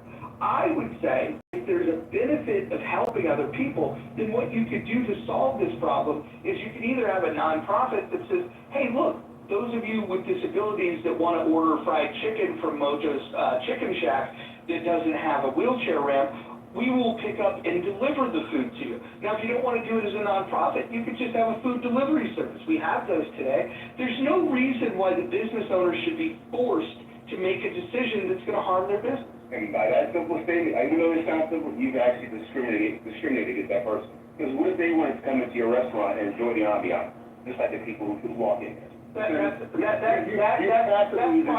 fine. That's fine. Against them. You know what I mean? You know what might be cheaper? That's what it is, discrimination. Well, I don't care. I don't. Well, I think as a People business discriminate all the time. Yeah, listen. I think as a business owner, I should have the right to discriminate. If I manufacture automobiles and I sell automobiles, right? By no other reason than economic. If I have a Anson, I can make this point. Let's say you go to a Nissan dealership, right? You can go and buy yourself a Nissan Versa if you'd like, and the people that have less money might go buy that. Some people might not even have money for the Versa. That would be discriminating against the poor people. And so the thing you have to be careful of is like, where does this fucking thing stop? Is it discriminating against people if they can't spend $150,000 on Nissan's high-end sports car? It absolutely discriminates against the people that can't. Hold on, let me finish my fucking point. Everybody read the rules or I'll read them to you. The point is there's this slippery slope of when you give the government the ability to interfere in the market, you're creating signals and distortions that harm the market. And you discourage investment and you discourage people from taking the risk of doing this because you're saying that the government can come along and make a rule that makes your business unprofitable. And so I reject all of the government intervention that would impede my ability to make a profit. So are you against all types of regulation on, the conversation isn't, or I thought wasn't about all types of discrimination. There are certain prohibited discrimination. Yeah, I want to get rid of those. I want to get rid of all of them. All of them? Correct. Okay. And here's why. Because I think the market better decides these things. I think that when you start saying that you can't discriminate against this group or that group, you're now forcing a company of what they should do. And here's the reality. The reality is that there is a logical reason why companies would want to accommodate certain groups because it's profitable to them. And it could be a good image thing. By the way, if you have a large disabled population that has a bunch of wheelchairs in town and they're pissed off at that restaurant, you know what they could do? They could go boycott. This is something that they could do. They could try to get public sentiment to turn away from that restaurant, in which case now it's a good business decision for the business owner to say, well, shit, maybe I should build that fucking ramp. Well, I mean, They usually do. They usually do. That's the narrative. The emperor was still talking. yeah. It's not only me. But do you think that market always produces good, like it produces, let's say, efficient outcomes, but does it always produce normatively good outcomes? Always? No. Here's the point. I want a world in which companies are free to fail or succeed based on the choices that they're making. And what I don't want is the government to come in and make these choices that create failures and successes. I don't know if you remember when Obama and his administration decided, hey, let's go ahead and pick a winner in this industry over here. We're going to go give money to this company called Solyndra. I don't know if you guys remember Solyndra, Well, this is what happens when the government is picking and choosing the winners, picking and choosing the rules. They then give the money to the companies that they want. This is why tariffs don't work. When you have tariffs and you're putting your hand in the scale of the market, what you're saying is that the company that wants to be protected needs to have a relationship with the government and make their case to the government to be protected, rather than letting the free market decide whether that company has the best product, the best service, or the most desirable one for the price. But go ahead. Yeah, And I say this is some part of the item, like the site accessible regulations, that's also, that is agreement there. But companies left to their own devices, right, may employ child labor, or other types of repugnant activities. Yeah, can I respond to that then? So let's take it one by one. Yeah. Let's take it one by one. Let's take it one by one. You mentioned child labor. Let's talk about child labor. Let's talk about child labor. Here's the issue. If society defines child labor to be abhorrent, then what happens is the consumers can say, I'm not going to buy their product or service. They employ child labor. And then that's a much more efficient way to correct this market than to rely on the government to do it. And also, depends on the, what do you mean by child labor? Some actually, it's great to have child start working. It's a great opportunity for a child to build up characters and then business actually make money. Let's let Emperor finish. Shut up, Hanson. Hey, hold on. Everyone's gonna shut up. All right, okay, hold on. Here's what we're gonna do. Here's what we're gonna do. Emperor's gonna be next, but before we do, I have to read the rules of the room. The rules are, number 1, no threats of violence. Number 2, no doxing. Number 3, stay on topic. Number 4, keep your shares brief. Number 5, do not interrupt speakers, especially mods. Hopefully you guys get that one. Number 6, mods may interject when appropriate. Number 7, the N and K words are forbidden on stage and in chat. Number 8, do not spam the chat. Number 9, do not bring drama here from other rooms. And number 10, English only. If we can abide by that, this room is going to be a smashing success. So we're going to go to Emperor. He's going to finish his point. I'm going to remain on mute. Everyone else will remain on mute. And we'll have what's called a conversation. Go ahead, Emperor. Thank you. Yeah, I'm going to make a standard Carl Podane argument. People are not only market participants, but they're also social beings. And social beings have also morality, right? And certain things are beyond morality. And those things are much more efficiently regulated through systems like representative democracy rather than choices, right? And in their own countries, they should be free make those changes through those vehicles. The market is not really good at eliminating things like child labor, forced labor, and other repugnant activities that are not even sometimes accounted in the market. We call those things externalities sometimes, right? And yeah, that's why we need government. And I'm not arguing for like very big, enormous regulatory framework. That's not necessary, right? But again, powerful the argument, representative democracy exists to fix the market. Okay, let me respond briefly to that, and I'll go to Hanson, who I know wants to weigh in. It's just a quick question, Emperor. If I am a Japanese American and I want to open a sushi restaurant, should I be required to hire a Mexican sushi chef if I don't want to? Is it a protected category? No, I have no idea. So here would be the reason why. Yeah, here's the reason why I would want to hire a Japanese sushi chef is because I would believe that it would add to the authenticity and the feel of the restaurant, and it would give credibility.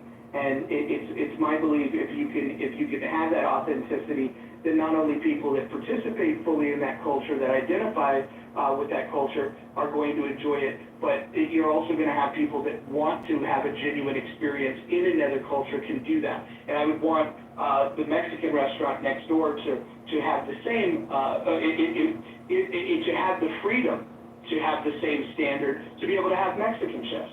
Okay, let me rephrase my answer. Are they legal though? Are they even legal? I'll be quick. I think that type of thing is better put in terms of, at least to my ballot, it's better things to put in terms of experience. I see no reason why if you're opening a Japanese restaurant, you wouldn't hire a Mexican who has studied under a Japanese master for 30 years and knows the ise and lived in Japan for about 40 years and would be a great, addition to your business as a chef, whatever, right? So I think the important thing there is experience. Yeah, and I think, that is real quick, that I've been kind of waiting, Mojo, not I'll let you be in this your room with. If you're gonna do the way you're doing it, I would say that, and I know this might be popular with the attorneys, but you need to change our legal system in America. It's a very litigious system, and this is why we got, at least I can see on the housing side, why there's so many, things that the government got behind, because there's been so many lawsuits that come to the Supreme Court, and they had to make a decision. So I would say that if you want to do these type of things you're talking about, free market and free, you need to take our legal system and just gut it. Because right now, you can get sued for any little thing, and this is why there end up being years later laws that are put in place to either protect or remove or hinder people from doing certain things. I just want to land with that. No, I think you're hitting on an important thing, so I'll make I'll put my cards on the table, something that very few people on this app like to do. My desired goal would be to have philosophical conversations starting with what's metaphysically true. Then we would have a philosophical conversation, when it comes to epistemology. Then we would get into ethics. And where we get into ethics, that would be where a conversation around what are the rights of man. And I think it's important to have those philosophical discussions. Unfortunately, we go the other direction, but after ethics, we then figure out, well, what political system would best uphold the standard of the ethics that we've just agreed upon. And then once you have that political system, then you would want to have a philosophical conversation about economics. And so I would argue, if we work our way through this, I would be in support of the idea that people should be free to do what they want to do, provided that they don't harm other people, right? The John Stuart Mill interpretation of the harm principle, I think, is a good one here. And you could work with that, and there's going to be some debate about what equates to harm, but that's fine.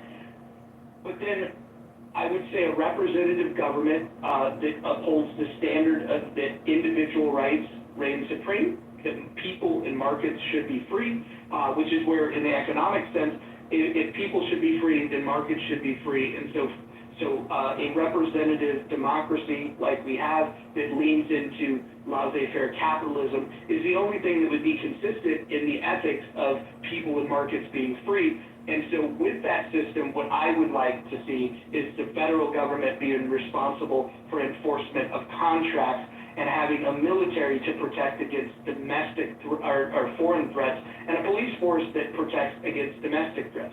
That is the full extent in which I want the federal government to operate. I think all of the extra asks that people have are the things that get us in trouble, because everything that you're layering on top becomes a direct infringement on individual and economic freedom. So you would agree with me then, Vic? I agree with you on that. Those are two founding principles of our government society: protect us from ourselves and from foreign aggression. We basically what you're saying. I agree with that. But I'm just saying, those other pieces that we're talking about, we have a legal system right now in place where, unfortunately, you do wrong, you have a right to sue. And this is what leads to these different things, these different laws. Well, some of those are that's wrong. Completely agree with you. Jason, you can go ahead and I'll follow. Yeah, some of those are due to torts, right, where or various other kinds of things that violate contracts effectively, or violate norms of commerce. You buy something and it isn't the thing, and you get it and it's not the thing you were sold, right? You agree to a certain deal with someone, I don't know, they're gonna fix your car and they destroy your car, right? Those are all injuries that most legal systems recognize. But we have magnified the extent and scope of wrongs by passing laws to the effect that, like, well, you know, if you maybe could have got this thing and somebody else got it, and we have some, you know, statistical model implying some kind of bias, then you're wrong and we get you for it, right? And then the net effect of that is, like, you do everything in such a way to set things up so that you can prove that you couldn't have done things this way. And this is completely outside of wrongs like that you're talking about, or that some of the wrongs you're talking about, which are injuries, okay, which are violations of commerce or harms to persons, right? There's no way you can have a functioning legal system if you can just do harms to persons, concrete harms to persons, or, you know, their property, and get away with it. But it's quite another thing to hypothesize some kind of harm to people's potential. And the more abstract that is, I think the more litigants we get. And this is the real problem with the situation that we have in the United States. This is the way the U.S. is different from other countries also, by the way. Yeah, so we need to lessen the litigious process, the legal process. When we layer on. Which was my point before, right, Hanson? That the litigiousness is what the problem that's come out of these laws. That people take advantage and people think they're losing a right when in fact, I mean, in the employment setting, it's really a problem. I hear Jason saying that, and I hear the weighing of the risk, but there are circumstances, just like the Japanese chef, as I brought up the strip club, or the cocktail waitresses, or, you know, the same with whether you have smoking or you don't have smoking, and whether that will affect revenue. Yeah, I have a question for your piece on this topic. Your piece, do you think that it would be wise for an airline to hire fat stewardesses? Did you say cost effective? Do you think it would be wise, was the thing? No, I do not. But you know, again, going back to this whole inclusion thing that we have now, they do that now. It's in a lot of their clauses that they, going back to this illusion and inclusion, right? They say that they support that, they don't discriminate, they don't do that anymore. But you don't see any of that stewardess. Yeah, well, hold on. Let me explain It's why. inclusion of inclusion, so it's there. Hold on, I want to respond. Thank you. The reason why it's not wise to hire fat stewardesses is every bit of weight that you put on a plane causes you to burn more fuel.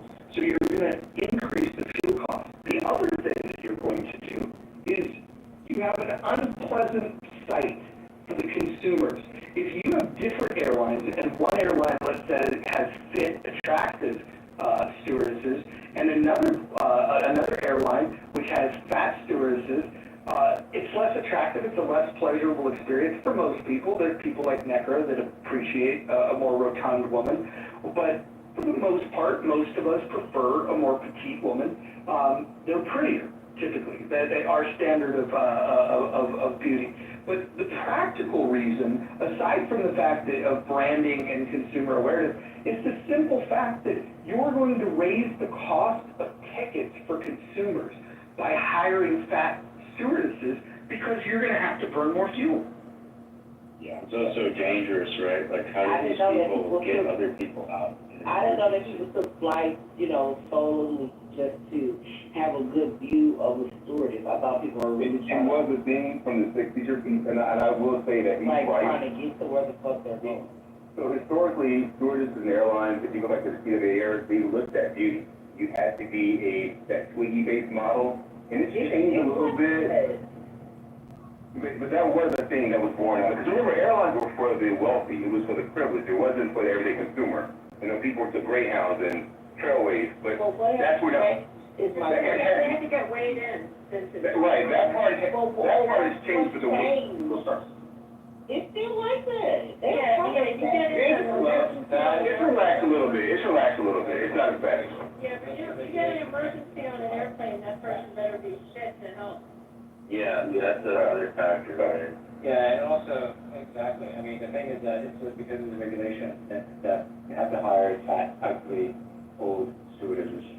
And also, to answer, continue the conversation I had with Abby, the legitimacy is also, it's taken advantage of the law, that regulation put that in place.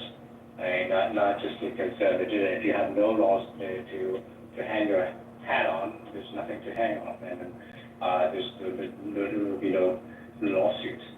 And so it's too bad that Emperor has disappeared. And so, but anyway, I can answer his question. He was talking about the morality, and morality is a subtle thing, and there's no better tools to adjust and then tune on morality than the markets, because you have your skin in the game, you have your dollar that cents and dollars and cents to execute your morality. I mean, you speak with your dollars. There's no better weapon to speak for your morality than dollars, rather than the legislative or so-called democratic process, which is a very blunt tool, and usually it's if it's at best is the 51% imposing their morality on the 49%, and worse, you can have, I mean, not you can have, but usually it is the 30% that's most interested that vote laws into place to serve their interests and their so-called morality, and at the expense of all others, rather than and then using actually worse is using your dollar to impose their morality. That is the worst thing that you can extend your morality or express your morality. And so, and then we can talk about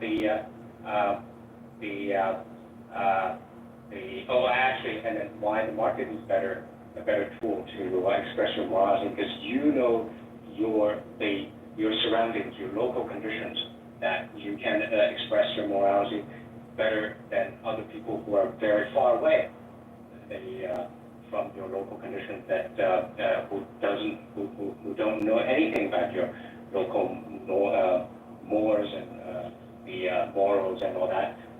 But when you have put the legislation, then it will, the worst case is a federal legislation that this legislation will control the whole of the United States, and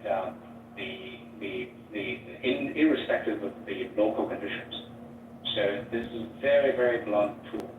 And so, and with respect to the, people always say that so long as democratic process, everything is hunky-dory. And precisely for that reason, we need to curtail democracy as well as the state power.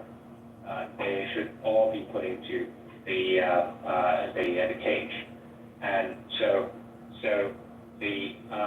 you have many cases that democratic process generates very the adverse the laws.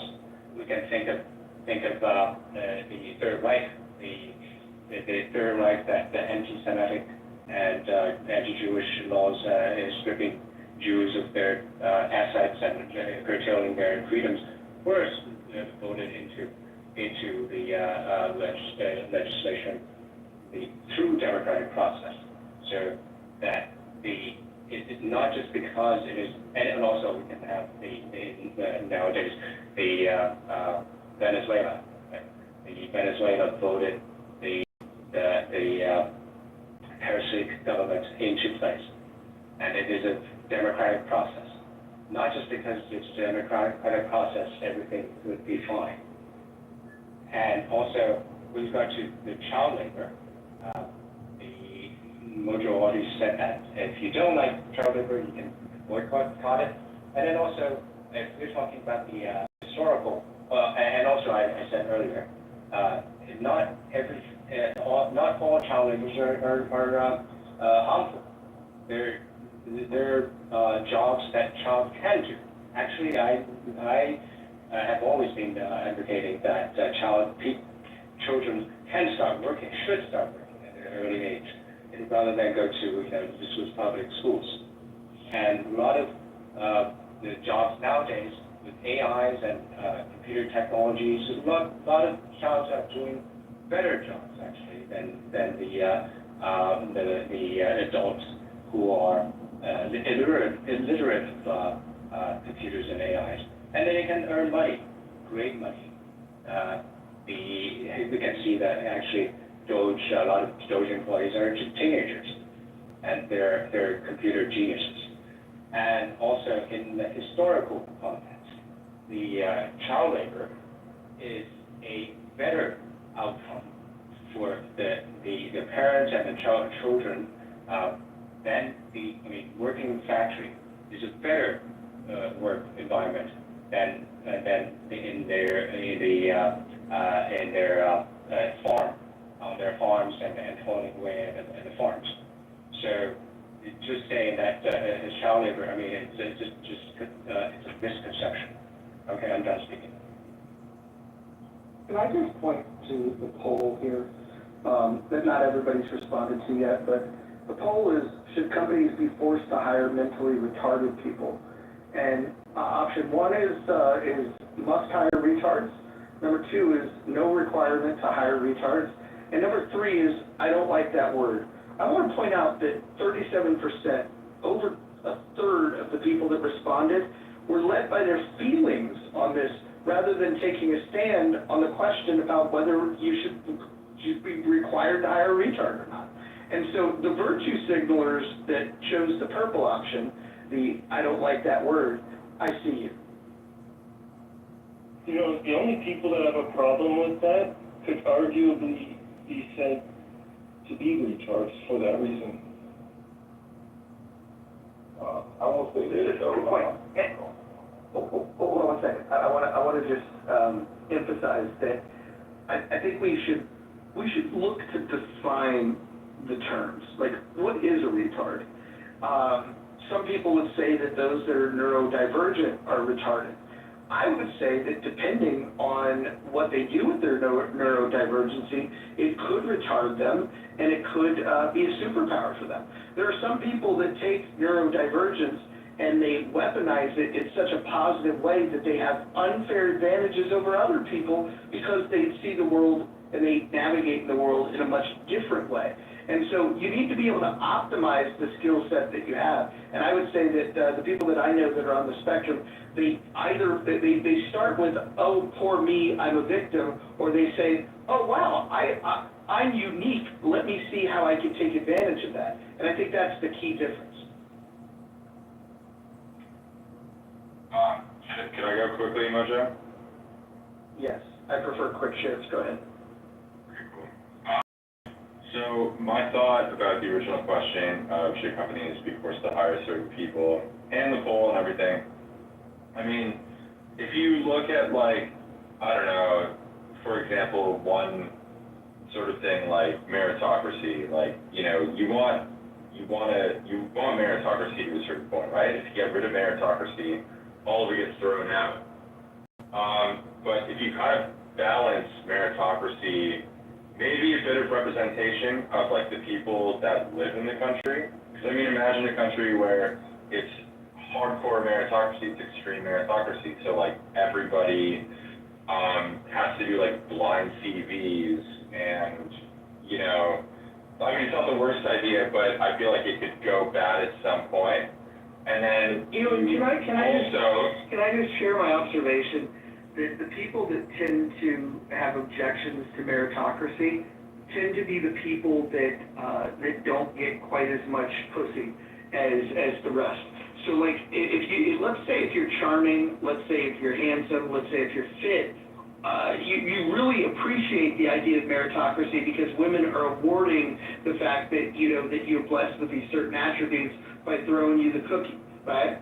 And then the people that are not blessed in those areas and don't have those attributes, they're always looking for a distortion of the marketplace of sexual proclivity.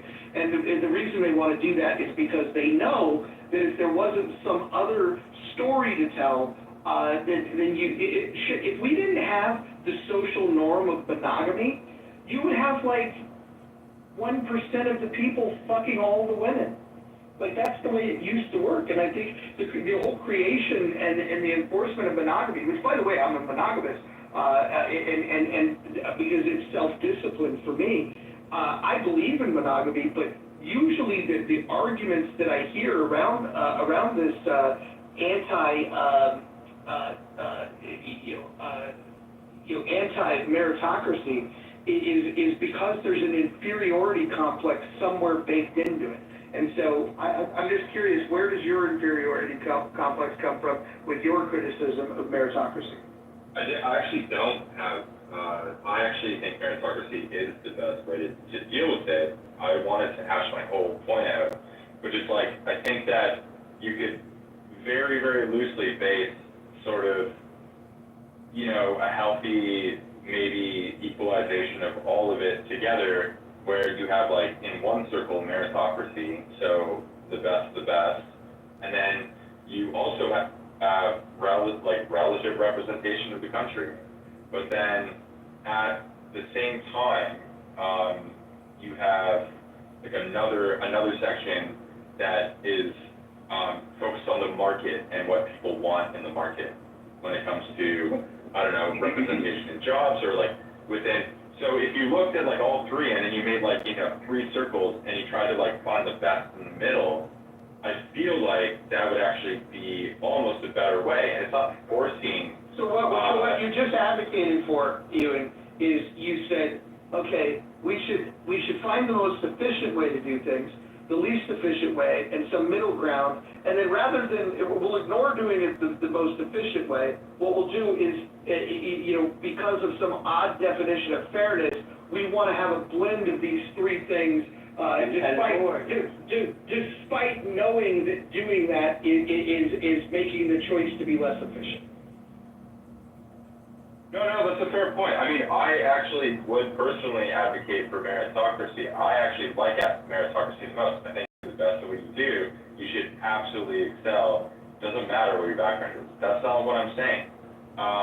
What I am saying, though, is that I think that if you add cultural representation of a country into the mix, it would actually be a lot different than what's being pushed now, which I think it would actually be a lot more fair to everyone. But when you, it's not what's being pushed right now. You were talking about efficiency. You said you acknowledge that you want the best, most efficient state, and then you say you don't want it. So which one? No, what I'm saying is if you work with all 3, so the market. So if you make a circle, put all the employees together. Let me make the point. Let me make the point again quickly, Anton. So I can clearly like enunciate it. So you have 3 circles. One is market value, one is the market, focused on the market, one is meritocracy. Hold on, can we call that the efficiency circle? Sure. Okay, yeah. Cool. All right, yeah. Now give me the inefficiency circle. Okay, okay, but some sort of representation of like the makeup of like a country or whatever, right? Because it's not just dudes. It could be different things. Like there could actually be some good roles for retards. I think there could be an amazing role for retards. Can I say something, Ewan, to help you out? Because it kind of happens now if you think about it, right? Apple and Google are friends in the IT security space. They look for the best of the best. If you guys are keeping up, you know, the AI engineers, they're paying almost $1 million for anybody with AI capability. But at the same time, you look at Panera Bread, there is, or there are ladies and gentlemen who have obviously some inspection delay, they hire them to wipe tables. And I know for a fact they're not getting paid the same as the person who's running the register, if you did have a register runner. So it kind of happens depending on, I'll just put a foundation on it, the job requirement. And we have that, like here in St. Paul, we have a special needs area where all those kids do is they tag boxes. That's the skills. All they do is just stuff boxes. So that skilless level based on their neural ability is what they're limited to. At the same time, we have engineering firms where obviously it's a higher level requirement. So you kind of have that naturally in our society anyway. Because if you want to compete for those jobs, you've got to be the best of that to work for Google and the Metas and Apple. Does that make sense? I'm kind of just trying to help you out with it. I literally just said that though. Like, so Yeah. what I'm saying is like within a company, for example, you would have the people who, based on the meritocracy circle, so on the lower end, having the bosses. The efficiency circle, we agreed on that. Right, the efficiency circle, yeah, you're 100% right. So in the efficiency circle, yes, on the lower rung of things, because of their experience or what they can actually do, they might be packing boxes, they might be doing lower level jobs. But then at the same time, you're still representing the country, and at the same time, you're still focusing on market value. So you're putting all three in one. So you're balancing out all three. That's what I'm saying. You still have the inefficiency. I mean. But there's still. Those are actually called inefficiency squares, Hanson, okay, get it right. Let me ask this question. Yeah, but I'm also trying to get rid of, like, just say unemployment. Hold on, let me ask you a question. So let's just say there's a downturn in the market and the company's gonna do a reduction in force. Let's say they're gonna get rid of 5% of the work staff. If I have these three circles, the efficiency circle, the inefficiency circle, and the hybrid the hybrid efficient circle, which circle do you think the cuts would come out of? Of course, it's going to come out of the inefficiency circle, yes. So if they're inefficient, then they're a drag on the company. If they're a drag on the company, then if you're spending money on inefficient labor, what you're not spending those same dollars on is research and development, process improvement, and doing the things that could either innovate and create new products to go to market, which would make the company more profitable on a per employee basis, or you're also eliminating the possibility of creating efficiencies that can lower the price to the consumers. Why would you want to structure things in such a way?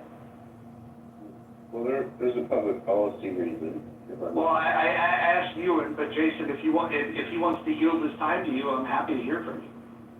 I mean, I'd love to hear Jason's point, but could I respond after? Oh, go right ahead. We'll mix it up. This is amazing. Jason. All right, I'll be real fast. Yeah, if we don't give these people jobs, they'll get into trouble, and we'll just have to raise taxes to deal with all the trouble. So it may be better if, the idle hands are the devil's workshop, right? It may be better to have easy jobs and make work and these kinds of things and work with corporations to provide that, to keep people out of trouble and avoid various other disruptions, to the economy. So that's the public policy. So if you want the. Thank you. Wait, one second. Can I respond to that? Efficient. So you don't want you want to maximize the efficiency. I think E1 was going next, and then I'll respond to you, Hanson, but. Arguably, the government does the opposite of that, though, it maximizes inefficiency. Yeah. I know, but this is the problem, is that if the circles get out of whack, then of course you got inefficiency at maximum levels, and that's what we're dealing with now. So, but what I'm saying though is that yes, there are incredibly efficient people, and if you have it balanced correctly, you could literally employ a bunch of people who are going to make you so much money. But also, if you think about the greater scheme of the country that you live in, especially if you care about the country that you live in, you also have to care about the human level, is that there's going to be people that are not going to be at that level, and hiring them is going to help the overall country. Well, like Jason said, we're going to minimize. Hold on, let me ask you this question. Let's say you are the owner, the entrepreneur of a company that, let's just say you manufacture shoes, just for the sake of argument, you make shoes. And let's say you developed over time processes for being more efficient, but that there's certain workers that based on their hustle, their determination, their care, their attention to detail, can be more effective than others. And let's say you went out onto the factory floor and you divided this into three cohorts. You have the most productive workers, you have the least productive workers, and you have the mid productive workers. If you were saying to yourself, okay, I want to scale this business, I'm going to get a new manufacturing plant, would you model that over the same production level and say, I want to find people with the qualities across all three of those cohorts? Or would you think you might look at what makes those efficient employees good and try to over-index there? Or would you try to democratize it and have equal bunches of efficient employees, mid-efficiency employees, and low-efficiency employees? How would you do this if it was your company? Okay, well, I mean, if I wanted peak efficiency, I'd probably outsource most of the jobs to other countries, which is what we don't want, right? You guys don't want people, you know, not getting jobs in the United States. I don't know who you guys are, but yeah, I'm not in America. I'm talking about the United States. Hold on. Define with clarity what you guys mean. Sorry, I mean Americans, because most of you guys are in the U.S., so. So you believe that all Americans are anti-capitalists? No, I actually think that you guys are the most pro-capitalist country on the planet. Well, no, because a pro-capitalist would recognize that to your point, you might be able to find better efficiencies by outsourcing labor to other places, and that's a good thing to do, because if you create these remote workers in other nations, you can actually bring the cost down. The only reason why you would it's not about, I need to create American jobs. Fuck the patriotism. I'm a capitalist, right? The only reason why I might want to make sure I don't outsource it is if I have quality control concerns. Because if the product is not a good quality, I might lose business there. So to control the quality, I may nearshore it, or I may have factories here in the U.S. It all depends. But if it's something that's very easy to manufacture, you bet your fucking sweet ass I'm going to outsource that to the cheapest labor possible. And the cheapest labor that eventually will be available is going to be robotics, and will replace them. Instead of those filthy Chinese hands making the products, we'll just have robot hands doing it. Filthy Chinese robot hands, brother. I agree with you, but so we haven't thought about what's going to happen after this post-era when robots sort of take over, you know, the majority of manufacturing, or driving people places. Driving things and people places is going to be the biggest issue, I think, that we have to deal with, especially with logistics and stuff like that. But what I will say, though, is that I think that any country that I live in that I care about, I think that there should be a certain care of employing people that, you know, they might not be the most efficient people, but if they are jobs that don't require why don't you frame your ideology when it comes to how businesses should organize, is that you want them to be nationalistic and pro-anti-efficiency? Well, no, I actually think marketplace is what I heard. No, but what I actually think that you're looking at like very short-term gains, where I think Jason earlier made a point that I really agreed with, and that's sort of what I wanted to talk about, was the fact that if you get people maybe out of poverty in certain regions, you could actually make those regions like more economically efficient. You can get more efficiency out of people over maybe 20 years.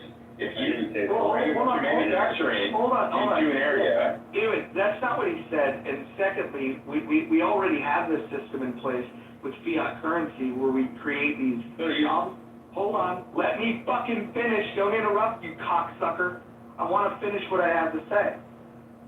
The inefficiencies that take place here, the government is already figuring things out. They're taking a wealth transfer, and they're taking from people like Hanson and myself, and they're giving them, they're transferring the wealth to other people. And here's the other thing. They don't even need to do that, because with fiat currency, with the borrowing that we do, the fact that we can have an unlimited debt, we have $37 trillion in national debt, not to mention $100 trillion in unfunded liabilities. What we're doing is we're putting money in people's hands. We're subsidizing the consumer economy because we don't have a real economy, because people like you and every other form of anti-capitalist have destroyed what the market could be if you allowed it to operate on its own device. Well, I think we could do something slightly different there. We don't have to put money in people's hands through taxation. We could have. Can you acknowledge that that's what we do? We could. Can you acknowledge Yes, that that's exactly what we do. Okay, good. Well, hold on. I just want to emphasize the point that because sometimes because you're going to disagree with part of what I said, but I want everyone to hear that you're acknowledging that the way I outlined the way it works today is 100% correct. Yes. Go ahead. Acknowledging that, yes. Go ahead. And carry on. I It's apologize. better to give those people jobs, even that are not particularly productive, and keep them out of trouble. And I think actually Asian countries do this, and because if you look at how some of their jobs work, it's like, wow, it's a lot. You spend a lot of time on this spreadsheet or moving your hands a certain way or whatever. We can get into that.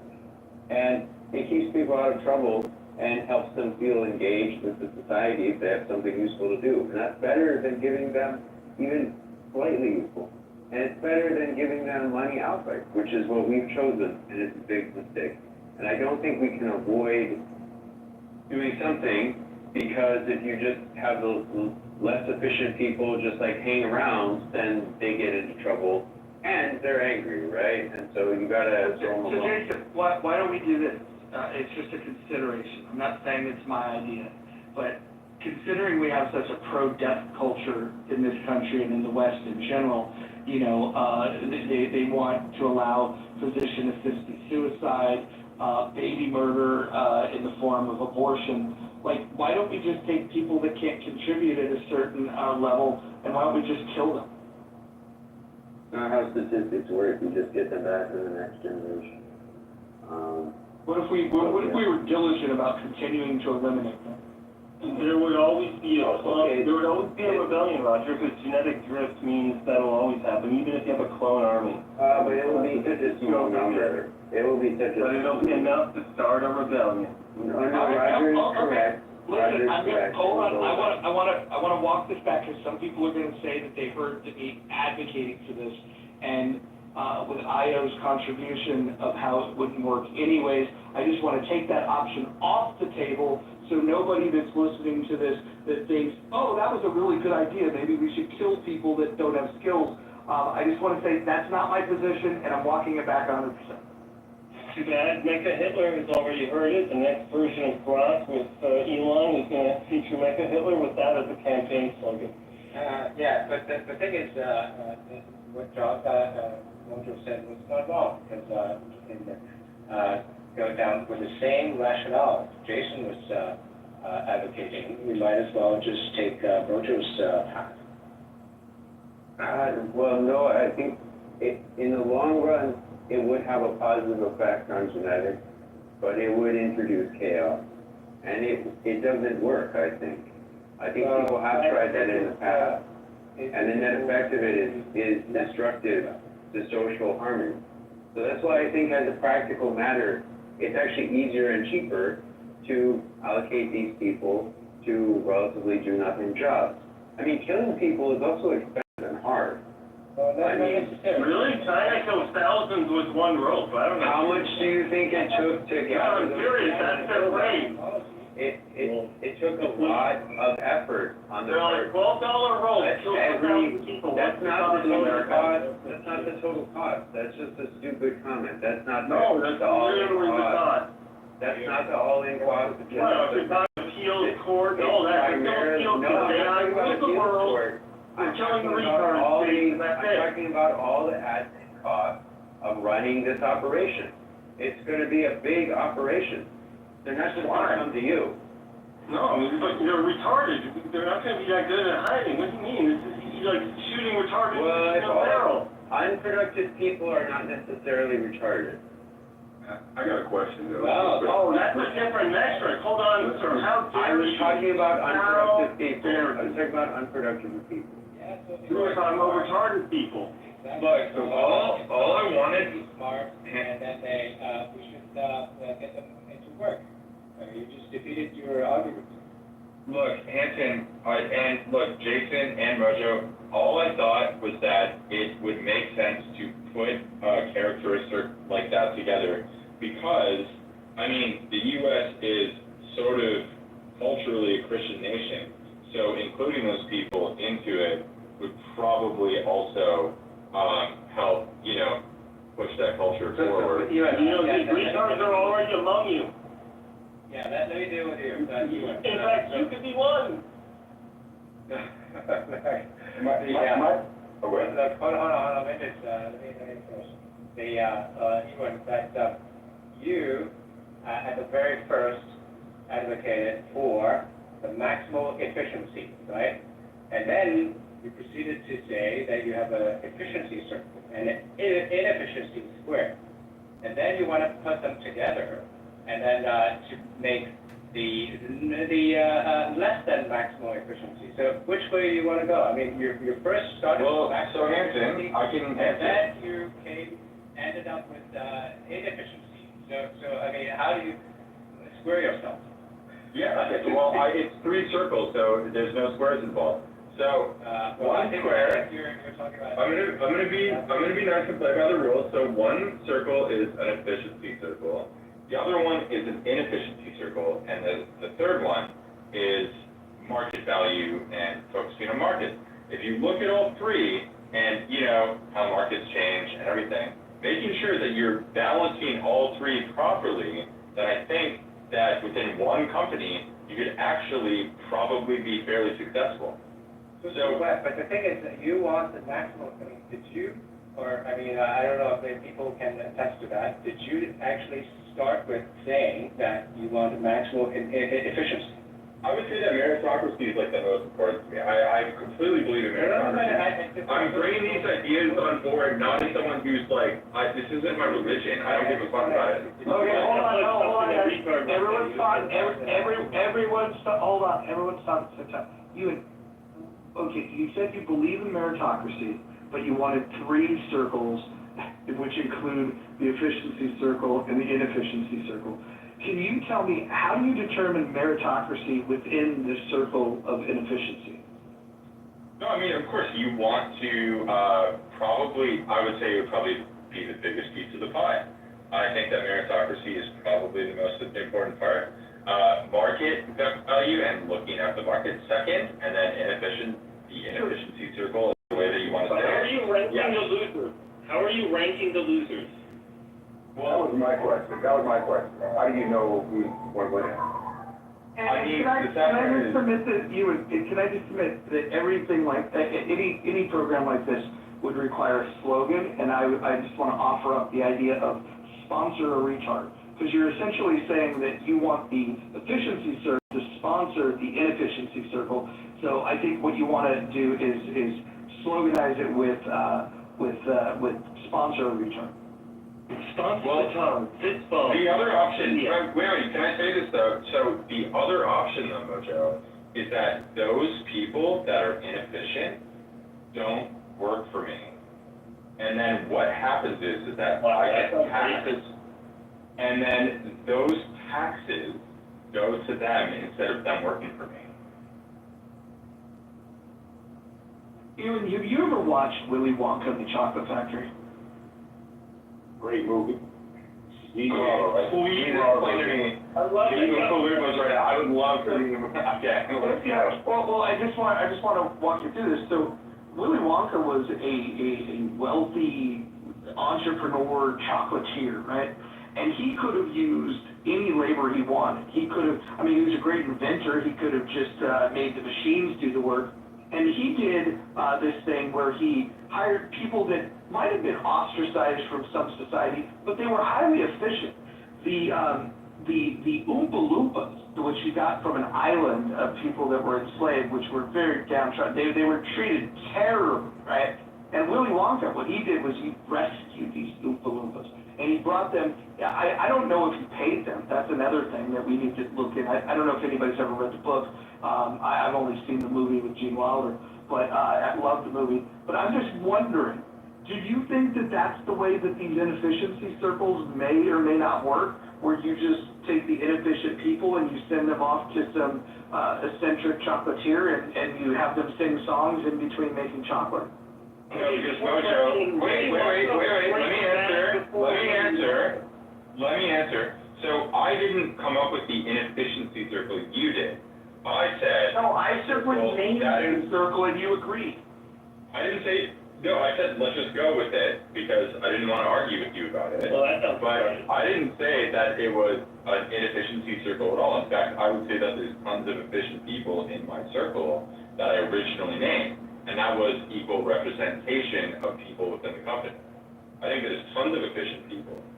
So, people would be in the efficiency circle. No, this is the thing, is that having a circle that represents the people of the country that you live in, okay, is not an inefficient. How are we segmenting? I just decided to go with it to make the original point. Hold on. How do you want to segment? Because you're using these terms, you want to represent the people that live in the country. Should we segment that between other? Because some of you progressives like to create the idea that there's more gender. Is that the segment? Well, you're a cocksucker. No, I would say that, You've sucked a cock, have you sucked a cock in your adult life? No. You've never sucked a cock. Where is this coming from, Mojo? Are you getting defensive over? No, I'm asking you if you've over ever me sucked a bringing cock. up this point? I'm just asking you if you've ever sucked a cock.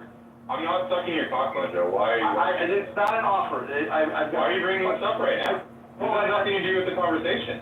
Well, it sounds like you've probably got experience sucking cock. My point is that if I was to hire, let's say, workers to monitor the glory hole, I would want to have experienced, efficient cocksuckers on one side of the glory hole. And I would want the less efficient people to work for the glory hole company that's across the street. I want the efficient cocksuckers. That's why I was just trying to get a gauge of your proficiency in such a cock. I mean, you tell me what it's like to suck a cock. I would love to know. You would love to know? Sure. Especially on this stage right now. No, dude, you literally, like, your inefficiency part of the circle, that was your idea. I literally said that having a certain amount of equal representation, that makes up the actual state of the country. I'm not talking about what's going on now, where they're trying to push, like, wokeness or whatever in every direction. That's not what I'm talking about, because that's extreme. I'm just talking about having a certain amount of care for that. Do you know what, though? I would even add an inefficiency circle for the people who actually can't compete to the same level of the people who are adding to the meritocracy. Because I think that, isn't the USA a Christian nation? Isn't it a nation where you're actually supposed to look after the downtrodden? Why would you rather pay them your taxes instead of hire them and bring them into your company? I don't want to do And make them employees, so I don't get it. I don't want to do any of that. And if you're worried about this group of people that have low skills that are inefficient, why don't you start a nonprofit and then you get like-minded people to fund it, and then you could do a skills-based uplift for people that then could become efficient, and then they could get good paying jobs. You could become the Moses of retards. That's a good idea. But I mean, don't you also want to serve your community? Like, aren't there, there could be downtrodden people in your community. I have given you an opportunity to serve them, and you decline it. I would think. It could be those of the retards. I mean, I think that it's hilarious that you think that that's funny, but, I mean, don't you want your community to, like, all be employed? If you, like, don't you want to be employed? No, I don't. I do not want people that are inefficient taking jobs from people that are efficient. I would much rather have the efficient people having the jobs. I think the point does, the mystery jobs have all types of people. That person working shipping and receiving is not a high-end person. That person is just a general labor person. You have all types of inefficient, efficient in a corporate job.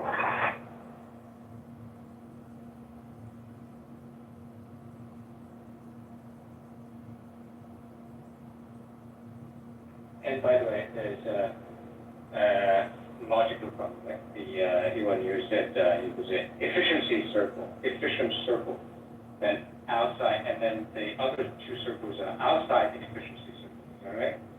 Well, I said meritocracy, and then I said, like, So meritocracy has efficiency and inefficiency, is that what you're saying? And answer, I think I see what. No, you didn't even listen to what I said. No, meritocracy, okay, representation of the actual country, and then, market value of the market. Those were the three circles. Let's do a logic. You said that the efficiency circle, right? And the other two circles. I never said that there was an efficiency circle. That's what Roger wanted to call it. Oh, really? Did everyone else here and saying efficiency circle? I said meritocracy. He agreed to it because he wanted it. He kind of yielded to it, but he didn't actually. No. It was meritocracy, Not in representation, and market value. No, I said, yeah. There's the three circles. Those are the three circles. Yeah, did you say efficiency circle? One of them. No, I disagreed with it for the conversation. That's fine, yeah. I'm asking you, you have three circles, right? Did you have three circles? Yes. Meritocracy. One of them is efficiency circle. No, right? meritocracy. Okay. So you didn't say The second one, all this time. representation.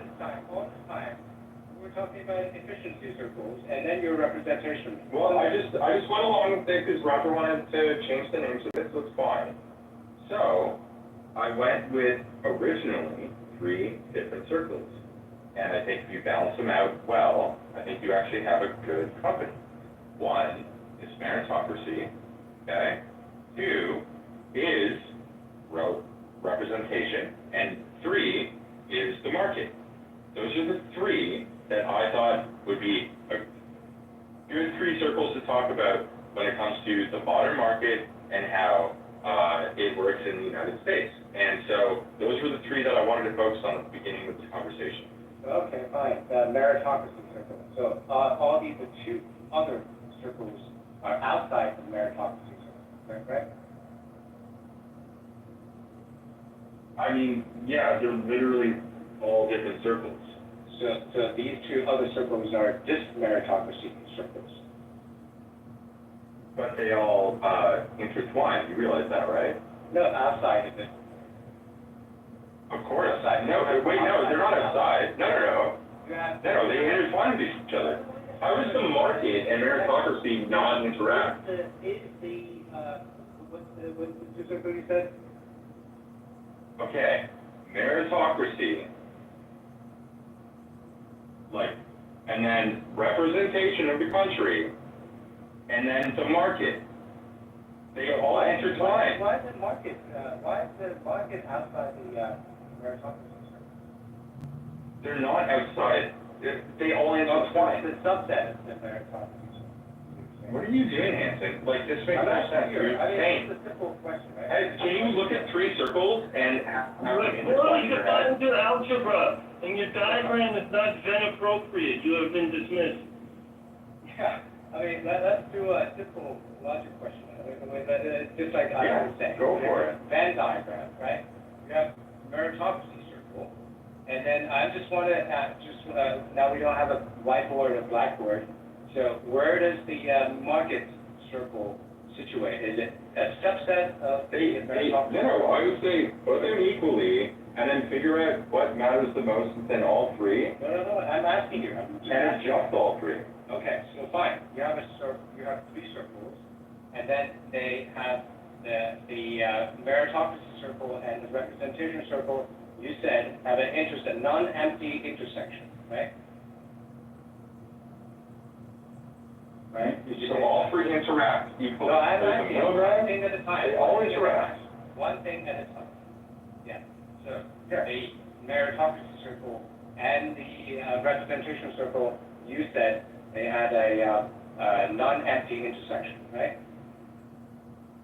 They all intersect equally. Yes, okay, fine. I just yes, right?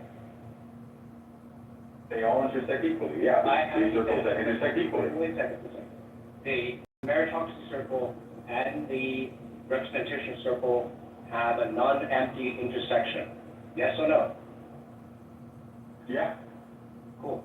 And then, so the representation circle, minus the meritocracy circle is also non-empty, right? Do you realize that Hanson, it's not just, it comes to, for example, I could bring up a great point that you might agree with me with, I don't know, but maybe the meritocracy circle and the representation circle could be someone who is incredibly intelligent coming from an incredibly working class background, right?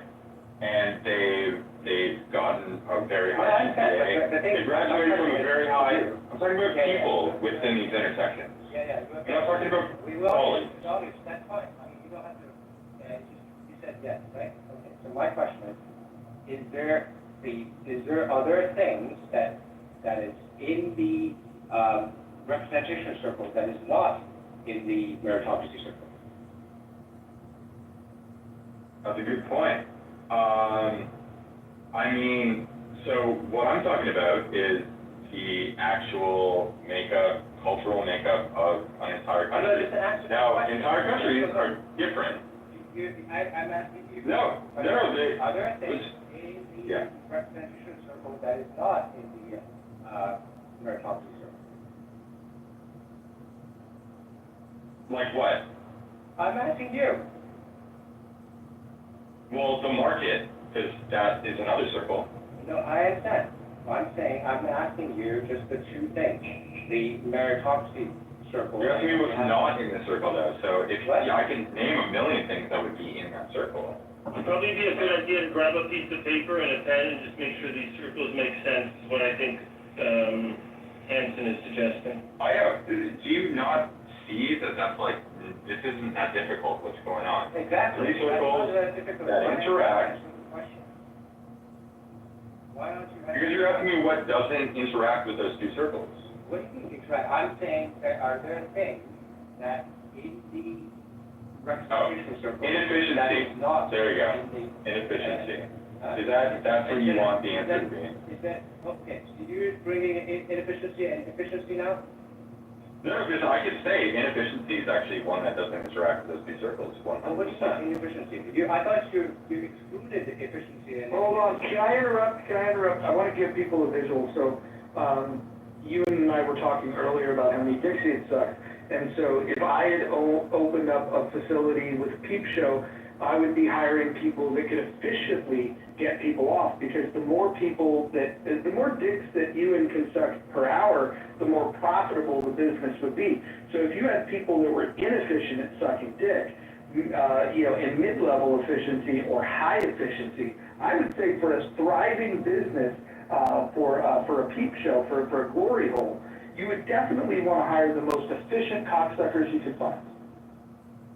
Well, so I would respond to that, Roger, with what I would say is that I'm actually much more highly efficient with marrying. I don't know if you want to make an argument about efficiency here. You take that long pause after saying that, my man. You're hired. What I would say is that my baby daughter and my wife, who I met on this app, who's still on this app, would probably say that I'm much more efficient at making babies than doing anything like that. And on top of it, what I would say is that I've also been successful, like business-wise, like I've done well with my business. So I think that, taking people in who don't necessarily, come across as the most, perfect person on the planet, and also being successful in business is maybe not the worst thing in the world. And not only that, but I think it's really funny that you're bringing this stuff up when I think that you're just like realizing that I'm correct about this. And also you're living in a country that is culturally Christian, where you're supposed to actually look after your downtrodden and bring people into the fray. And I know that you're a pure capitalist. That's fine.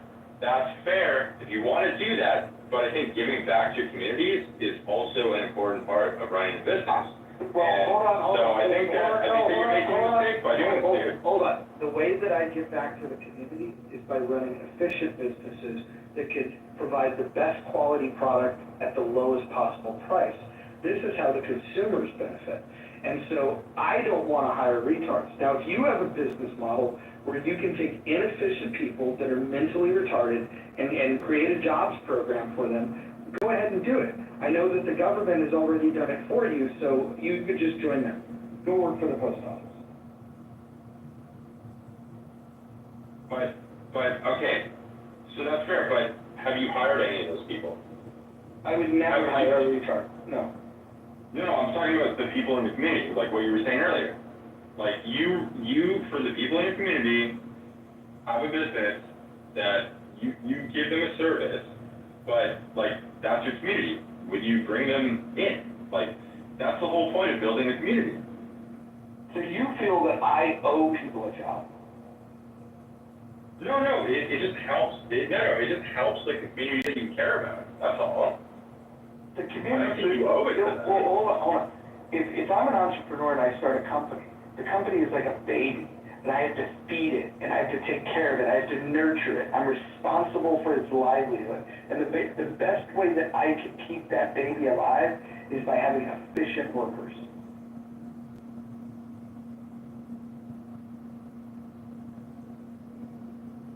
But you realize that you could, like, run an incredibly efficient company and also hire less efficient people, right? I would not have any incentive of doing so. But why not? Like, why wouldn't you do that? Like, just say you open up, okay, what? Stupid, that's why. Because then you're gonna fire them, and when you fire them for inefficiency, you're gonna get sued, which is the whole point we were talking about doing.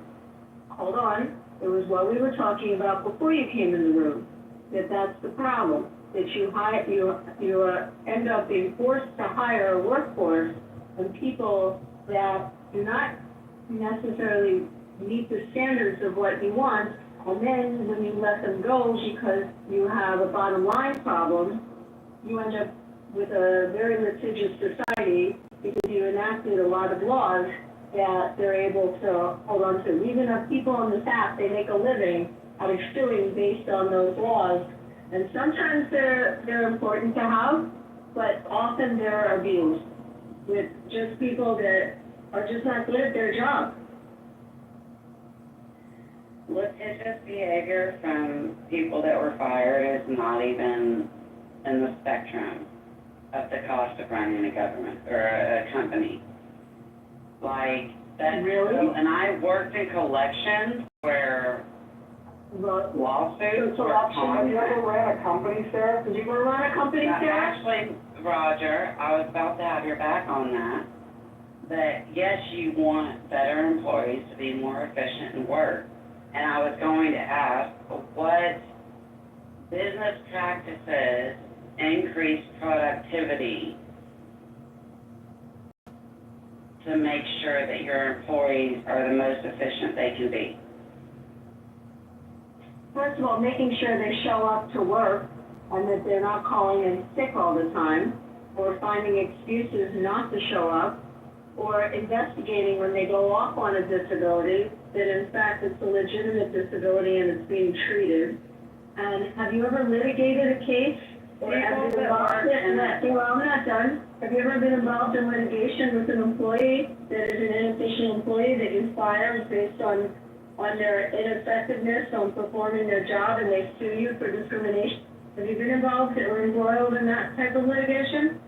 I have not personally, but I know people that have attempted to do that, and they were disproven by multiple emails and documentation, which is why your employer or your employer makes you email them or send some sort of documentation whenever you ask off of work. So if they try to bring litigation against you, there's evidence that you are not showing up.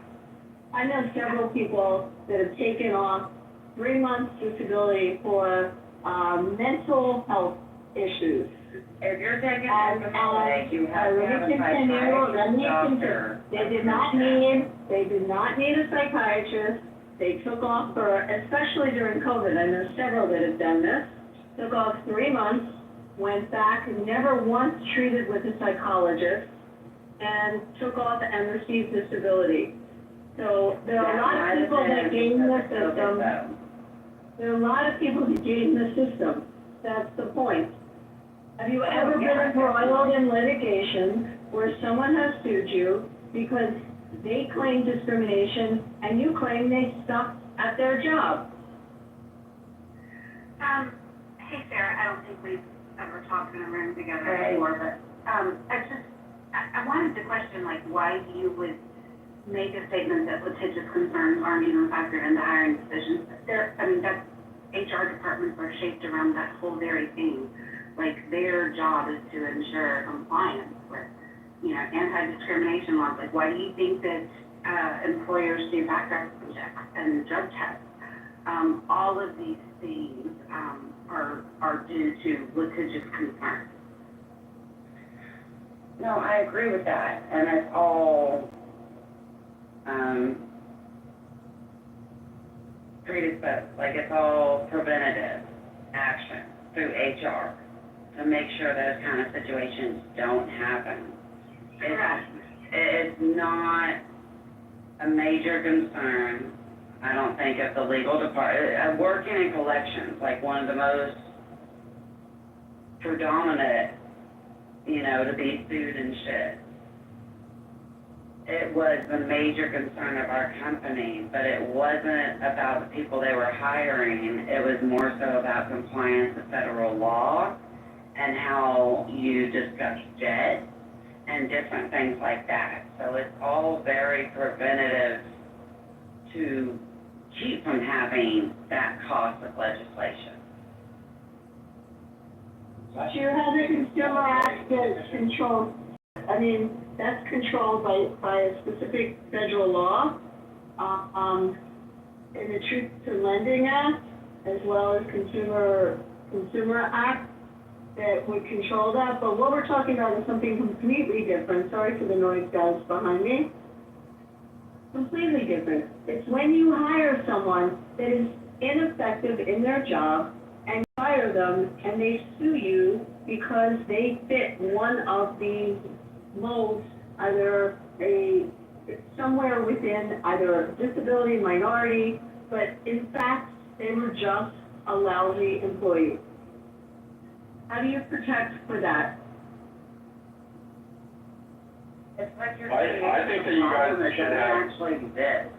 The biggest fucking financial struggle of hiring employees and growing a local business or entrepreneurship is the cost of training. The cost of training this person to accomplish a job, and then they leave you and go and use that fucking investment to work for another company. And then you have to hire someone else and you have to train them. That is the biggest cost of hiring employees, not the threat of legislation. Like, if the threat of being sued is your main concern, you're doing something wrong. Do you know what the average cost to hire an employee is for an employer? It's like 10 years ago, it was like $4,000 or $5,000. It's probably more than that now, obviously. Yeah, it can be upwards of 10 to 20,000, depending on the specialization of the position that they're trying to fill. But just, for even just the average, entry level worker, you're still talking $3,000 to $4,000. Even as a waitress or something at a restaurant, that still costs them money just to train you and get you licensed for the food and handling and all that shit. That costs the corporation money. And you had a lot of people back in 2008 and like the whole crisis, and I watched it in the restaurant industry. People were showing up, working their 2 weeks to get a paycheck, and then leaving because they just wanted a paycheck.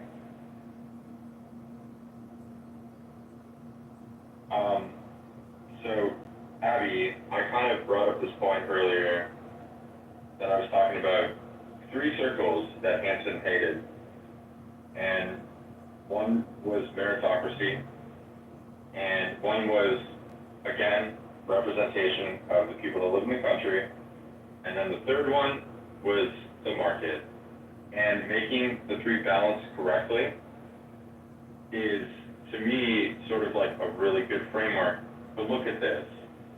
And I think that investing in, I actually think that, for example, representing everybody, that might not work all the time, but you also have to make money. You have to work with the market, you have to work with meritocracy, you have to get the best people into your roles, like throughout your entire company, right?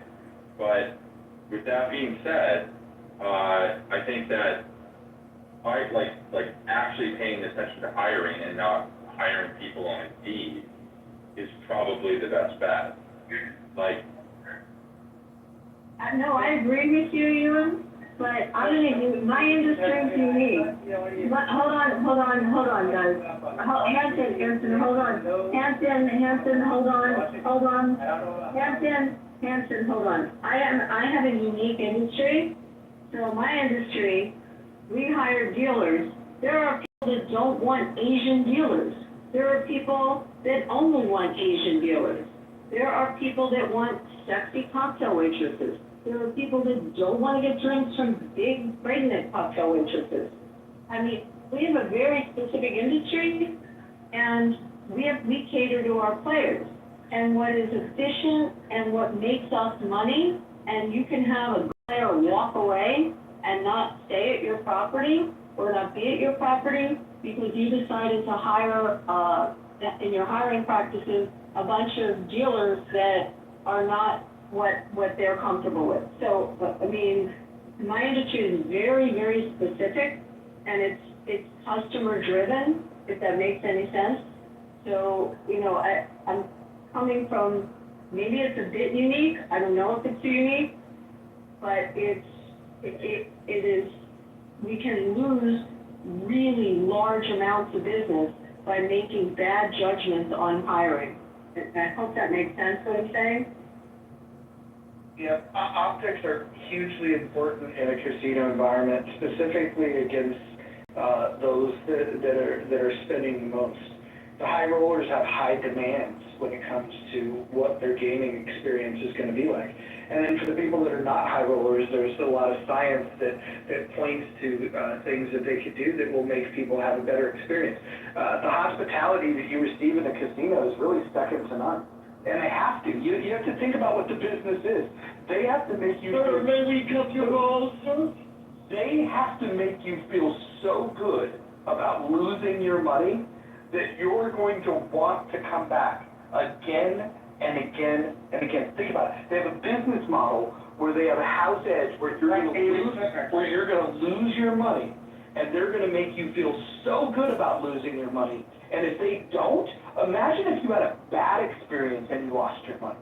That would be a terrible, terrible experience. The hospitality industry is very, very specific with this, but if you get into the casino industry, you have to make people feel great.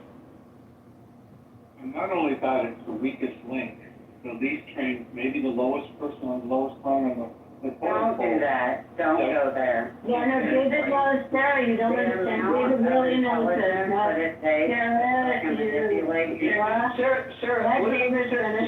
Sarah, David was speaking about this, and David's somebody that is much more knowledgeable about this topic than you ever could be. So why don't you just do this? Listen to what David has to say. David, go ahead. We found out when we ran grocery stores that the box boy spent 8 minutes with the customer walking outside in their car and talking to them. This was the youngest person, and he wasn't on board with what we were doing and happy. The customer believed him much more than anybody else on the food chain, okay? I'm just saying that everyone in the organization has to buy into that experience and make sure, because if someone brings a drink in the hospitality area and it's not right or they don't fix it, it's just as much of a problem if they can't get comps from their manager. So it's the concept. Dana, don't you think they walk? They walk, I have right? another question. It's the concept that this person is lower on the food chain. No, that's not what it They says. need to serve you. No, they That's need not to be what on it says, board Sarah. because the company wants to portray. I'm not talking about anybody serving. But I get that, but it's hospitality. I'm not being like. Sarah, you don't understand what he's saying. It's like, it's I'm the not Steve trying to Wynn- argue, I'm trying to clarify. Sarah, so we're gonna teach you a little bit. It's the Steve Wynn model, okay? It's every single person, from the bellboy to the host. Abby, that's not the Steve Wynn, that's the Bill Hara model that he brought up. Okay, it is the Bill Howard model. Thank you. You're right about that. That adopted by Steve Wynn. However, it's every single person, and he trains them. But what Wynn added to it is he bought them cars. So he said, if you're really good, I'm gonna buy you a car, and he bought it across the board on his property in Jersey. So he trains, it's intense training of every single person all along that food chain that deals with the customer. Because what David is saying, you have no idea how fast you will lose a customer when someone else will gobble them up. And it could be anybody, that's what I'm It could be saying. anybody, exactly. No, I actually do comprehend that, honey. Like, I worked in the restaurant industry as well as fucking cocktail industry and all that shit. Like, the relationship matters. The relationship is customer service. Sarah, if the if the receptionist at my firm was bitchy to a client in the waiting room while they're waiting to see someone, they may leave and not use your firm because the receptionist was bitchy. I would fire her Okay? if she fucking wanted to You argue her would, but you can lose, there's a customer reason. service is always number one. So there's a reason people spend a fortune to decorate their offices, and they spend a fortune to train their staff so that the customer and the client walking in has an experience that is positive. And that's an investment, before like they I said even- earlier, the before biggest they cost even of running a have- business is training and hiring. Right, but So that's even an before they investment. have the professional experience, it's when you go to your dentist, how the person at the front desk gives to you, before you even sit in the chair and have your teeth looked at. They can lose a patient, you can lose a client if your front office You is got a girl on bad. their phone not giving a shit. That's what David is trying to say. And sometimes you don't know until after it's happened.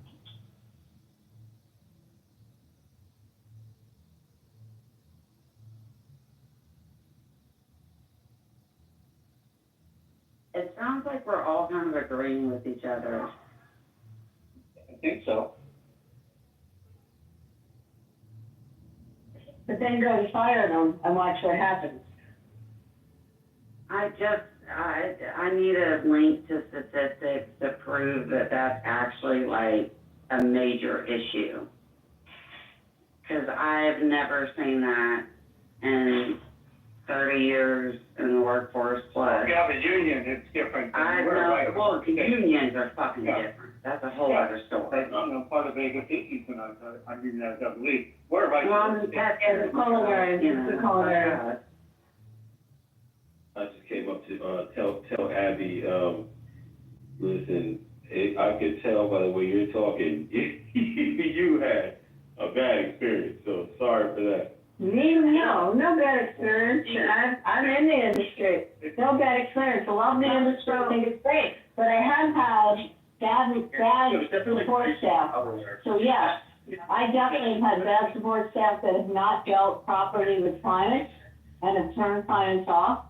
And I've watched people walk away from professionals that are good professionals because the front office has screwed up. I've also seen major customers leave casinos and go to the competitor down the street because the valet guy screwed up their car. I mean, for silly reasons.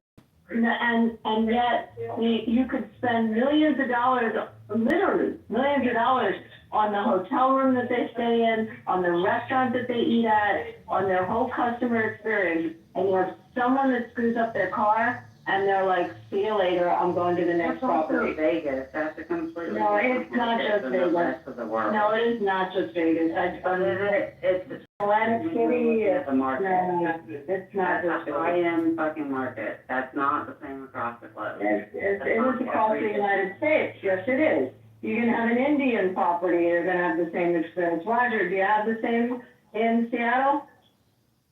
Yeah. Absolutely. I'm gonna say this, Roger, all of our largest casinos are native owned. Correct. Correct. The only thing that's not native owned are small poker rooms that are highly inefficient. And you see that, someone can screw up on a simple thing and they're gonna walk the customer. Yeah, especially because the native, sometimes they go under different rules. They take care of their own, they keep an employee for, family reasons rather than professional reasons. So we see it more in native casinos. It's in hospitality. I mean, I'm using my example, but just look at generally in hospitality, it happens. It happened to my dentist. It happened to me as a lawyer. So that's not even hospitality. It happens when you have someone at the front desk that screws up. You can lose business.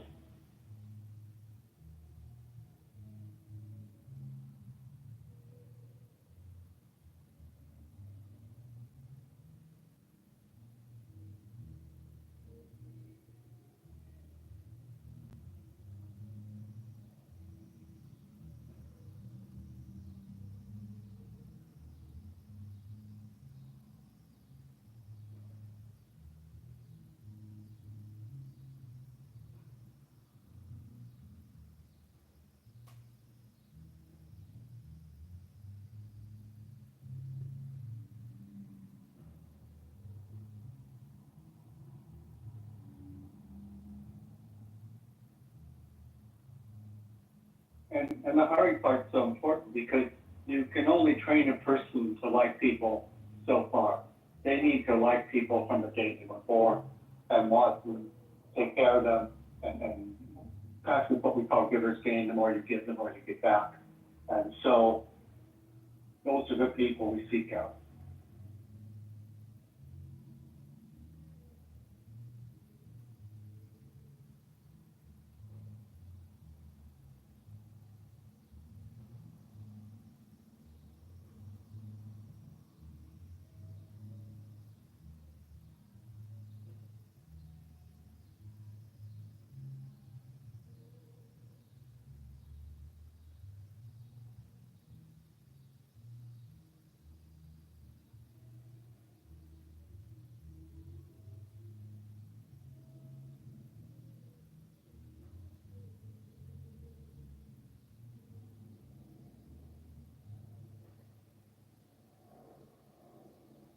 I like the results of the poll.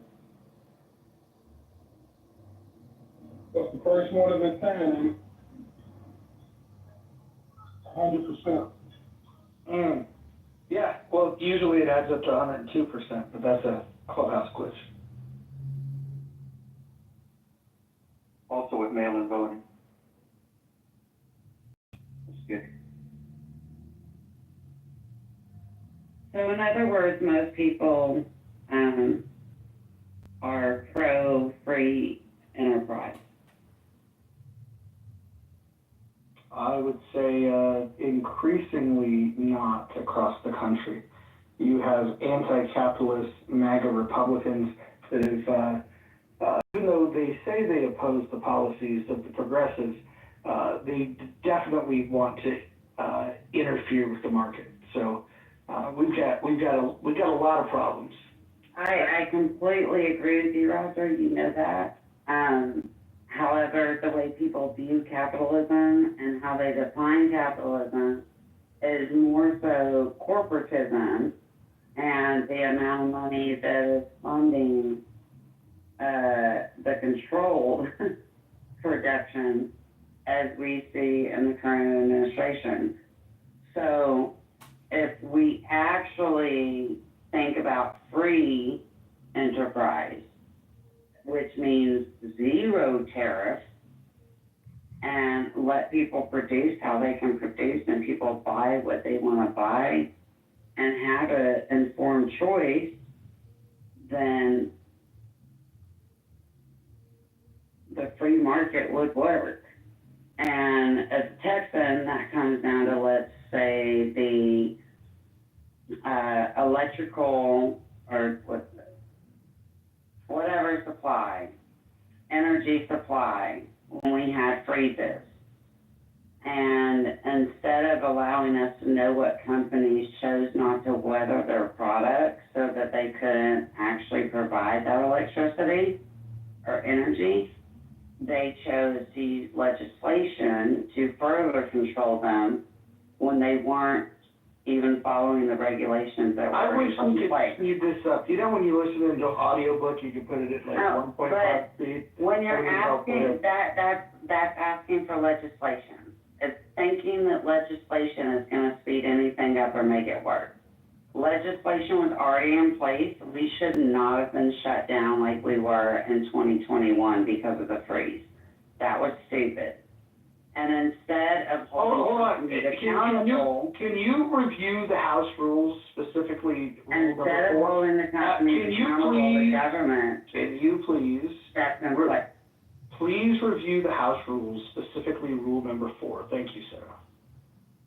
I just want to add real quick, there were tariffs in place prior to this administration. I mean, in Japan, you can't just import someone else's car.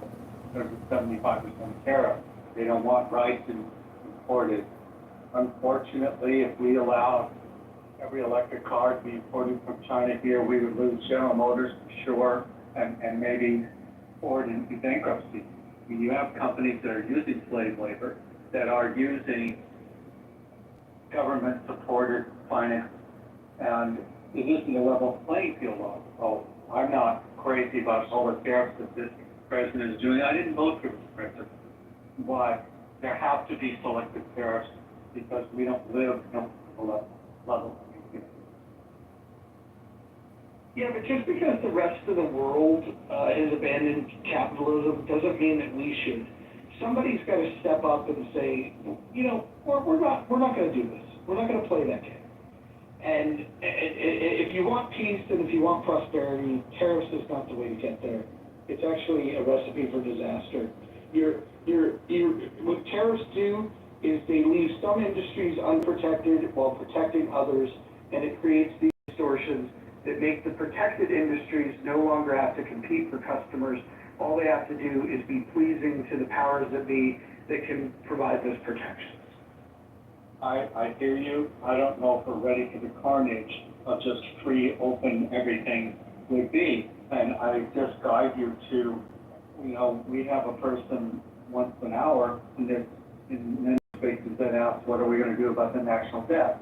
Well, when we try and work on it, what it looks like, the reality is people lose jobs, and it's painful. And so the reality is a lot of people don't like it when it happens in real terms. Then we have a big bill that actually adds to the national debt. So I think that we talk about it, but I don't think we really are ready for what it looks like. Yeah, I mean, when we live in a free market, we prosper. Mute yourself. I need to reply to David. So, we have $37 trillion worth of debt, $100 trillion of unfunded liabilities. At some point, the system's gonna break. At what point is that gonna be? Should we wait until the national debt is $150 trillion and the unfunded liabilities are $250 billion? Like, at what point are we supposed to say, hey, this doesn't make any fucking sense? I hear you. When the U.S. was actually living in a somewhat free market, capitalist society, that was the... Hold on, pause with her. Are you under the impression that the term free market and capitalism are the same thing?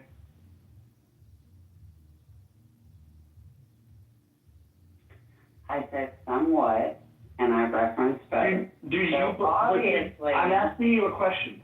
What distinction do you draw between the term free market and capitalism?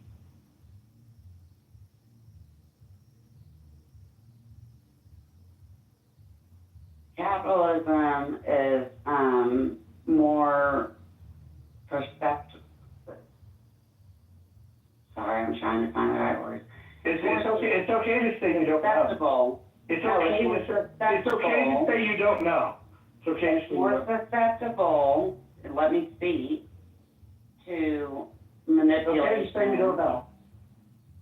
it's more susceptible to manipulation, which is what we've ended up in. I asked you if you know. As the United, I'm asking you to tell me what. I'm answering your question. No. Shut the fuck up, Roger, and let me finish a. That's not gonna work. I don't know why you thought that was gonna work. Jesus. She had enough of your shit, Roger. Hey, she really did. She really told me. Oh man. So, does anybody know the difference between free market and the term free market and capitalism? Because I think those terms get used interchangeably, and there is a difference, and it's an important distinction. Does anybody know? Free market is the prices are determined by supply and demand and minimal government. And capitalism, you go ahead. Thank you. I'm losing myself. So capitalism is the means of wealth production, right? And free market is the means of wealth transfer. So capitalism is where you make the distinction that the means of production will be owned privately, which is an important distinction from the alternatives where it can be owned publicly. And if you understand those distinctions, then I probably don't need to elaborate. But a free market allows you to take that means of production that's owned privately, and then you can exchange it on a free market. You can control the means of production public, or you could have a hybrid of both, which would not be capitalism, and you could still say that you could have trade that is free with other nations. So you can have a system that's not capitalist that still utilizes a free market. You can also have a system where the means of production is owned privately, and then you create these trade barriers, such as what we're doing. It's very important to understand these distinctions because the newfangled Republicans are really bad at guiding people to good economic principle. Once upon a time, they listened to wise men like Milton Friedman. Today, they listen to, I don't even know what they're listening to, because maybe Benito Mussolini, because that's about the economic system that most parallels their desires. Mussolini was mad that Italians ate pasta, and he tried to get Italians. He didn't want to import flour. He tried to get Italians to stop eating pasta. Seriously, I never heard that. Wow. Could you give an example of a free market that existed in a non-capitalist system, either a hypothetical or a real example? Yeah, it would be like if you have a country, let's say you have a country that's really authoritarian, like North Korea, right?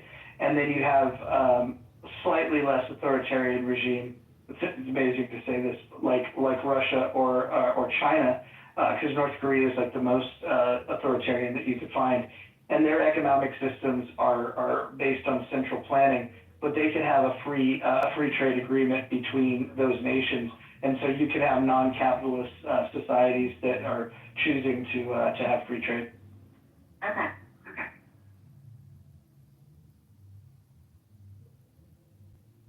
By the way, it doesn't work very well because the inefficiencies in their programs will.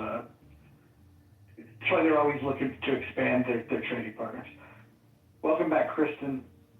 If anybody else wants to go, we could continue down this route. We could change the subject. I'm open for anything. I know Sarah's got her hand raised, but Jesus. Sarah never really learned the clubhouse etiquette of not talking over people. And if a moderator is trying to provide an interjection, she just completely blows through that. And then she wants to curse out the mod as if that's going to help her case in some way. I'll bring her back up, but she's going to have to learn how to do better. Could you bring back up? I'm just getting a little scared.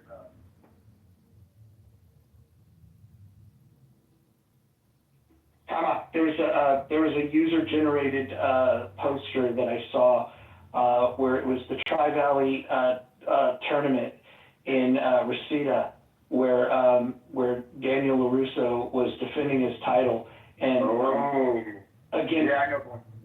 yeah, against Bruce Leroy. And it was funny listening to people go, oh man, I don't know. Like everybody was divided on who they thought would win. No, everybody was telling me, come on. I've seen Tom. I'm gonna send you a link to the group that I'm referring to, and it was very, very divided on who would win.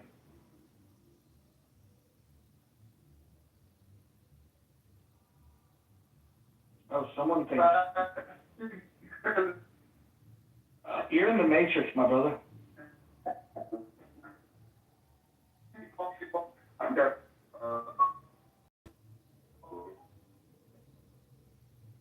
Using the Matrix seriously. My daughter's taking econ this year, and guess what book I just got, Mojo? Henry Hazlitt? Economics, the morning people. Yeah, it's very good. It's very good. There's a lot of things that you could point her to. There's a video series by Milton Friedman that you might be familiar with, the Free to Choose series. Yes, yeah. So good. I think if I put on Wi-Fi. Is this better? much better. Go ahead. Sorry, I'll get back to you. Go ahead, Tom. I put my Wi-Fi on instead of just the phone signal. Is this better or no? Yes, we can hear you. Chief Clark, I got a film I did when I was a teenager that's re-releasing called The Last Dragon. Nationwide AMC theaters, October 19th. Go have fun. That's the plug. And there's going to be encouragement to dress up as your favorite character from the film. Have a lot of fun with it. Yeah, that's what Roger's talking about. There's me and a flyer about my character fighting Ralph Macchio's character from Karate Kid. Yeah, that flyer is so badass because it looks like it could be real, and it also they might have missed an opportunity here, Tom. I mean, if you think about it, Karate Kid came out in '84. Your film came out in '85. Right. And then they, in the sequel, they did the whole Okinawa thing. But in the third film, when they came back, they needed a new villain. Like, that could have really expanded you because you played, like, the ultimate good guy in your first film. That would have really expanded things. And not to mention, like, all the Van Damme movies, those started around, like, '85, right? And so somewhere along the line, I think they really fucked up of not, like, jamming you in there somewhere. Yeah, I've been dealing with people's opinions about all these things for so many years now. I've resigned to the fact that things happen at the perfect time, so I'm in a perfect place now, and things seem to be going really well for me. So, maybe this is the best time, rather than years ago. You know what I mean? That's how I see it. It could be. Well, what about hooking up with Paul Thomas Anderson's team? They've got that series that they're going to do, which is, I think it's a series, maybe it's a movie, but they're partnering with Netflix to bring a sequel to Once Upon a Time in Hollywood, where they're going to follow Cliff Booth, the Brad Pitt character from that film. Yeah.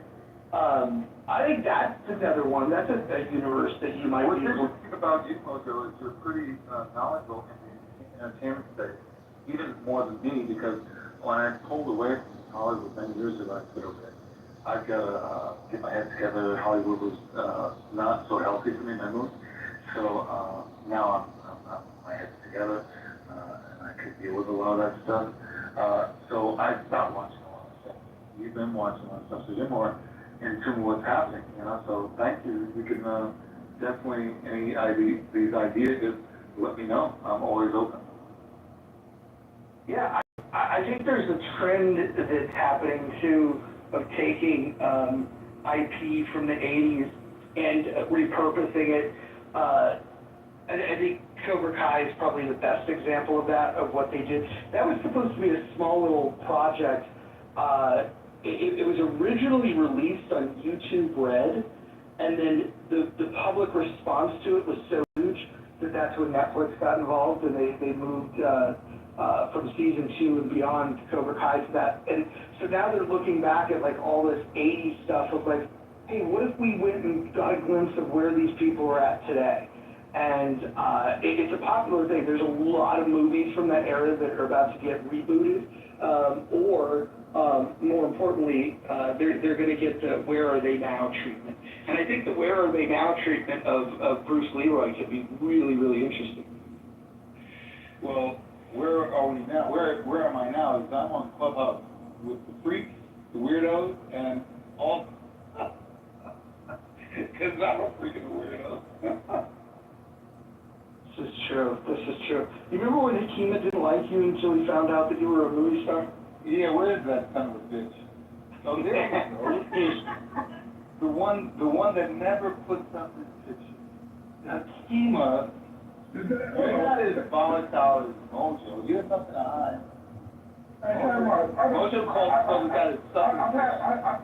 I have my real picture. I have a picture of me and my 3 daughters and grandkids in my bio right now. No, I wouldn't put that. Keep it down. No, I'm saying it's in there right now. I mean, we can check it. A picture of me. Wow. Yeah. I don't know. Mojo, when he first came out to me, he didn't know I was. He was very stern in his room, and he was being like, kind of, That's not true, though. Yeah, and then he found out who I was. Well, yeah. Well, once he said, "Wait a minute, this is Bruce Leroy," and then he's like, "Oh, come on, Pop that Jordan." Yeah, y'all confused me for what's her name the other day, but she didn't know who you were. She was like, Then pizza. Yeah. Moses, then soon as he turned on that character that knew who I was from the movie, right? He fell in love. He was like, "Oh man, I love you," and I saw all that other character believe, right? Wow, this guy's really cool now, and I really believed it. And it's true. There's a side of Akima I really liked. The other character was like militant. He was really militant, and all of a sudden when you turn on the other character, I saw this guy was, I don't know, he does have like Jamaican braids. He's real like, he's got that, smoke us please, mom. Would you like a shake? I'll make a great. Like I thought he was a healthy that kind of character. That's my imagination. Yeah, definitely not. You make me stuff like I never talk crazy. Yeah, you said you're a villain from a Steven Seagal movie called Marked for Death. Come on, Two-Face have 2 heads and 4 eyes. Hey, so question, Tom.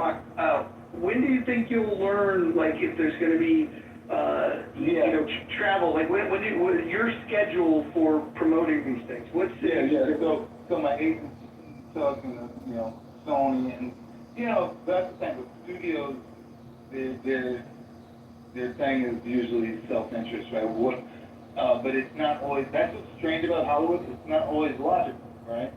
It's you know what I mean? It's like it could be that they're just trying to upgrade somebody at the studio, and they give them a shot to start doing certain movies and financing.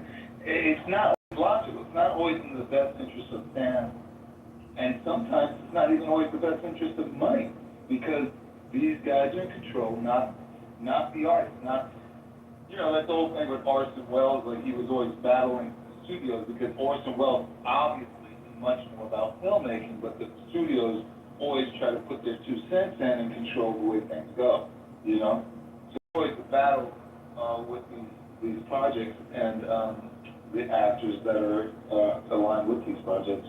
So here's an interesting thing. Like, obviously, if you come to Seattle, I got you. If you're in the West Coast, LA, I would make that trip. But if you show up in Chicago, Akima's in Chicago, John Kitover's in Chicago, you got Nye in Chicago. If we were to do a big thing, I would even make that trip. Chicago could be the spot to go. Well, this is the thing. It's a really interesting thing that's going on. I can't talk about too much now. But it's around the release of the re-release, October 19th, for a week. I'm definitely going to be making some stops. I'll let you know, Roger. It's interesting. I can't really say exactly what's going to go down, but I'll know very, very soon. And I definitely would like to come to quite a few cities. I like to come to LA, I like to come to Seattle, feel where you. Definitely Chicago, Atlanta, New York, you know. But the thing is also, it's not limited to just the re-release. I can organize some screenings that they're always they always sell out, you know. So I can get with a book agent and just start having some screenings in the future. But I'm working on what I told you, private mojo. So that's taking a lot of my energy. I'm getting better and better, you know, physically from the injuries. So there's all this stuff going on that I have to put my attention on, you know? You know, here's something that I would love. I'd love for you to have a screening in Austin and then come across Rogan, who, if you think about it, not only has he got the biggest podcast in the world, but he's deeply interested in martial arts. I would think that, like, his love for pop culture, I'd have to imagine at the age that he is, that he would be a fan of the film. If you were to take, No, I meant, you're 100% right. I was a coach kid that was fighting in UFC, right? Not for, like, something against that. He wanted me to work with him for a little bit while his coach was, you know, his main coach. And Joe Rogan was staring at me, but I was busy. I couldn't connect with him. I missed him, you know. But somebody said, oh man, he said he loved that movie. You know, someone from the grapevine told me that's what he said, you know. So he definitely saw it, loved it too. That's really cool. The one thing that you can't do with Rogan is, like, when people pitch, hey, this guy should be on the show, it's almost a turn off to him because he wants to, you know, curate it himself. But if somehow it could become his idea, I think you guys would have a good conversation because I'm sure he would want to know a lot about your experience as a young actor, your experience as a martial artist, and then the shit that you're doing now, and, like, you know, and the rise and fall, and, like, just how the treatment of how success and all that stuff works. And, like, I think he would be really fascinating to talk to, and it would hit such a huge audience that I would imagine that instantly you would see the people watching it on Amazon Prime would go up dramatically just from an appearance on a show. Yeah, I could see that he talks about so many very different subjects, but he's definitely interested in the mystics, the unknown, you know, for everything from ayahuasca, meditation, the Himalayan mountain monks, and he's all into that stuff, and then he's into politics. There's all these things. I don't know anything about politics. I'm here, and I'm learning some from you, you know, the tariffs, all these kind of things. So you could be on the show talking about politics, but me, you know, I'll be talking to Joe Rogan, and I'll be like, look, that's not my world, you know. So I don't know. We'll see. It would be a pleasure to do it, and you know, it would definitely help my career. So I'm open. You know, I'm open. Yeah, I think that would be awesome. The last thing is, like, you know, I'm committed to having young people have a different direction rather than the same old thing from the past. A fresh new look on life, all races, all cultures. You know, I actually can see a time when there are no more wars. I'm not saying it's utopia. I'm not saying we're in heaven, but I could see that. I could feel that. I can see the path to that. And that's where a lot of my energy is going to go as well. So any project that I'm involved with, I would like to have some way of that project, if it's acting especially, impact young people. It doesn't have to be a children's film. It could be. It doesn't have to be a children's teachers. It could be. But it could be a cartoon. It could be a TV show, like, you know, they get Kodak. The main point I'm trying to say is that there are ways of thinking and feeling and approaching life that is a world different than the way people go about life now. And people that are religious, that's fine. This way is also inclusive to people that are religious. The religious religious people that have an open mind, not, Rich that came the other day. Mhm. You know, and the more I think about like the endless nature of the possibilities, I mean, Last Dragon, if you could get that, the rights to that name, like imagine Last Dragon dojos that were dedicated to teaching young kids martial arts. Like if you popped one of those up in every big city, that would be fucking amazing.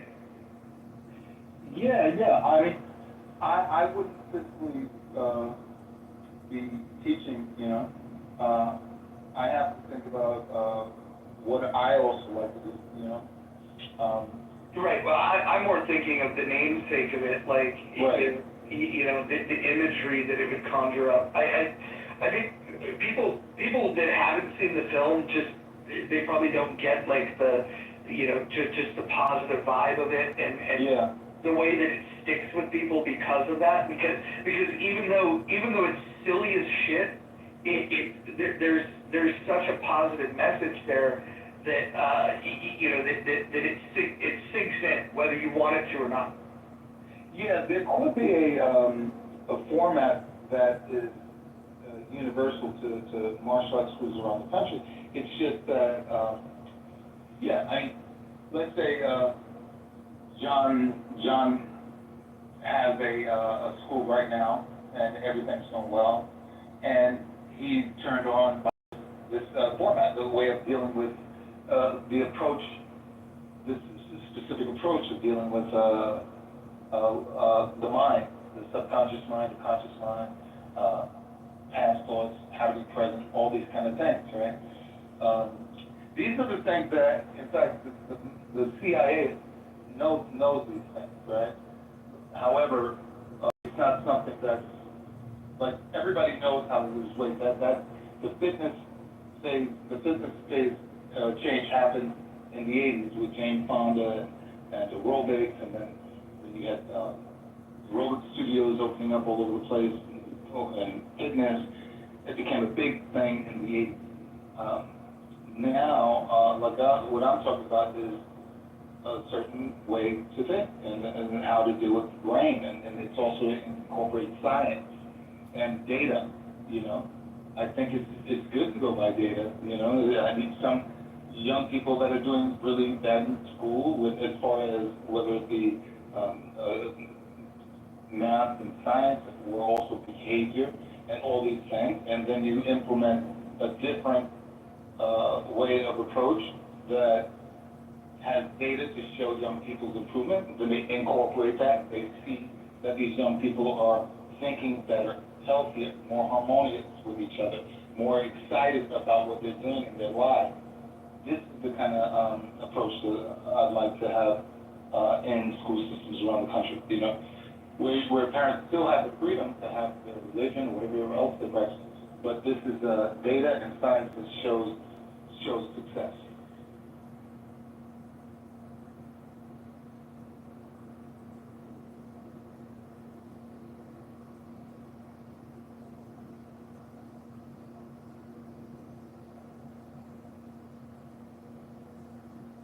Yeah, I'm sorry for breaking the rules here.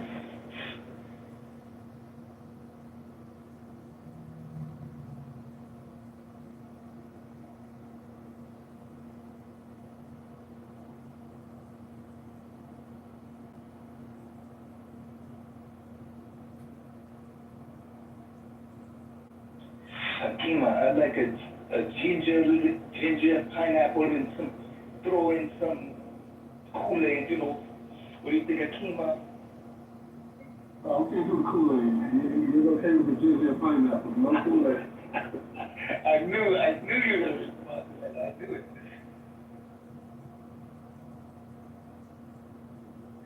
That's what they mean when it's sensitive. When you easily see it's predictable. You get that notice. No, that wasn't not stupid. I mean, you can't just touch on somebody about my compassion, which is nutrition, health, and eating. Okay, I just pointed out the Kool-Aid. I knew it a little bullshit, but to see if you respond, you did exactly right. I know, I was going to respond regardless. You mentioned my name, I was going to respond regardless. Oh, okay. Yeah, it's okay. Chicago.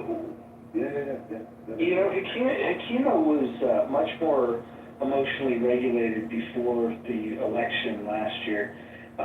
He was quietly supportive of RFK, and then when RFK dropped out and endorsed Trump, he lost Hakima. That was the breaking point. This is where the man lost his mind, and so then he went in. He ran into the arms of Harris, who I know he doesn't fucking agree with on a lot of shit, but he did that because he hates Trump so much, and when his guy RFK endorsed Trump, Hakeem just lost his mind, and now Hakeem is politically homeless. That makes two of us politically homeless, right? There's a lot more than the two of us, my friend.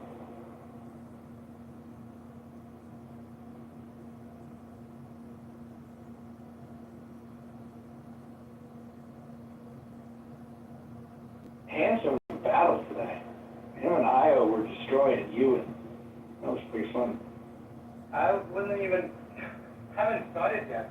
I mean, I just gave up because he didn't know logic. I mean, he didn't even know the Venn diagram. And I lost interest in the end because he's so incompetent, and I don't know how he can run a business. Well, the simple fact is he doesn't run a business. The idea of coming up with three distinct groups within a company, all with varying degrees of productivity, rather than wanting to optimize productivity across the board, is just insanity to me. And he was saying that you do that because you need to hire the inefficient people because he basically said that you got to help them out. You got to throw them a bone. Ignore the fact that they're inefficient. Yeah, but the thing is, I mean, he doesn't even know the logic. I mean, I'm saying that the inefficient people, and then outside inefficiency, outside efficiency, that's by definition inefficient. And he doesn't have the IQ to realize that, or he's just trying all his might to avoid that, avoid answering the question with a yes or no question. Answer. I just gave up. In the end, it's a waste of time.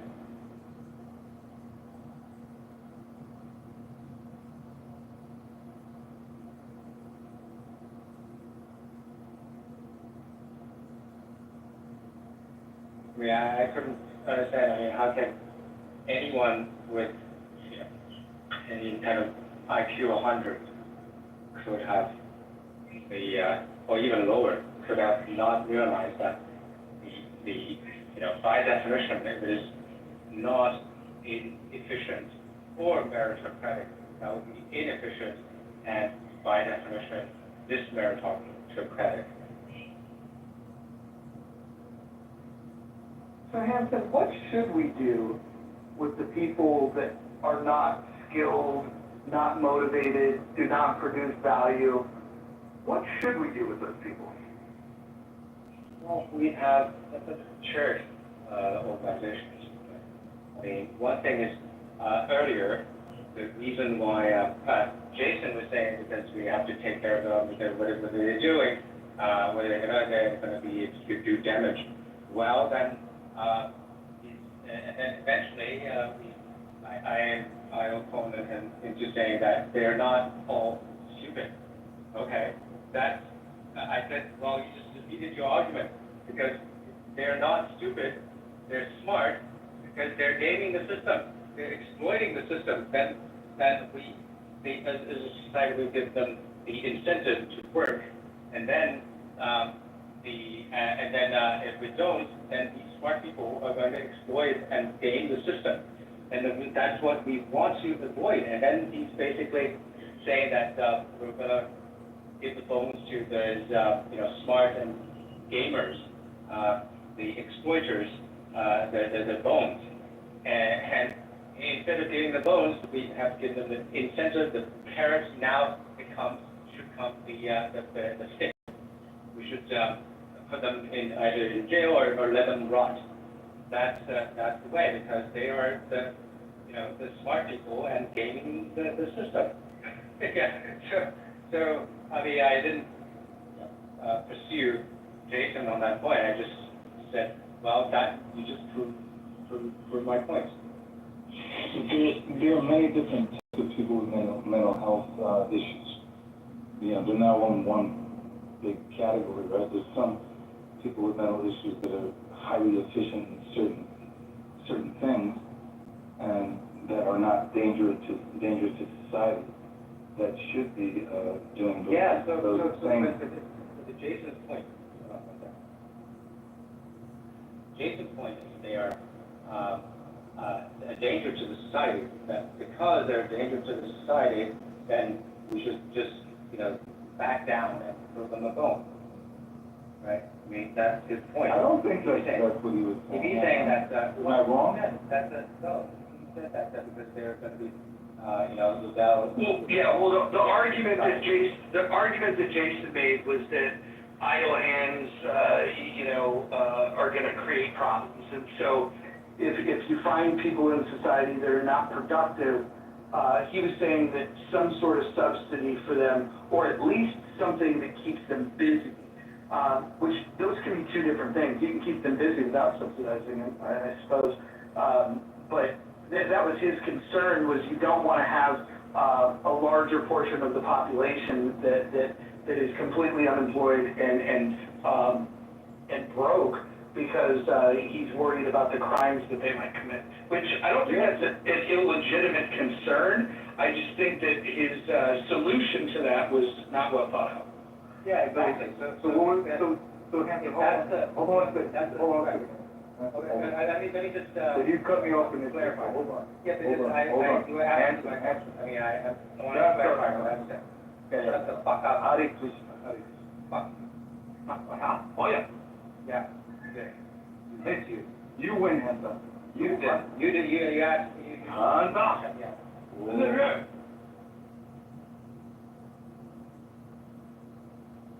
Okay, it worked. So. You're. Y'all are both pretty. Okay, thank you very much. Okay, so you apologize, and I'll let you go. Okay, good. This guy lives in a bubble. You shut the fuck up. Okay, take it easy. So, All right, yeah. I'm talking about Paris. Good. Yeah. Okay, so Jason was saying that they are the violent people, and so because they could be violent people, then we need to, back down and surrender. That's not the way to go. Right? I mean, because they're smart and they want to gain and then use threats to blackmail law-abiding and diligent, hardworking people. So that's what the police are for. And then Second Amendment is the Tier 4. And you have the incentive for them to work. And so you have carrots and sticks. So we need to use both of them. Okay, so I've clarified my point. So, I got some really good ideas, and I think that should be some of those, oftentimes, I would call it mediocre, even below average people that we have in society, especially in Western culture. The jail systems haven't really worked for most of the time that they've been used. It seems that these jail systems seem like this kind of cycle, right, where it's like you do away, you put these people over here, and this so-called rehabilitation place that's supposed to rehabilitate really doesn't happen often. That just creates more trauma. I think the solution with dealing with people who have clearly, and not all of which, if you look at the majority of crimes that are committed, they are mostly financial and drugs. And so that kind of is a telltale sign as to what is happening with society and this capitalistic environment which we live in. So I think that if we were to, let's say, for instance, invest more into let's say, groups that don't necessarily have the same level of access, because we kind of create this kind of illusion, especially in Western culture, that everybody has the same level of access to resources when we know that's not true. But if people were, we were to invest into these fellow human beings, which is what they are, they're human just like you and I, then we could reduce that number of those poor outcomes. Unfortunately, due to ideological belief systems, it's not happening. We haven't been able to escape our own internalized biases and all types of other issues, that psychological issues, malignant narcissism, all types of issues that large groups of people have, that is to why we're not investing in our fellow human beings. This is quite strange, and having this conversation seems to happen over and over and over again. Strange. It seems like a very simple solution, but it just doesn't, it never happens. Because some people seem to just feel better with this ideology of, I'm up on the top of the hill and you're down there. And that sense of feeling of importance that they get from that is more important than having a productive society. So you were mentioning about drugs. I, for one, would advocate to legalize drugs. So that would take a huge chunk of your reasoning out. I don't think legal. You said legalize? We could legalize drugs? Yes, legalize drugs. Yeah, no. So drugs are highly addictive. It can be highly disruptive to society. The solution would be, we tend to not pay much attention to early childhood development. I don't know, the DARE program, I haven't touched a drug in my life. The DARE program was really effective on me. I think that if we create scenarios in which there's a great deal of shame and you're ostracized and we got to create the same kind of propaganda that's anti-drug in children. Early childhood developmental stages are truly influential to human beings, and it's very impactful, very helpful. The earlier the better. We can indoctrinate children to see drug use as this sort of weak kind of behavior, this sort of very bad behavior, this something that is just, whatever you want to call it, discouraging. Propaganda can be used for many things, but people are easily influenced by propaganda, as you can see. All you gotta do is sit back and listen to people for a while and insert this and insert that, and you can kind of tell what their scroll, what their feed looks like, but that's something that you can't really escape, man. If you really look at, looking at early childhood development, you can really impact the life of a human being the more that you put into them early on. I don't know if you have kids. But why, he said legalizing drugs. He's not really making a case for, in other words, can you debate with him a little bit about why you think it shouldn't be legalized? I mean, that's how you feel. I just went around it. I'm just curious if you're willing to. I don't have to. I mean, I could bring up, what, past historical events. I mean, look what opiates did to China. There's drugs,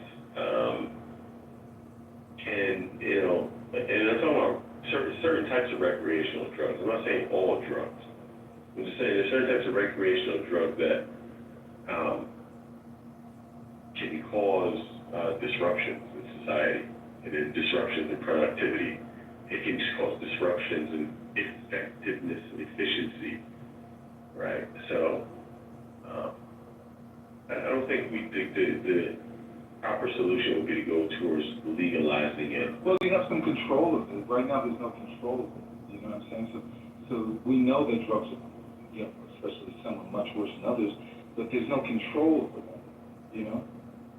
That's why some people think legalizing it is much more effective than the Wild Wild West.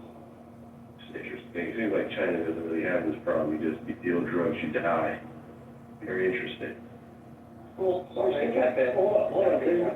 there's different approaches to this, and so when you start looking at it, Singapore has the best authoritarian answer to it, which is very, very strict rules. Specifically in China, you say that if you do it, you die. There's populations, hundreds of thousands of people that are go to opium dens and get high all day long. So, like, China has a drug problem.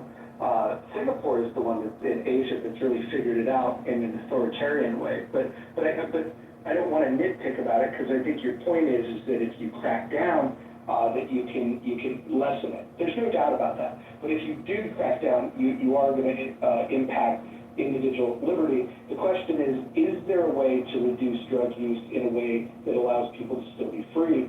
There's another example in Portugal where they did legalize everything and they destigmatized it. And what they're finding after a long time of doing these policies is that long-term drug use has gone down dramatically. And I just said earlier, I don't know if anyone was listening, but I said that early childhood development. I think people don't hear me when I say that. When you stigmatize, I didn't use the word stigmatize, but I said you created, I said the DARE program worked on me. I said that. I said that literally, if you impact early childhood development, you make it something that's looked down upon, which is essentially stigmatized. That's what I mean. That's what I'm talking about. The only time I eventually went to the extreme measure was when the gentleman who can't keep his finger off the mute button, Tamak, was looking for an argument. He was looking to see me debate somebody and get in. That's kind of weird. You can listen to the full I'm going to go out there time, please. You are. You're looking for drama. You started earlier. And go with the other gentleman. I've been paying. Oh, boy. This is what I was talking about Clubhouse. So Joe made a comment in chat that I thought was kind of interesting, and I thought I saw data on it, but I don't have it. Joe, would you be able to get a link or a source for us that the DARE program actually increased drug use in America? Sorry, I can't. I don't have the data, and I didn't look it up. I just remember reading the data, and I was I heard that somewhere too. Yeah. Let me Actually, Monica. Yes. Yeah. So the expectation was that people that are exposed to just the idea of it was actually one of the impetus, is kind of that curiosity thing. And I actually think that that's probably, everybody brought up really interesting points about legalizing drugs, but I think probably the biggest thing, at least in the market as it pertains to marijuana, not just medically or recreational, but federally for the taxes, and then also the expectation that you can utilize that for research drugs, things like therapies for people that have epilepsy. The only thing that actually works, even in the pharmaceutical world, are tinctures that pertain to THC. But the biggest issue, especially for young people, I think, is that you do have fentanyl and things like that on the streets. Some of these, off-brand carts and some of these things that aren't regulated are going to have very, very dangerous drugs, and then they're only expecting to have a THC cart. So yeah, federal oversight for that government will reduce the amount of fentanyl, and we'll have drug gangs no longer growing in, federal land, which is actually one of the things that's regulated in that regard. It makes it safer for children, but then it also gives us the opportunity to allow the DEA and ICE and police to focus on, that fentanyl stream that does come from China through the southern border. So, legalization, at least in that, it's a smart move. Or maybe people should just stop doing drugs and then we wouldn't have a fentanyl problem. Thank you. Serendipity wanted to weigh in too, and I maybe give her a chance. Serendipity, you have a comment? I had looked at that at one point too, and while there were just a couple of isolated areas where they seemed to think that because it's just exactly what Joe explained, curiosity and whatnot, drug use, went up. Overall, I don't think that, the only reason that it was kind of discounted as not being helpful was because they didn't feel like it had long-term effects. Generally, once the kids aged out and got like in the middle school and high school, the effects of what a lot of them went through in there. So I wouldn't go so far as to say it created an opposite problem overall. I just think it was kind of a wash. It's not causality and correlation. Yeah, no, because the DARE program ceased to exist after that. So the general given information is kind of like a television advertisement. So the data set exists for the time studies that had been phasing out. The system stopped existing. There was no DARE program after that. In high school, so it became ironic about it.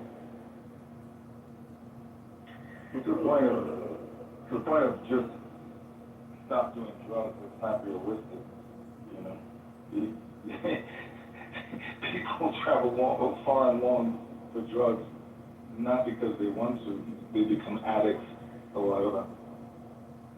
You do what you're introduced to, man. Let's not pretend that like human beings wake up, let me find some drugs. Like, that's not how life works. Once you open, Pandora's box, it's open, man. So, let's focus on not introducing drugs to people. Let's focus on, discouraging drugs, making it socially unacceptable, using the same propaganda tools. Oh, but you can't do that because it's actually a problem. Yeah, countries are making money off of this on the back end, so can't let drugs go just yet. That's the real problem that's going on, because somebody's getting rich off of this. So at the end of the day, nothing with me. I see what's going on here. People still want to make money from this thing, and a lot of this living participants, because of the way we talk about it. You do realize that your biology actually is represented by an endocannabinoid system, which means that cannabis has been used for humans for such a very long time that they have both an A and a B receptor in their brains for cannabis. And it actually it regulates things like hunger or pain reception. So you have an endocannabinoid system that is part of your biology, every person that exists on this earth. So it's not just like that people are encouraging it, it's part of your system. I got a question for you, Joe. But why don't I smoke weed then, Joe? I don't smoke weed, Joe. Can you explain that? Yes, sir. So it doesn't matter whether you smoke the weed or you do not smoke the weed. Your neurological system and your body has something called an endocannabinoid system. So they're brain receptors as well.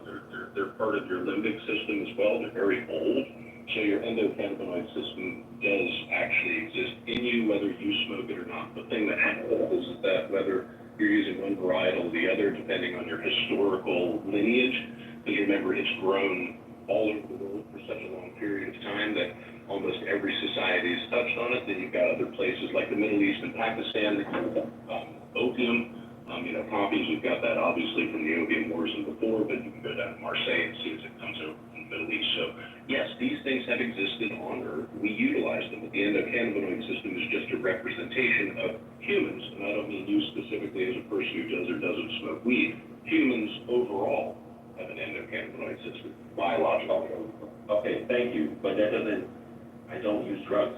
So regardless, something that's naturally occurring within me has nothing to do with external factors of whether or not I'm going to make a decision to take in a drug into my body, right? Oh, no, I was regardless of I know, I can allow me, I know, but it doesn't, your biology, but even if it's my biology, even if that exists within me, what in the world does it have to do with somebody saying, let's discourage drugs, let's not use drugs? Like, you can live without you're trying to say, hold on, let me allow me to, no, don't interrupt me, do not interrupt me, do not interrupt me, do not interrupt me. See, people like you try and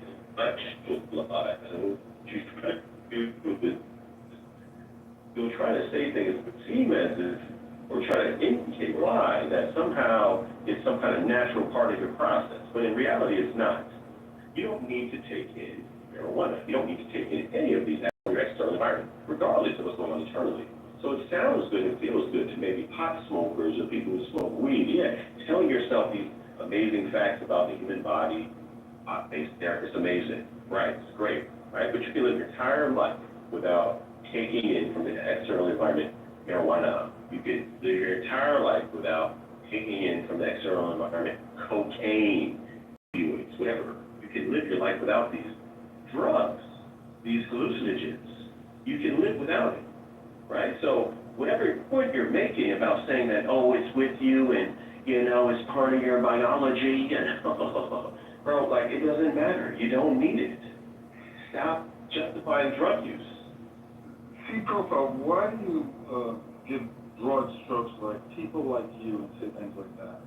As if you're the Do you smoke weed? Do you smoke weed? No, I'm just asking you a question. Yes or no? Do you smoke weed? I mean, didn't you just complain about the other guy cutting you off? I got a question, dipshit. I mean, you're being a hypocrite. Fuck you. I mean, you know I'm right, so just own it. Yeah, you are right, but I'm asking him a question. Brother, I asked you a question. I asked you. Yeah, well, Curtis, I'll fuck you up in real life, Curtis. Shut the fuck up. Okay, I don't know why there's a stick up this man's ass, but can I go after you, brother? Okay. I have a question. You're a weed smoker, right? Okay, all right. Wait, hold on, everyone's gonna hold on, everyone's gonna hold on. Mojo, go on you, Mojo. No, everyone's gonna hold on, so whoever fucking said that, risking going to the. Go on you, Roger. Okay, all right, let's get you moved down there, no problem. Let's see, let me just find the button. Okay, mothers in the audience. Let me just read a couple of things real quick that might help this discussion along. I actually think that we have some good people on here with some different ideas, and I hope that we can have a civilized conversation. In order to do that, we have to follow the rules. Rule number 1, no threats of violence. Number 2, no doxing. Number 3, stay on topic. Number 4, keep your shares brief. That's an important one. Number 5, probably the most important one here is do not interrupt speakers, especially mods. Number 6, mods may interject when appropriate.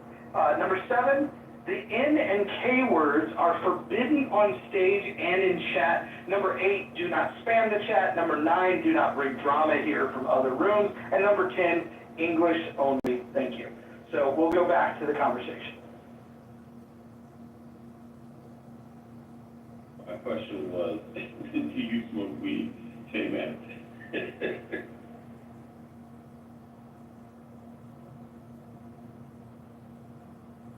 Tama, do you smoke weed? No, I asked him a question. I'm not going to answer his question until he answers my question. I'll insert myself in this. I am completely drug-free unless you want to count caffeine. I'm a huge caffeine enthusiast, but everything else I am drug-free. Thank you, sir. What about sugar? The caffeine and sugar are both together. Sugar's not a drug, dude. Sugar It's surely a drug. It's the most damaging. It's getting there. It's getting Yeah, there. it kills more people than anything. It kills more people than anything on the planet. All right, so I use sugar. Okay.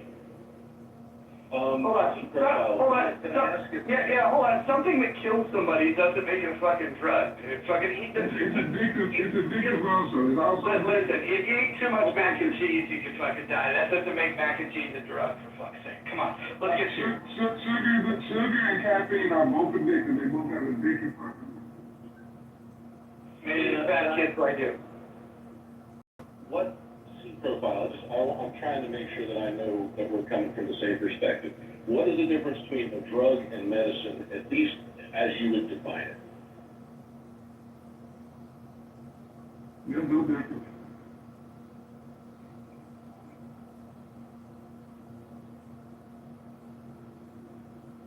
Because I guess that's going to be the question. While you yourself wouldn't maybe chew on a willow tree because you had a headache, you might take an aspirin. That's a drug, but you call it medicine. So if you have most medicines, that unless they're genetically modified, like gene therapies, they generally come from a plant or something, and then they're synthesized. So I'm trying to figure out, like, a drug and a medicine, how do you consider something to be beneficial to you, depending on where, again, your historical diet comes from? Again, not the system in and of itself, but if you think that maybe there's something external that is good for your body, that is helpful to you, Would the stigmata of changing the word from drug to medicine, because it's medicine for certain people, would that destigmatize it, at least from your perspective? Drugs and medicine are interchangeable, like the thing they said, chewing the window from that C profile. Okay, I feel the same statement, like herbs not a medicine. Herbs are something beneficial that's not a medicine, nor a drug. But drugs are medicine. You know what I've realized now? So what I'm realizing now is that Joe here has an agenda, and it's okay. You know, if you want to rationalize harmful drug use and compare it to something like useful, like let's say you have a physical ailment or you're harmed in some sort of way, and you need a way to repair that condition. We would then call that drug medicine because it's specifically designed for whatever that is. When we talk about drugs oftentimes, though, we're talking about, you're not necessarily,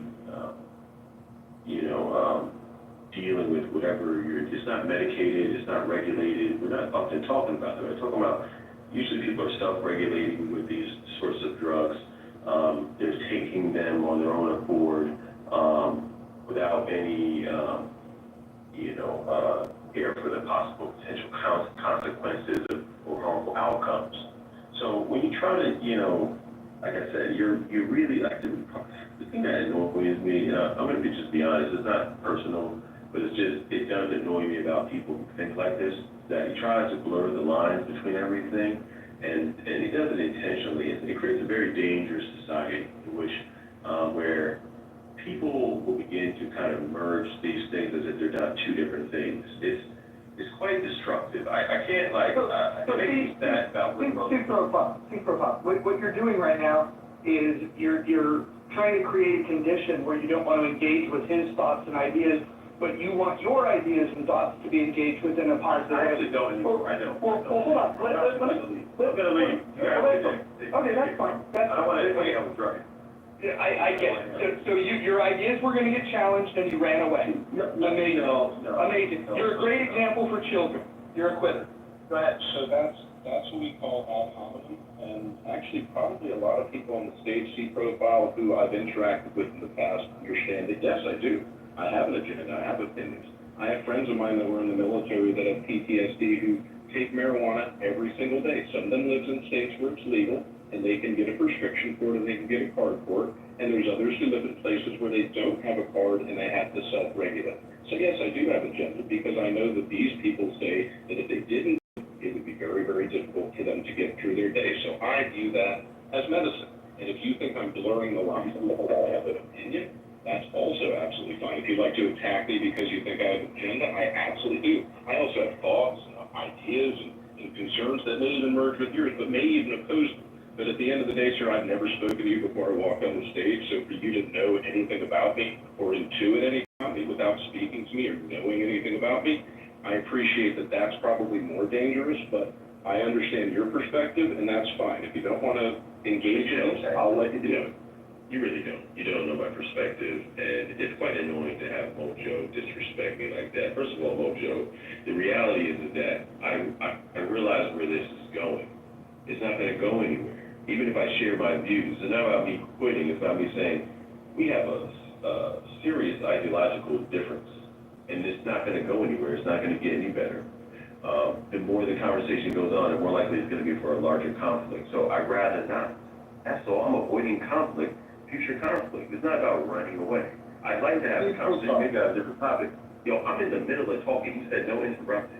I waited until Joe was done. I waited until Joe was done respectfully, so hopefully the mods follow the rules in the same way. I'm not shooting as he's running. I'm leaving because I don't want to turn into, I get very passionate about this, and I might find myself beyond a place where I can control myself. I don't really like it. So I know my limits. I know my limits. So allow me to say that you're breaking your own rules. You're breaking your own rules. Actually, I'm abiding by Rule 6.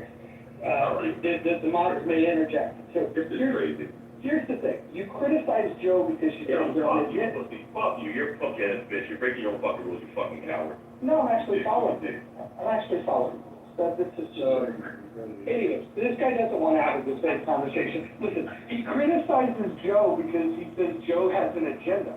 But then he has an agenda-driven message himself. Like, everybody's got a fucking agenda, and I sit somewhere in between where Joe and he is at. The fact that he doesn't want to hear differing opinions, like, there's something about people challenging his wisdom that makes him very, very uncomfortable. And I don't understand why. We gave him plenty of time to share his thoughts, and the idea that we don't understand where he's coming from, he made it very simple. He said that we should socially make it unacceptable for people to do drugs. I actually agree with that. That's the part that I think is the weirdest thing, is that I agree that we should make it socially less acceptable. But I also hear the fact that there are certain substances that make people deal with certain issues better than than without those substances. So the question is, why can't we have a nuanced conversation to figure out, well, what are the problems that we're really trying to solve? The problem I would like to solve is the death and the other violence that happens that's associated with the illegal drug trade. If you think about the creation of the cartels, the creation of street gangs that sell these illegal drugs because it's illegal and they can't use the police or courts to defend themselves because what they're doing is illegal, we have to address those things. I mean, I think the guy could have, if he would have been able to emotionally regulate, maybe pot would have helped him in this situation, I think he would have been able to participate in this conversation in a meaningful way, but he's just got emotional irregulation issues. Yeah, when he came up, he had an agenda as far as his expectations of who everybody was. He had a point of view that was twisted about everybody, and then he was projecting. Joe, I followed you, you gave a very smart answer to him without offending him, but he got offended, right? Mojo, you gave him the rules, he didn't read the rules, so he cursed you out for following the rules. So he was definitely emotionally not stable. Can I also say this? A guy that's going to say, fuck you, I don't want to listen to ideas, you can suck my dick. Like, if you present that with somebody that's logical and puts a compelling argument together that happens to be in support of people with PTSD having the option to smoke a plant,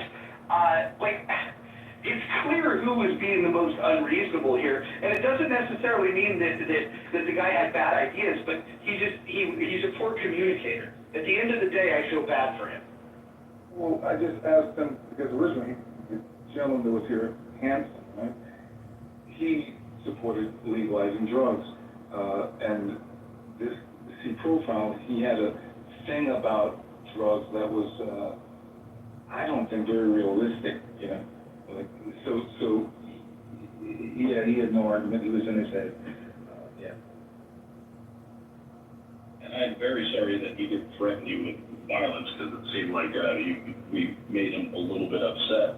And again, I did love The Last Dragon. You were awesome in that, so I just wanted to say Thank you, Joe. Thank you there, that's right. Well, that was the other thing. I was like, I think he saw your picture. He's like, this is just some dude on the street corner, without realizing that you actually have literally like a lifetime of martial arts. So that was why I kind of thought it was a little funny. But I think probably if he probably shared with us, you're probably going to find out that there's somebody in his family that had, and all of us had somebody in our family that had, some terrible thing, or contrarily wise, he may be on prescription medications that he does not consider to be, like drugs, if that makes any sense. And no, my bad, I thought you did. I ain't pretty sure about that. And again, I don't mean to disparage, I'm speaking from my own perspective, that I know people who vilify certain drugs and take other ones because, it's prescribed. So, from my opinion, yes. The thing that happened in Oregon is obviously shows us that we can't just wholesale legalize drugs in America. It's wanton disregard, and it just has negative consequences for everybody in that society. But I think a wholesale reevaluation of at least marijuana and the fact that you can utilize it for so many healthful medications that are aligned with things like not being addictive and like selective serotonin reuptake inhibitors that change the brain's chemistry. Again, I'm speaking from friends of mine that literally the answer is, well, if I don't smoke this today and I have to go out and deal with the world, you know, it's going to be a problem. Because these are people who, like Timac, are trained, you know, to deal with things consequentially with violence. They don't have that mindedness, that centeredness. They're still in that PTSD. So your system or any meditation system or yogic system would help, but this drug, for whatever reason, because of our endocannabinoid system, seems to be the only thing that these hyper-aggressive PTSD guys, it calms them down enough to get through the day. I'm not saying that drugs are good. I'm not saying that anybody should take them. I'm just saying it should be an option just as any other medication is. So I think that, I want to say real quick. I want to say real quick. I think his only agenda was to have some moral superiority that he don't use drugs. I think that was his only thing that he wanted to keep his mind to say. I never used drugs in my life. He wanted to point out any flaws, so it wasn't necessarily about legalization or harm. It was simply about him. So I was going to say, I do think that the Oregon example is obviously a way of not doing anything correctly, but that doesn't mean that the idea entirely is flawed, right? Like, you look at the results of what they got in Portugal, right? They do have decreased use of drugs among their population since they basically legalized everything. They do see drops in HIV transmission via needles because they have those sites open. They do see overall the entire population is using drugs at a lower percentage before they started doing this. There's a less of a stigma around it. So I don't know how Oregon fucked it up, but that doesn't mean the entire idea I can tell you. is flawed. Go ahead. So Oregon only looked at half the model that Portugal is doing. They looked at the piece of like, oh, we'll just let people use. They didn't build up the infrastructure for rehab and for the off-ramp and for the courts to identify the people that really need the rehab. And because they took these half measures, that's why it failed. Which is why, even though I support legalization of drugs, I think the Portland example should not be ignored. I also think that the Portugal example should not be ignored. What I would like to see is an intentional design. Maybe we take Barstow, California, and we put rehab centers all around the outskirts of town, and then we put a big fence up, and then that can be the part in the western United States that if you want to use drugs, you do that. And then zero tolerance outside of that. I also think that we should make a distinction about which drugs we're referring to. I think marijuana is a clear example of something that, if you look at crime rates, nobody's getting in a disproportionate amount of trouble once they've smoked pot. The one thing that they might do is get a little fat because they get the munchies and they eat a little bit. You don't see violence associated with an increase in use in marijuana. Yeah, I think at a certain point everyone kind of agrees the government is lagging behind. Like, who the fuck cares about marijuana at this point? Like, the fact that the cartel is still making money off this, like, it's just everywhere, right? People in my high school are growing it at home. Like, it's really not something the U.S. government can or has been able to control, so they might as well make a profit out of it and use it for whatever, you know? So I think marijuana is also cocaine. Like, what's the hype of cocaine? I've tried it. It's really not that big of a deal. What else have I done? Yeah, I would say we need to keep LSD illegal. That shit fucked me up when I tried that. Hey, why only two people on the stage voting the vote? The headline. Oh, I don't want this in my profile for life. That's why I don't vote on some polls when I vote on others. Hakeem, I think Mojo didn't announce it and changed it without announcing it. Is that what it is? Mojo? So I have a question. How many drugs have y'all done on this stage? 0, 2, 3. All of them. Sugar, marijuana, alcohol. I'm a crackhead, but I've done every fucking drug known to man. I've done cocaine, LSD, shrooms, ketamine, and now I don't do any, but that was like when I was dumb again. But I haven't done any drugs in like 5 years. Well, I tried shrooms, but it had zero effect, so I don't know. Oh my, dude, shrooms, I didn't really like because I kind of, like, I just don't like how I felt. And then LSD got me fucked up. LSD had me, like, raving that away. I was like, I mean, it wasn't good, but it was kind of scary. I felt like I had taken, like, 17 shots of espresso. Cocaine, I think, is highly overrated.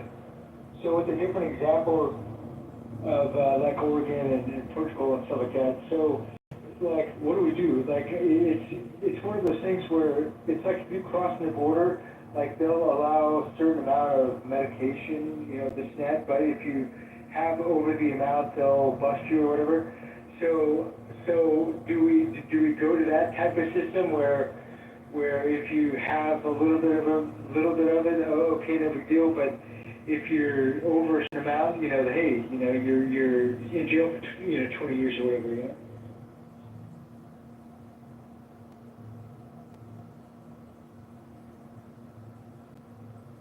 Yeah, so here's how I would break it down, right? So if I was gonna write the U.S. drug laws, of course marijuana would be illegal, but I think ketamine should be done in like like, you know how in the Netherlands they do marijuana bars where you go and they bring you marijuana and you sit down and you smoke it and then you have to leave it there before you leave?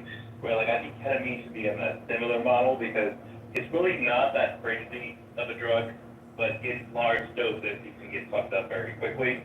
So that's where I would put ketamine. Cocaine, I think it's another one, you should just legalize that one. I think it's kind of silly that we have spent so much money on drug enforcement.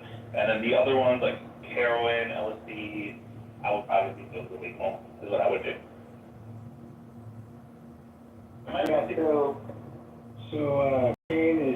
Cocaine's my drug, but I tried heroin once and I just, that shit made me shake so much, I didn't like the high at all, and so I would definitely put that on the illegal list, big time.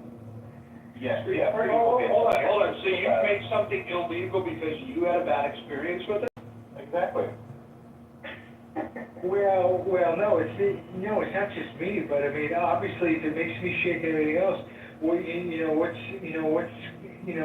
about the other guy? You know what I mean? I mean, what is it going to do to the other guy? It's going to make him shake and hallucinate and everything else, just like these people on the street. You know, it does the same shit. You know. Oh, crystal meth, that's one I forgot. I did crystal meth one time, that was not fun. I was wild when I was young, guys. Can you say? All the gays tried meth. Yeah, crystal meth was not a fun time. That was not enjoyable. I couldn't sleep for like 2 days. Mother, what you doing trying crystal meth? Come on, you got it. So I got it handed to me like at a party. I thought it was like a pipe, like a weed pipe.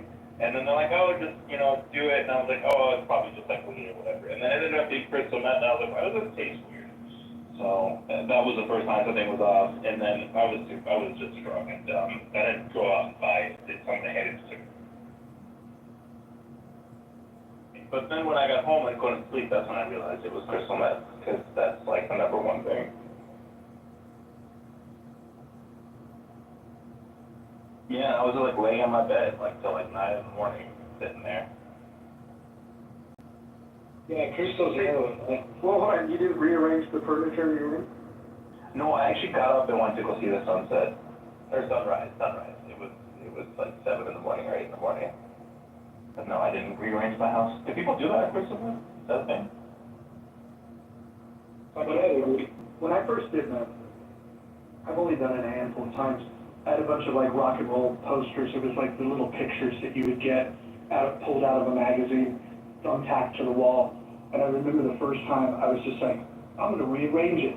And like, I rearranged it, and then I didn't like it. I rearranged it again. And then afterwards, the wall was just destroyed because I moved where all the thumbtacks were at. So don't do that.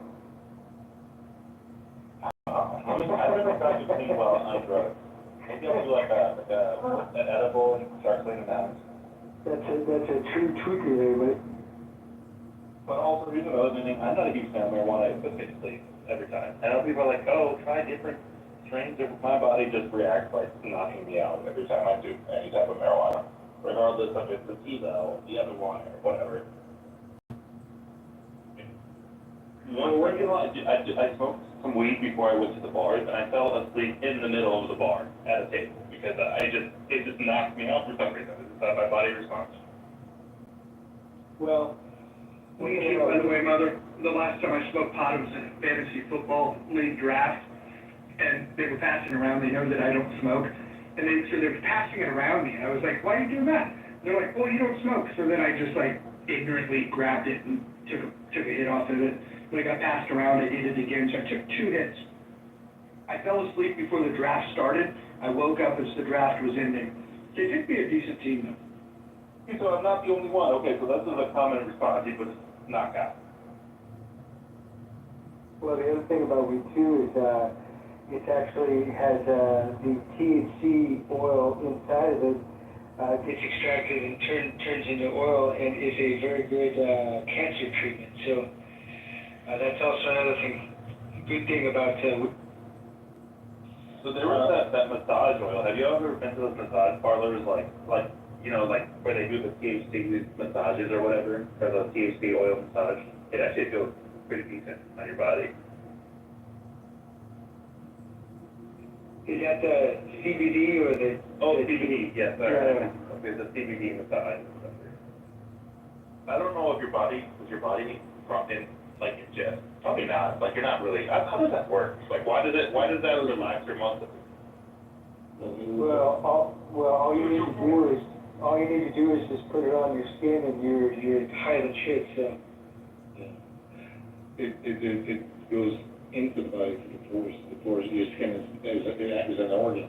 So certain oils like castor oil will easily through the skin. Most more than many of those, maybe all of those, castor oil goes directly in. You gotta remember, your skin is your largest and most important organ. I had an instructor, he was a former Marine when I was a very young martial artist, and he had a way about sparring that was very kind of bizarre. And being young, going in through that, took me years to recognize that I was in a very toxic environment, you know.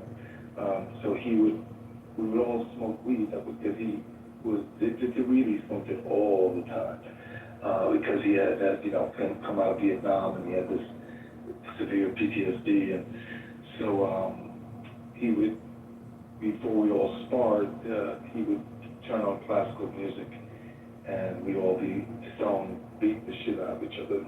It was bizarre.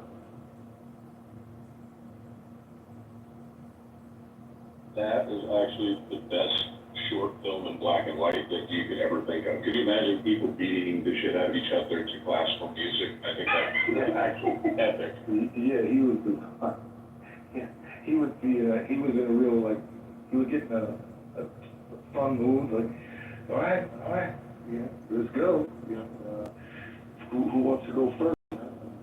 And there were certain people that he knew he wanted to beat their ass. So so it was a pretty tough.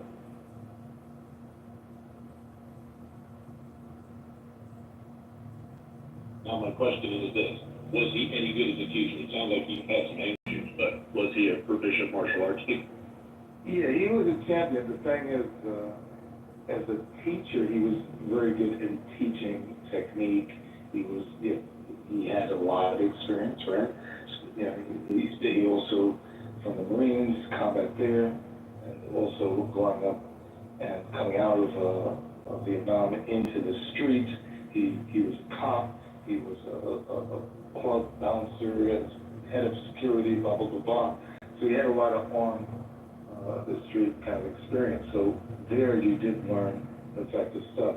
But as far as the teacher, spiritually, he was the worst possible teacher because violence was his way of dealing with a lot of things, you know. So I had to get away from him when I saw him strangle his wife. Yeah. What did you study, by the way? Were you like more of the Filipino arts? I different styles throughout the years. You know, I don't want to out who this gentleman is.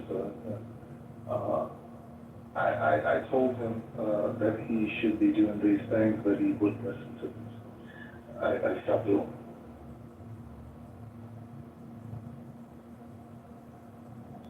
So he was your best spiritual teacher was the fact that he described to you a life and a lifestyle that you didn't want to live. So he was your spiritual show-now.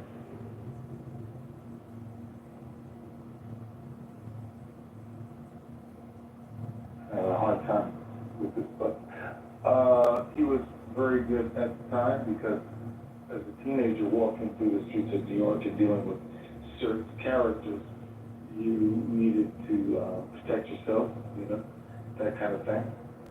You had to, and also young guys going around meeting girls and stuff, and there's certain ways you had to be in tougher areas with certain guys because they'll try you, if they think they'll walk over you, they'll talk to you a certain way, to your girl a certain way. So all these kind of things, you start falling in a certain clique, and it's kind of important that when you grow up that way to have the certain respect when you walk around, So in that way, he was great.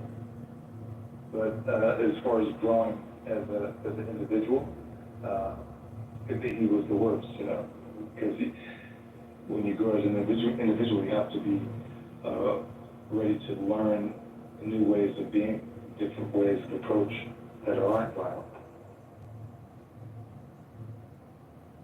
Nice.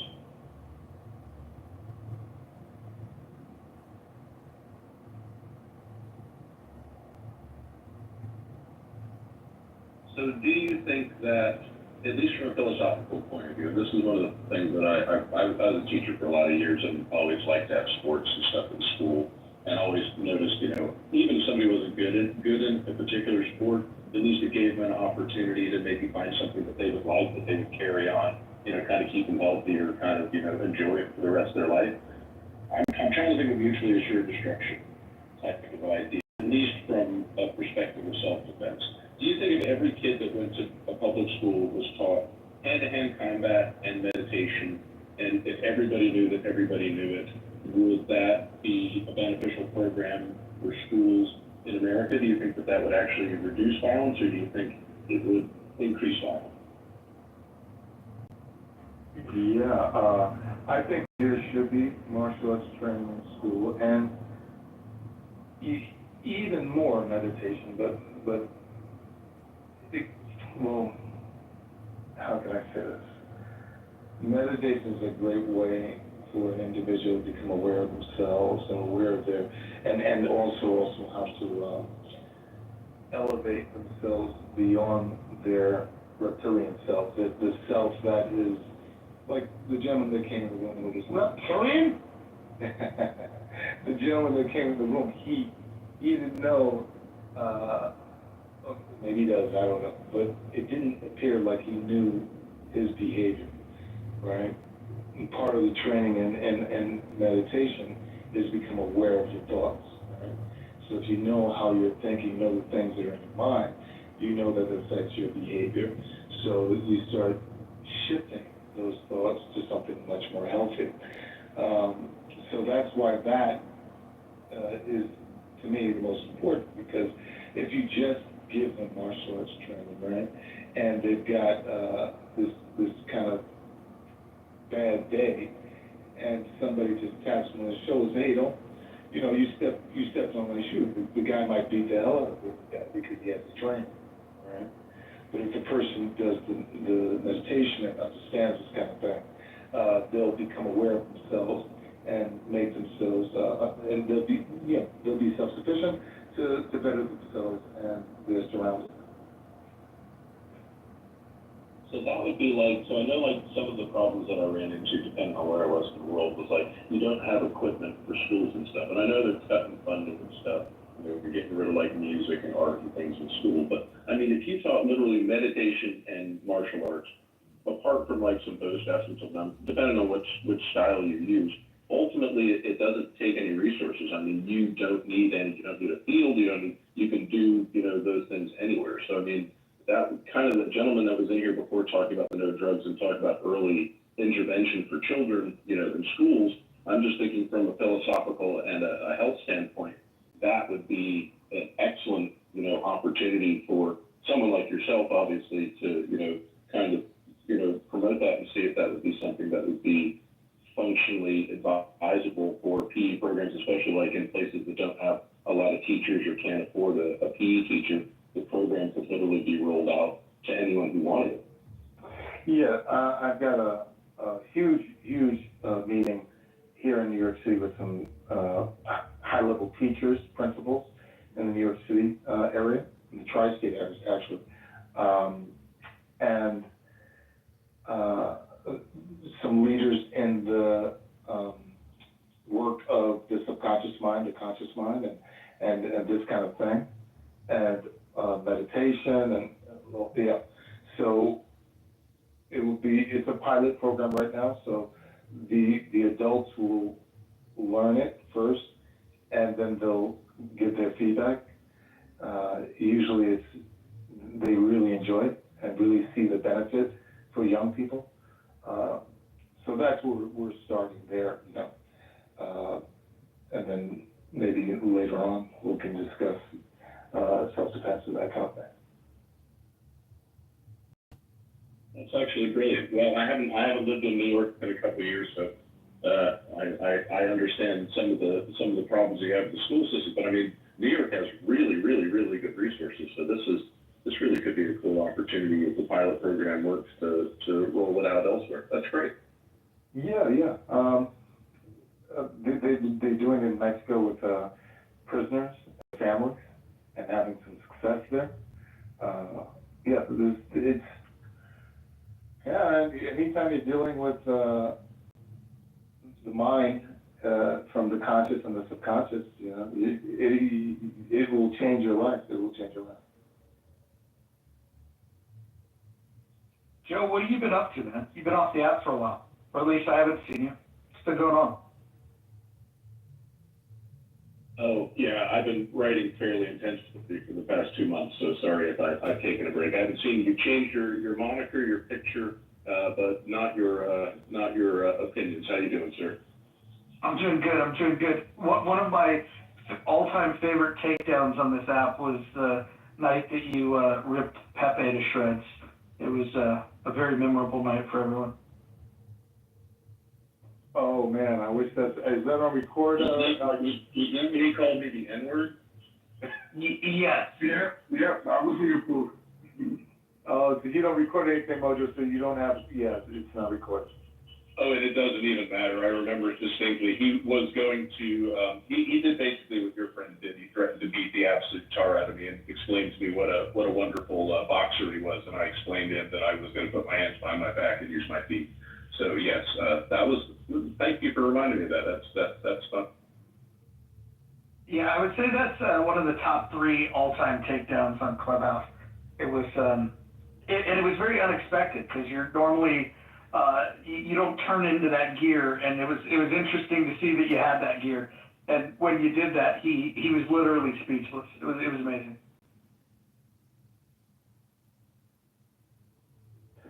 I was ready for your takedown, the gentleman they walked in here and ran away. I knew it was coming, Mojo. I could tell. What's funny is if he would have just relaxed a little bit, he would have found that I agreed with him on some of the stuff. Like, I appreciate that he has found the discipline himself to not use drugs. I think that's cool. And I appreciate that he thinks that sharing that with other people would be a benefit. I don't think his heart was in the wrong place. I think that his ability to have an adult conversation with people that see the world differently, it's just unfortunate because that could have been a fun conversation, especially with the people that are in the room right now. I think that could have, if he would have allowed his ego, and we all have ego, I certainly do. Tom Heck, I know that, you've had. Not at all. Yeah, so if we could have kept that in check, it really could have been a fun conversation. And then, as you guys know, when those people spin out of control, it lights a match in me, and then I go to that place. And so, I would have rather have had the good conversation, but I was happy to have the, go fuck yourself conversation too. Yeah, I was in the subway wanting to. Well, the first thing I asked him that he didn't answer the question. He he said to Joe, people like you. That's not only rude, it's condescending, right? So I didn't ask him in a belligerent way. I said, it basically said what he said. And that's when he gave me the question about drugs, did I ever, so he would never answer the question. You know, he just didn't have the courage to debate and have to go, you know, back and forth with decorum. He didn't have that ability. But I also missed the fact, oh, sorry. No, I was gonna say, like, this is the argument that has been tried, right? Like, oh, we can just get big population through, you know, all these preventative programs to stop doing drugs, and it hasn't really moved the needle in the country. So I find it to be, I mean, I see his position, but the goal is to improve where we're at, not to just continue doing what we're doing. And that was my perspective. But the other issue is this. You're never going in, okay, the experiment that is our free society, which again is unique and different to everybody. There was a time in America that you could walk into a pharmacy, you could buy cocaine, you could buy laudanum, which was heroin, you could buy a tincture of massively concentrated THC, and then for some political reason or some socioeconomic reason, it is vilified. But you can go get Ozempic, which is going to destroy your internal organs. You can go get all sorts of things that are prescribed that are going to absolutely just mutilate your system.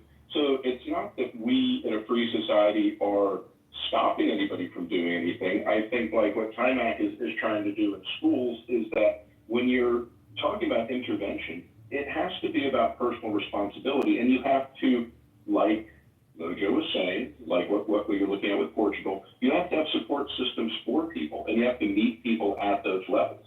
So no, you're not going to expect people in America to not do drugs, but if you are going to legalize anything, then you have to have a support network for those people, and you also have to have personal responsibility where kids know they can regulate themselves without taking a pill like, what is it? Adderall is methylated amphetamines. When I was a teacher and a counselor, any single time that any of my students, and I only worked with boys, it was a girl and boys school, but I only worked with boys, if they were going to be prescribed, because I meet with a counselor, to get Ritalin or anything like that, I would always try to use a regulation method beforehand, not because I'm a doctor, but because I know that for the most part, once that drug is taken for the rest of their life, the question is can I regulate my life without having to say, here's a pill for you? That's my only question. So yes, legalization is a good idea for certain things, but if you don't have the support system behind it, it's just never going to be successful.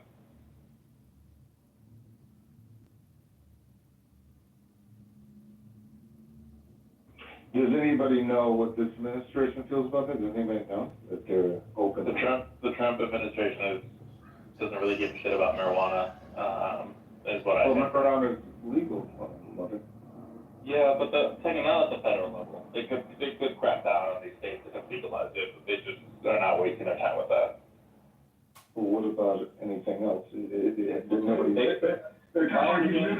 literally sending troops into Latin America, so that's. But that's because of the fentanyl thing. My understanding is that they don't care as much about cocaine. That's why they're not going to Colombia and they're going to Mexico instead. What he's concerned about is the fentanyl.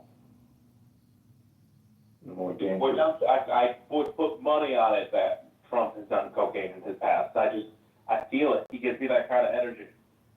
Hey, brother, if he really cared about the fentanyl, he would be going into China.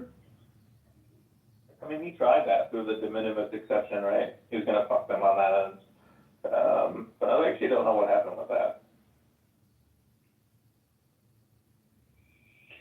Well, Trump, as you said, probably did all these drugs, did some, but, you know, the guy's an old man now, so. I mean, he grew up in the 60s. Wasn't everybody doing drugs in the 60s? Maybe he's, well, I'm saying he's an older man now, maybe he's looking at the harm that drugs can do. You know, it also can do something beneficial. I think Joe's alluded to that in a way, that there's some, should be out there for people if they're effective in certain ways. But maybe since he has RFK, and you know, maybe there's something that can be done and to legalize drugs in America.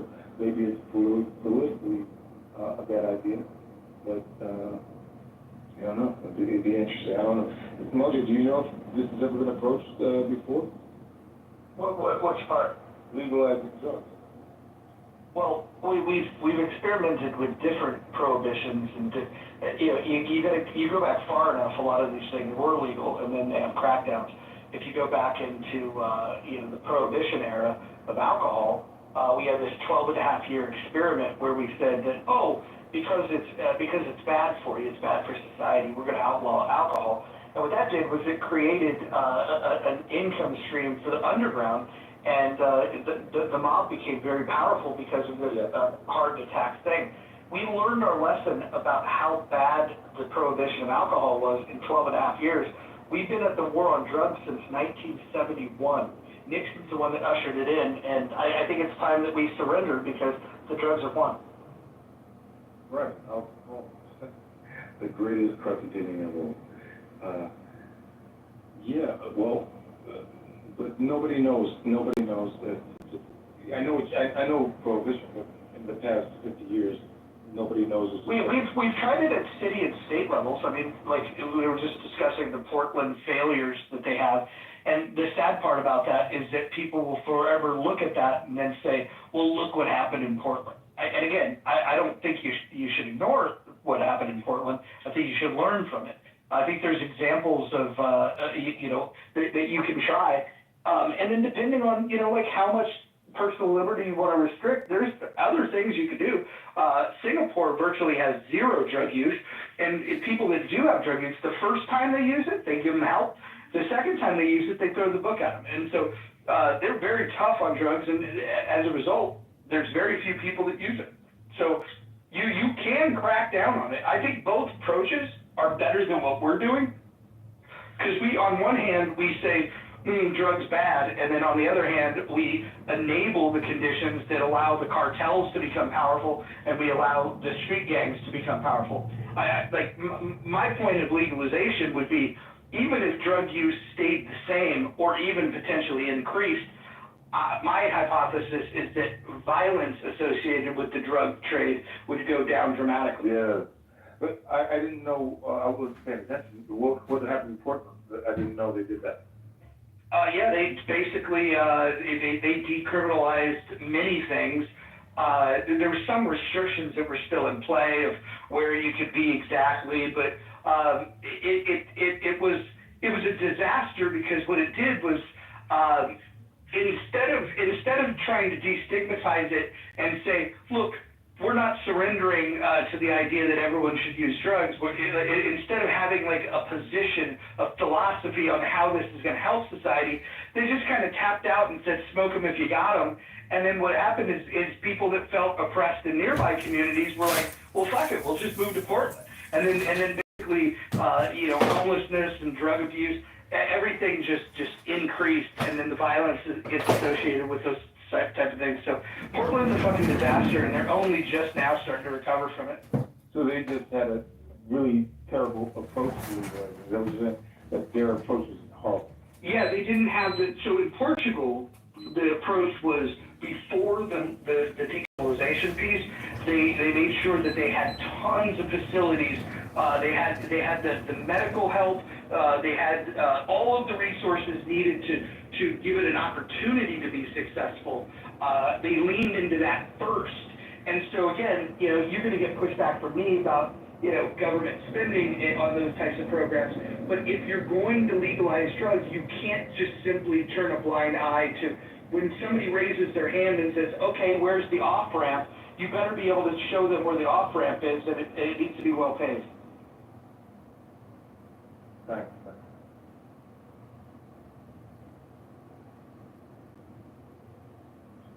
So the issue that I see from the federal level is twofold.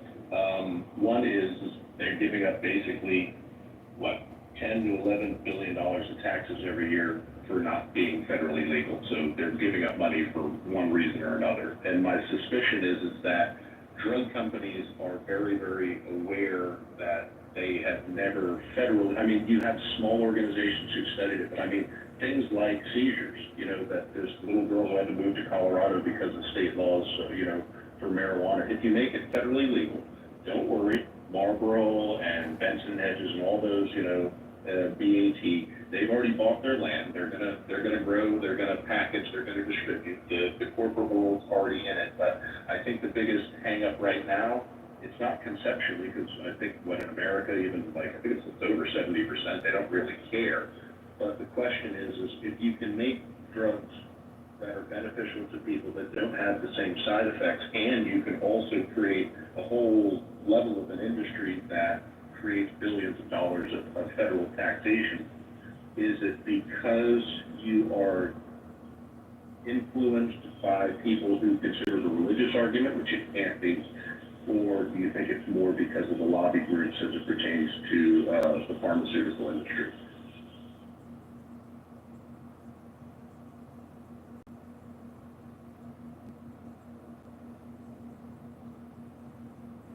Well, let me understand that. Do you think the pharmaceutical industry is the thing that stands in the way of us having sensible drug laws? No, I think it's a religious right. Yeah, well, that was what I was wondering, Mother. So you think it's more religion than you do think it's the pharmaceutical lobbyists? Yeah, I think I have extremely religious family members, and they are ardent supporters of the bans on drug use. Have you I think read it's the criminal justice system. What was the question, Joe? Oh, sorry, again, yeah, probably is them too. I was saying, Mother, have you ever discussed Genesis with them, at least as it pertains to, what we're allowed to have, all the plants with the seeds that are on the earth? Have you ever read that one to them and asked them what they thought about that? I mean, I could have that conversation. My family is mostly Jehovah's Witnesses, but they are fundamentally just people who don't believe in that kind of excess in life. Oh, wow, your family is Jehovah. This explains a lot, so. What does that mean, Roger? I'm a Lutheran, okay? I follow, and I don't know. So I bounced around different churches, right? So I went to Lutheran church for a while, then I went to Methodist church, then I went to an Episcopalian church, then I went to the Southern Baptist church. That lasted a whole 2 weeks, and then I was done with that. The Southern Baptist, I don't like that. Mother, you should check out the Mormon church. A lot of those boys, when they come back from the mission, if they can't find a wife within 6 months, they go the gay way. You should go check them out. But that's in Utah. I want to go to Utah. Okay, I don't think They're in Idaho and Nevada. they're in Miami. Probably not. That's true. Well, actually, how fun would it be to be on a Mormon mission in Miami? That would be crazy. There are 5 dudes in their box. The girls walking around in bikini. Jehovah's Witnesses are interesting. They have this literal interpretation of the Bible where, you know how the Bible talks about 12,000 people from each of the 12 tribes of Israel will make it to heaven. They legitimately believe that only 144,000 people are going to make it to heaven. And there's like, I think it's in the tens of millions of people globally that follow the religion. So they got a bunch of people following a religion, and everyone thinks that they're going to be part of that 144. It's fucking very interesting.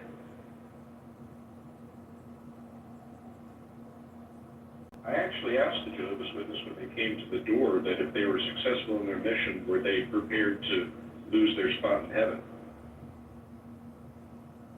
What was the answer? He just smiled. Obviously, he knew he wasn't getting anywhere that day. But it's an interesting interpretation. And understand, Mother, that, yeah, obviously, any interpretation of the Bible is going to be from their side. But you do believe it's a religious right thing. Okay, cool. Jarl, you came up. What's going on? Do you like the Canadian approach? Yeah, well, it's complicated, actually. First of all, I really appreciated how you framed what you said, Mojo, and I actually, totally agree. It's not going to happen often, but, I think I support legalization, I support decriminalization. But it went badly in Canada. We decriminalized drugs in Vancouver, and the total number of overdoses went up, which obviously is not good. There was also cases of people drugs to like teenagers and children that they got from the government, let's say. So yeah, it went badly. They ended up repealing some of the laws, so it's no longer legal to smoke in public.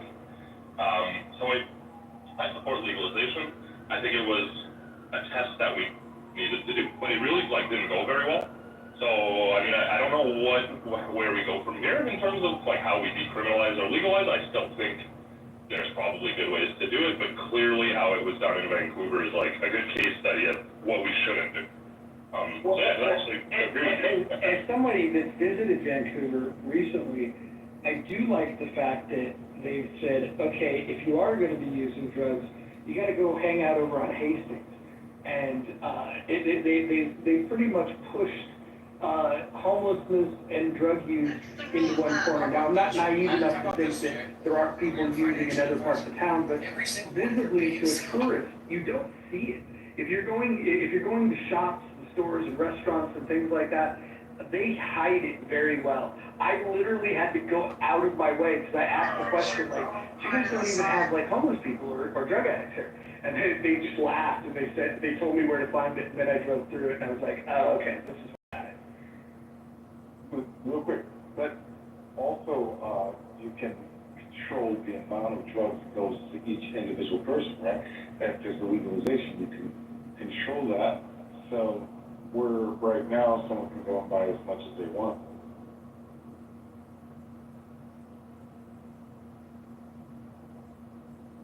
I think there's a lot of arguments that you can make about why it would be safer if it was legalized.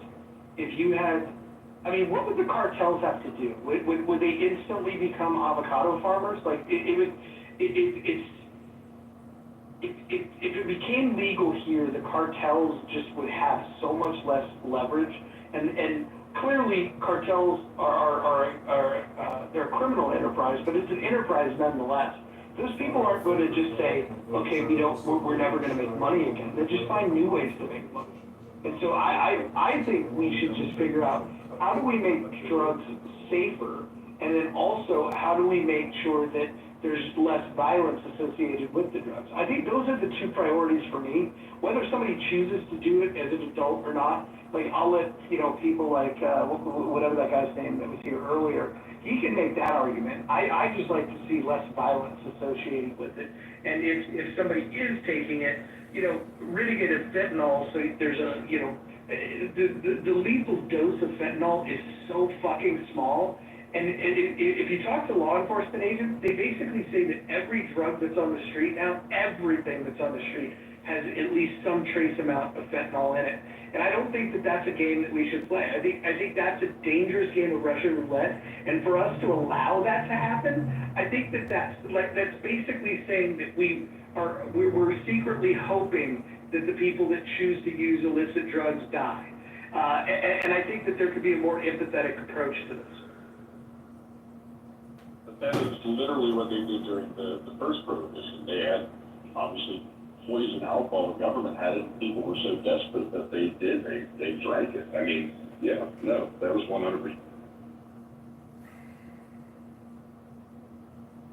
That's what excites me about getting medication into schools and that kind of thing, Joe, because you're dealing with the source of a human being, right? A human being feeling whole, and a child feeling inspired about their future in a certain way. All these kind of things, you have to address it that way, with young people, as well as with the product that's out there on the streets. But you do also